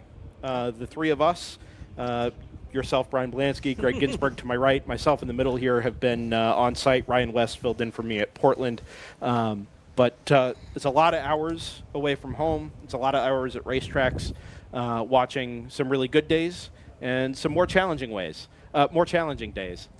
At the end of it all, we've gotten to spend some time doing what we love together, and doing so with a club that cares and a club that's passionate. And I just wanted to take the moment before we get our last race underway to issue a few thank yous here. First to Deanna Flanagan and Eric Prill, our fearless leaders at the beginning of the year for the road racing team in the Sports Car Club of America. Add to that list Jeff Barrow as well, who is going to carry us into the future now as part of road racing, who brought live streaming to the SCCA Super Tour in the beginning of 2023. It's been a steady improvement weekend by weekend since then. I think we've all put a lot of hard work into it, and I hope that the viewers at home have been able to see that and enjoy that over the last 40 or so race days since we all kicked that off. Scott Dobler, Scott Schmidt, who have spent just so many hours behind the wheel of the SCCA truck, carting the equipment around literally from coast to coast, sometimes in a 3-day span, back-to-back journeys from New Orleans to Buttonwillow, and then again from Portland out to mid-Ohio, thousands of miles logged with the SCCA truck and trailer, with our equipment in the back, along with everything that makes the Super Tour from a technical perspective. But the reality is, what makes a Super Tour the Super Tour are the people that are involved. And our own team here at DriversEye Live consists of myself, obviously, Ryan West, who was with us at Portland, Ryan Bauer, who kicked off the season as our producer, did a lot of graphics work, a lot of infrastructure work to get the program up and running, and Jordan Worth, who filled in for us on very short notice back at Hallett and has been an absolute star since then, learning new tracks, new cars, new classes, new drivers, and putting it for us together in a way that is consumable and watchable and enjoyable, not just for us here in the booth, but for all the viewers at home as well. My thanks to you, Brian. My thanks to you, Gregg, for being such wonderful commentators and partners along the way for the last 2 years. I've enjoyed every minute of our time together. Well, maybe not every minute, but most of the minutes in the booths together. 58 seconds of every minute, yes. I've had a great time over the course of 2024. And my last thank you is to the viewers at home. We've seen pretty tremendous growth in our live streams this year, pretty tremendous engagement. People seem to care a lot, which is really wonderful and really special. And there are so many little moments I'm going to take away from the 2024 Hoosier Racing Tire SCCA Super Tour season. As Group 9 rolls off, I don't know what our next opportunity with the SCCA is going to be for DriversEye Live. I don't anticipate being at the runoffs at this moment, but I certainly hope that as much as the live stream, or as much as the live streams of the Super Tour are a fiber of what we do at DriversEye Live, that DriversEye Live and live streaming is now a fiber of the Super Tour as well. And long may that continue. We'll know more in the coming months, but with that all being said, thank you all for being a part of this. Thank you for indulging me in the last couple of minutes. Enjoy this Group 9 race, touring cars, and yeah, we'll see you in 2025. All right, so thank you so much, Brendan. And like I said, out of 58 seconds out of every minute, we love working with you as well. Thank you so much for all that you do. All right, so we've got one race remaining here today from the 69th consecutive running of the WeatherTech Chicago Region June Sprints, and it is the Breakometer Challenge for Touring 2, Touring 3, and Touring 4, where all 3 of our first place winners will take home a $200 cash award, 2 certificates for 2 Hoosier Racing tires, a Chicago Region SCCA June Sprints checkered flag, and a June Sprints hat. Second place will win a $100 cash award, a certificate towards 1 Hoosier Racing tire, as well as a June Sprints hat. And third place, they will win a $50 cash award, along with a $100 product certificate from Breakometer and a June Sprints hat. And so let's go and take a look at our top 30 drivers in the field. We had 42. I'm sorry to the last 12, my apologies. Starting 30th in the number 117 Touring 4 Mazda MX5 from Houston, Texas, Ethan Barker. Scotty B. White's going to start 29th. He's in the number 0 Touring 4 Mustang, with Richard Mooney starting 28th. He's driving the number 29 Touring 4 Mazda MX5. Christian Braunlich, had a great conversation with Christian at the worker party last night. He is starting 27th. He's in the number 83 Touring 4 Mazda RX-8. He's out of Fort Mill, South Carolina. Patrick Price will start 26th. Patrick's in the number 12 Touring 3 Nissan 350Z. He's from Richfield, Minnesota. Then we've got 25th on the field, driving the number 00 Touring 4 Mazda MX-5. Mark Cefalo, he's your Touring 4 pole sitter. Ryan Sitzkowski will start 24th. He's in the number 09 Touring 3 BMW 330i, right outside the front door here in Kiel, Wisconsin. Andrea King will start 23rd. She's in the number 08 BMW 330i. That is a Touring 3 car. She's in Minneapolis. Robert Wellington will start 22nd. He's in the number 22 Touring 2 BMW M235IR. He's from Tacoma, Washington. Then we got Ross Murray. Ross is starting 21st. He's in the number 74 Touring 3 Ford Mustang, with Aaron Staley starting 20th. Aaron's in the number 68 Touring 3 Volkswagen Golf R. Then we've got James Berlin. James is driving the number 04 Touring 3 Nissan 370Z. He starts 19th, with Anthony Pacelli starting 18th. He's in the number 14 Touring 3 Subaru Impreza WRX STI. Roger Eagleton will start 17th. He's in the number 111 Ford Mustangs in Burlingame, California. That's a Touring 2 car, with John Lugitas starting 16th. He's in the number 7 Touring 3 Ford Mustang. Camille Aguilar Gomez will start 15th today. He's in the number 109 Touring 3 Nissan 370Z, with Nick Hammond starting 14th. Nick's driving the number 41 Touring 3 Nissan 370Z. Then we've got Bassam Abdullah, who is going to be starting 13th today. He's in the number 22 BMW 240IR, with Todd Clark starting 12th. Todd's in the number 11 Touring 3 BMW 330CI out of Fox Island, Washington. Then we've got Derek Chan.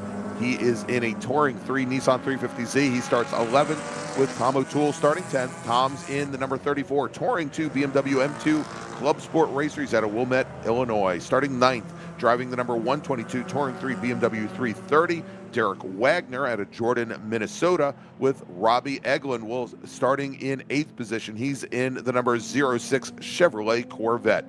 John Steller will be starting 7th today. He's in the number 21 Touring 2 BMW M2 Club Sport, with Matthew O'Toole starting 6th.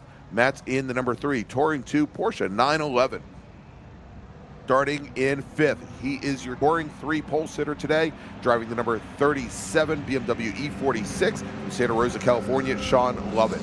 And your front 2 rows, starting 4th, driving the number 5 Touring 2 BMW 240IR, Max Fedler. Brian Spiewak starts 3rd. Brian's in the number 15 BMW M3s from Inner Grove Heights, Minnesota. And now to your front row, starting 2nd, driving the number 45 Touring 2 Porsche 911 from Winnetka, Illinois. It's Mark Bowden.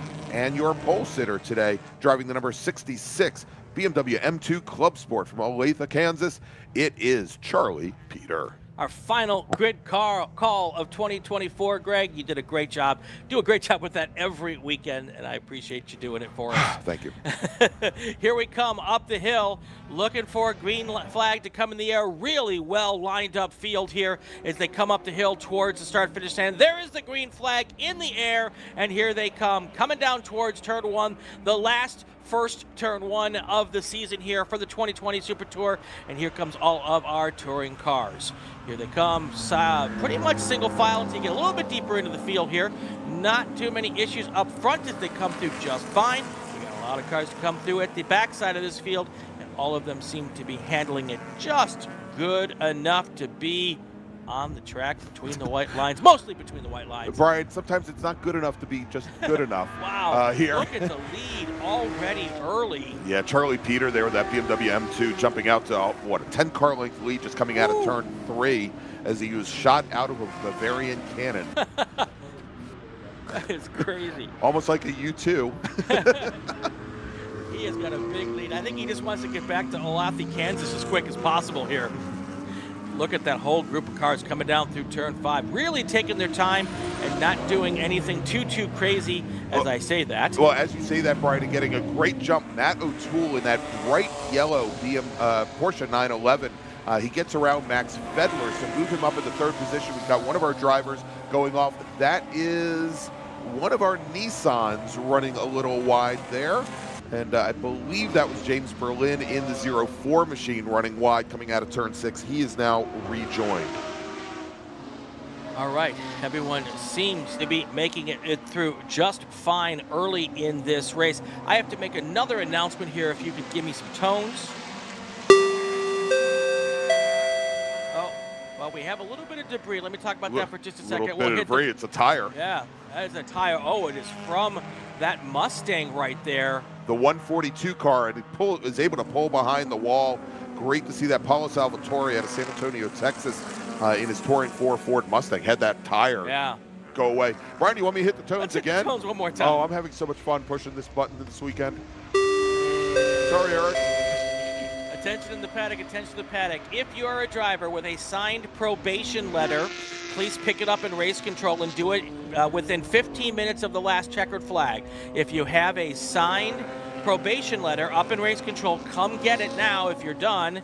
And if you're not done, do it within 15 minutes of the checkered flag. All right, back to racing. Huge lead for Charlie Peter as he comes up over the hill. We'll give you the exact time gap here. 7 seconds in 1 lap, Greg.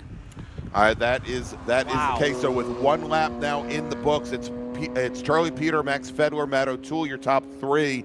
John Steller, another great run for the Steller car. Brian Spiewak, Brian Spiewak, Sean Levitt is your leader in Touring 3. He's running 6th overall, and he's got Todd Clark very close behind right now, the 2 BMWs. Clark in a BMW 330, Tom O'Toole in the M2 Club Sport Racer. They're running 7th and 8th overall. And back in Touring 4, a little bit further back in the field, we saw Mark Cefalo, who's almost a master in the wet weather, have a great run yesterday. Christian Braunlich in his Mazda RX-8. He started a little bit further back yesterday, had some transmission issues during the race, Brian, where the car was popping out of 3rd gear. He is right behind Cefalo now in the battle for the lead in that class. All right, the question is, with as long as this lap is, has an EV been able to go get that debris out of the middle of the track here? We'll know here in just a second. As we have both tire and we have body work. Okay. They are going into turn number 8, so we're going to see the racers here next corner by. All right, well, looks like the body work is still out there, but the tire stuff, schmutz, is gone. Yeah, and that piece of bodywork or tire, it's all the way off on the exit curbing there, at least not on the track surface. So it gives these drivers a little bit better idea. There is still a debris flag being displayed coming out of turn 7, going into 8. Yeah, they'll let that up probably for a lap or 2 and then bring it down, considering that debris is not on the racing line. Great job by the EV crew. You can do that when it's a 4-mile lap, Greg. Exactly. All right, so here's that battle for the lead now in Touring 4, Brian. We just saw Mark Cefalo come underneath Patrick Price's Nissan 350Z, underneath that red 350. Might have put a little bit of a buffer between he and Christian Braunlich. Braunlich in the bright red Mazda RX-8. We'll know here in just a moment here as they come through the kink. And Cefalo getting a little bit loose, and indeed that Nissan is going to be right between he and the Mazda RX-8. That's going to make things very difficult on that Mazda RX-8. The RX-8 rotary engine, not a lot of torque to dig out of the slower corners, just the opposite of what that Nissan is. Yeah, the good news, even though we are late in the day here at Road America, 5:36 on the Central Time here, it's middle of June and the sun is still high in the sky, so there shouldn't be too many problems with that here. You can see the shadows aren't really all that low here, so that's not an issue. The only place it would really be problematic is maybe going up the hill into 6 when you're kind of pointing up towards the sun. I mean, on the bright side for you, Brian, from the West Coast, it's only 2:36. So. That's true. That's true. Don't talk to me about the jet lag. It's 3. Oh yeah, 3:36. Nah. Close enough. But anyway, Charlie Peter now continuing to widen that lead over T2 second place car Max Fedler. That is a 12-second lead now. Matthew O'Toole is right there behind him, behind Fedler in third place. And then if you want to look for your first T3 car, we got Sean Lovett in 5th place overall. He just got around Brian Spiewak to take that time. Yeah, and we just saw going down into turn 1, and they just now came through our view. Gamel Aguilar Gomez in his Nissan 370Z got around Anthony Pacelli's Subaru WRX. That should put Aguilar Gomez in the 6th position in that class. And Aguilar Gomez, I believe, double check, if I remember correctly, he had some issues. Might have broken the car at Road Atlanta earlier this year. I'm double checking on that right now. I know one of our Nissans had some major issues there. We'll get back to that and look at that in a few moments. All right, while you're doing that, let's run through. Now we've got a couple of laps in the books. Let's run through the top 5 in each class. Charlie Peter is your overall leader and T2 leader with a big lead over Max Fedler. Then you've got Matthew O'Toole in 3rd place, followed by John Steller and Brian Spiewak. In T3, Sean Lovett, Todd Clark, Nick Heyman. That's your top 3. Also, you've got Derek Chan and Derek Wagner in 4th and 5th. And in 4th place, Mark Cephalo, Christian Bromlich, Ethan Barker, Scotty B. White, and Angelica Spray in 5th place. That's how they stack up right now as we get towards 9 laps to go.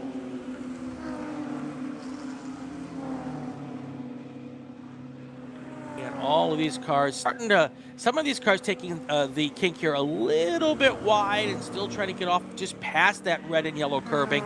Not the best idea, but most of them can get away with it at this point in time. Also, you got standing yellow in turn 12.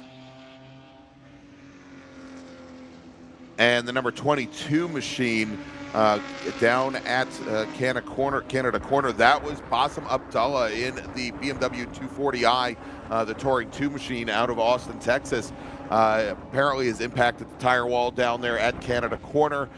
Sounds like he might have gone in and moved drivers left and got into the wall there. They're going to be sending some emergency services teams now to come get that car.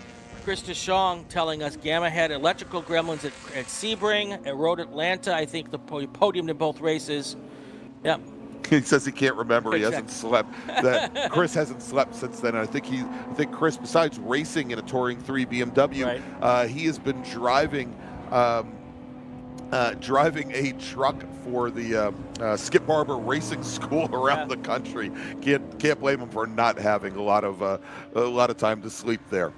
You know, since we're doing some thank yous here at the end, I really want to thank the people in our chat, our associate producers. They have been fantastic part of everything we do this year, and a real nice interaction with everybody. And we appreciate all of the feedback, all of the comments. Well, we appreciate most of the feedback and all of the comments that everybody comes in and pops in and helps us out with. And this week's associate producer of the week, it's going to go to Henry Tabor. He hasn't been with us today, but he had a huge wreck here last year, and he is healed and mended up, and he is back in a race car.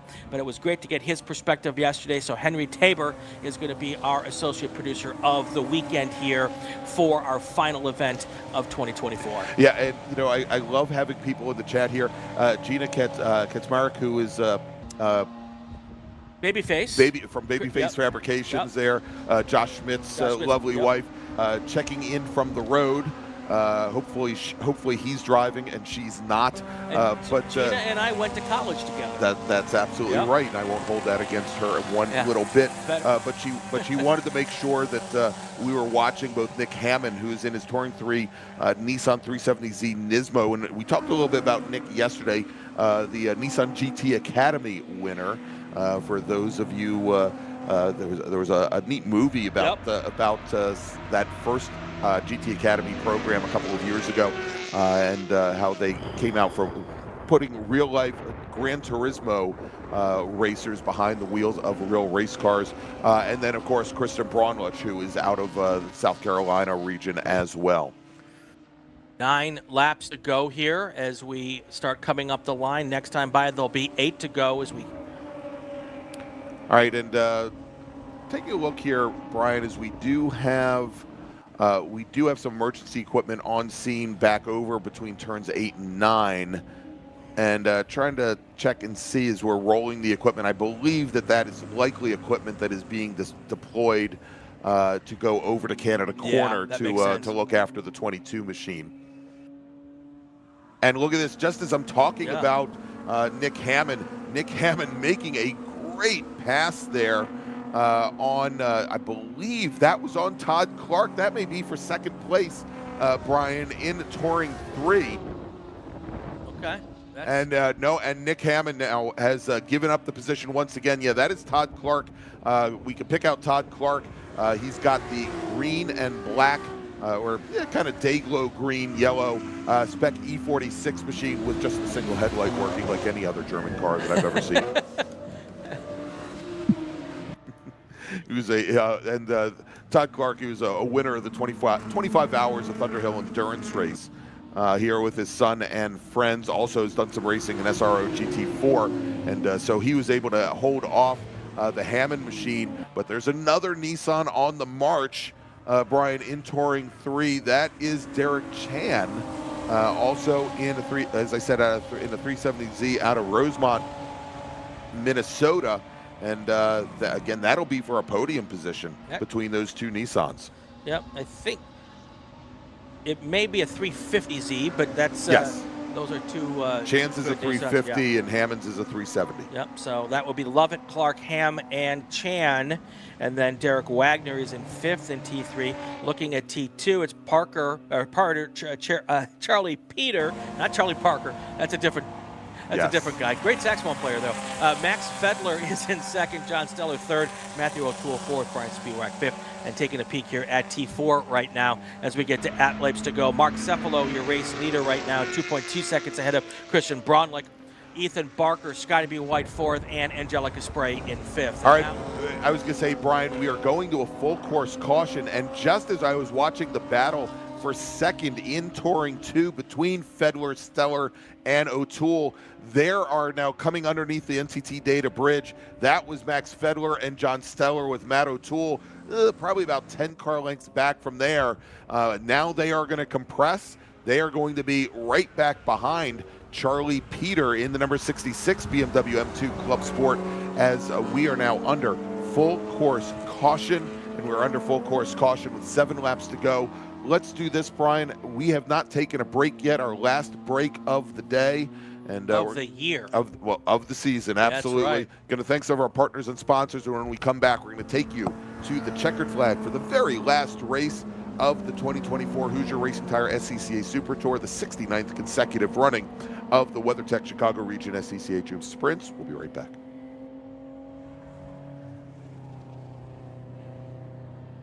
Hoosier Racing Tire is proud to be the presenting sponsor of SCCA Super Tour. Hoosier's mission is to be the dominant customer-driven provider of tires to race teams domestically and internationally. At Hoosier, we know that our success is dependent on how well we meet our customers' expectations by providing the safest, most reliable, high-quality race tires that put you in the winner's circle. For more information, see our trackside support personnel or the local Hoosier Racing Tire dealer near you. Or contact us at HoosierTire.com. Hoosier Racing Tires, truly tires designed for champions. Hagerty is the official and exclusive insurance partner for SCCA and provides affordable off-track insurance protection for motorsports vehicles while in the paddock, in transit, in storage, and at the shop. Hagerty also provides guaranteed value coverage and even has protection for your trailer. Did you know that SCCA members can save 5% on insurance through Hagerty? Hagerty, let's drive together. Learn more at Hagerty.com. Get more bang for your buck at SummitRacing.com. Choose from millions of in-stock parts from over 1,500 name brands. Parts for racing, street performance, trucks, plus tools, accessories, and more. Shop anytime, anywhere with the Summit Racing app. As the official fuel partner, Sunoco has been helping the SCCA and their drivers perform at their peak since 2001. Mile after mile, race after race, Sunoco has trusted the fuel over 50 racing bodies, including the SCCA, SCCA Pro Racing, Trans Am, NHRA, and NASCAR. As the largest manufacturer of race fuels, they're passionate about helping drivers and teams take the lead. To find race gas near you, visit SunocoRacefuels.com or call Sunoco at 800-RACE-GAS. For over 25 years, championship-winning drivers and teams have demanded Hawk Performance Motorsports brake pads. Now you can have their advanced technology on your daily car, truck, or SUV with Hawk Performance Street products.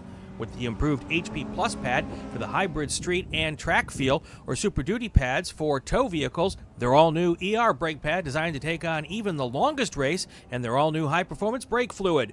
Hawk has all your braking needs covered. Visit hawkperformance.com and like them on Facebook or Instagram to learn more about the Hawk Performance Advantage. Hawk Performance, what's stopping you?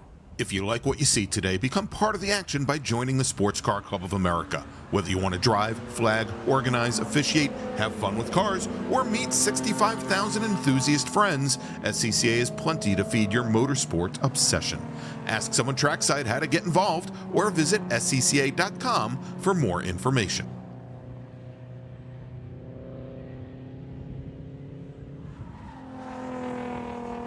We're back here at the June Sprint. 6 laps to go on the SCCA Super Tour season here at the June Sprints, the 69th consecutive running of the WeatherTech Chicago Region SCCA June Sprints. I'm Brian Bielanski, Gregg Ginsberg. While we're under yellow, it's time for me to take a little time to do my thank yous here. Of course, I want to thank Brendan and all the team at DriversEye. I won't thank them again because you've already heard the names, but what a great group of people that help us get this done. Absolutely want to thank my buddy here, Gregg Ginsberg, for being with us all season long. Say my name, Brian. Say my name. Gregg Ginsberg. Yeah, call me Larry.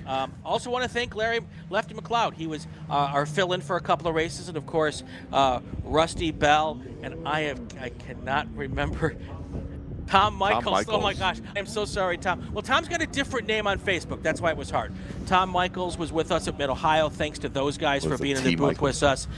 Really fun having them. Also want to thank Amy Thonis, who is Scotty Tinnis. I'm sorry, Amy Tinnis, who has helped out one of our Scots. She works in the national office. She does in Topeka with SCCA. She was heading up the charge here in registration this weekend, as she does at the runoffs as well. But one of my thanks to her is because Scotty Dobler drives that truck thousands of miles a year, and some of these are very, very long road trips, and she has been his companion on some of those trips, keeping him safe and keeping him awake on these long rides. So a big thank you to her. It is her birthday today. And it is her birthday today, so happy birthday to Amy Tinnis for helping us out and being part of this. And I also need to I need to thank my family for letting me come out and do this.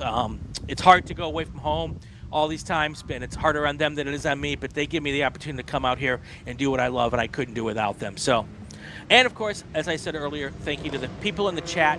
They are as important to this broadcast as any of us are, and we really appreciate that. And then finally, my thank yous to the people at the national staff for being here and letting us do this. All right, Brian, just getting word from race control, maybe an anticlimactic finish to the 69th consecutive running of the WeatherTech Chicago Region SCCA June Sprints. The word has come in. The safety car going to bring the field down the pit lane where they will see the checkered flag. And that is going to wrap up our Touring 2, Touring 3, Touring 4 race. Yesterday, this was our sole race of the day that ran, even in mixed conditions, without a single yellow flag lap. Not so much today. So let's go. We're going to break things down here by class. We'll run down the finishing order. Finishing with the win in Touring 2 at the 69th consecutive June Sprints, your Breakometer Challenge winner for Touring 2, Charlie Peter from Olathe, Kansas. Max Fedler will finish second. He's out of Denver, Colorado in a BMW M240i. John Steller will finish third out of Salina, Texas in his BMW M2 Club Sport, finishing just off the podium. Matt O'Toole with Brian Spiewak finishing in fifth. In Touring 3, it is going to be Sean Lovett out of Santa Rosa, California. He's your Breakometer Challenge winner in Touring 3. In his BMW Spec E46. Todd Clark in his BMW 330 Ci will finish second. He's out of Fox Island, Washington. Nick Hammond from Elkhart Lake, Wisconsin will finish in third. Derek Chan will finish fourth. Derek Wagner finishes in fifth. And then finally in Touring 4, Nicole, hope you're still listening here, Mark Cephalo will take the win in Touring 4. He's out of Sawyersville, Pennsylvania in his Mazda MX-5.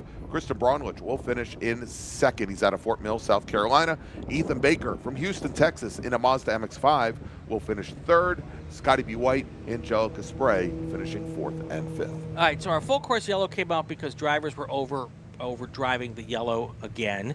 So that's the reason for the full course yellow. And the reason we ended early is because it's going to take longer to clean up than we have laps left in the race. So that is why we are ending this one early. Yes, a bit anticlimactically. I absolutely agree with you there, but you know what? When you take the Super Tour season in a whole, Greg, it's been a heck of a lot of fun and a whole lot of great racing. Yeah, indeed, it certainly has. And now, Brian, since you've thanked everybody, it's your turn. It is my turn. I've got a very short list. Okay. Want to thank Mom. Oh, I love Mom. Want to thank Mama Ginsberg, who is listening intently at home. I think either that or she's gone out to have dinner without me. Want to thank you, Brian. Want to thank, of course, Larry Lefty McLeod, who joined me. Of course, I want to thank I want to mention this, and he's kart racing out at Pit Race this weekend. I want to thank my other announced partner, and that is Brian Donati, who works with me on every single Mid-Atlantic Road Racing Series event. Brendan, I want to thank you and the entire team at DriversEye Live. As you mentioned, it is you. It is primarily Jordan, very little you, very much Jordan. Of course, we had Ryan Bauer early on in the season as well. I want to thank him for everything that he does. I want to thank Eric Prill, Indiana, Jeff Barrow. I want to thank the great folks in the SCCA marketing department, Kristen Poole, as well as, of course, Andy Albin. Of course, Andy Albin. We would not be here without Dan Dennehy, who had a lot of belief with us. He's moved on from the SCCA, but very good friend CRX Lee Grimes has taken up the charge for him, and want to thank him for all he does with the national office now and on the partner relations front. And I want to thank, again, all of you that have watched us here this season. Do I get the honors to close us out? You certainly do. Well, that is going to do it for the 69th consecutive WeatherTech Chicago Region SCCA June sprints here, and the final round of the SCCA Hoosier Racing Tire SCCA Super Tour. For Brendan Kaczmarek, Jordan Worth, Gregg Ginsberg, I'm Brian Bielanski. See you all down the road somewhere. Have yourself a great week. Stay safe and go play with cars.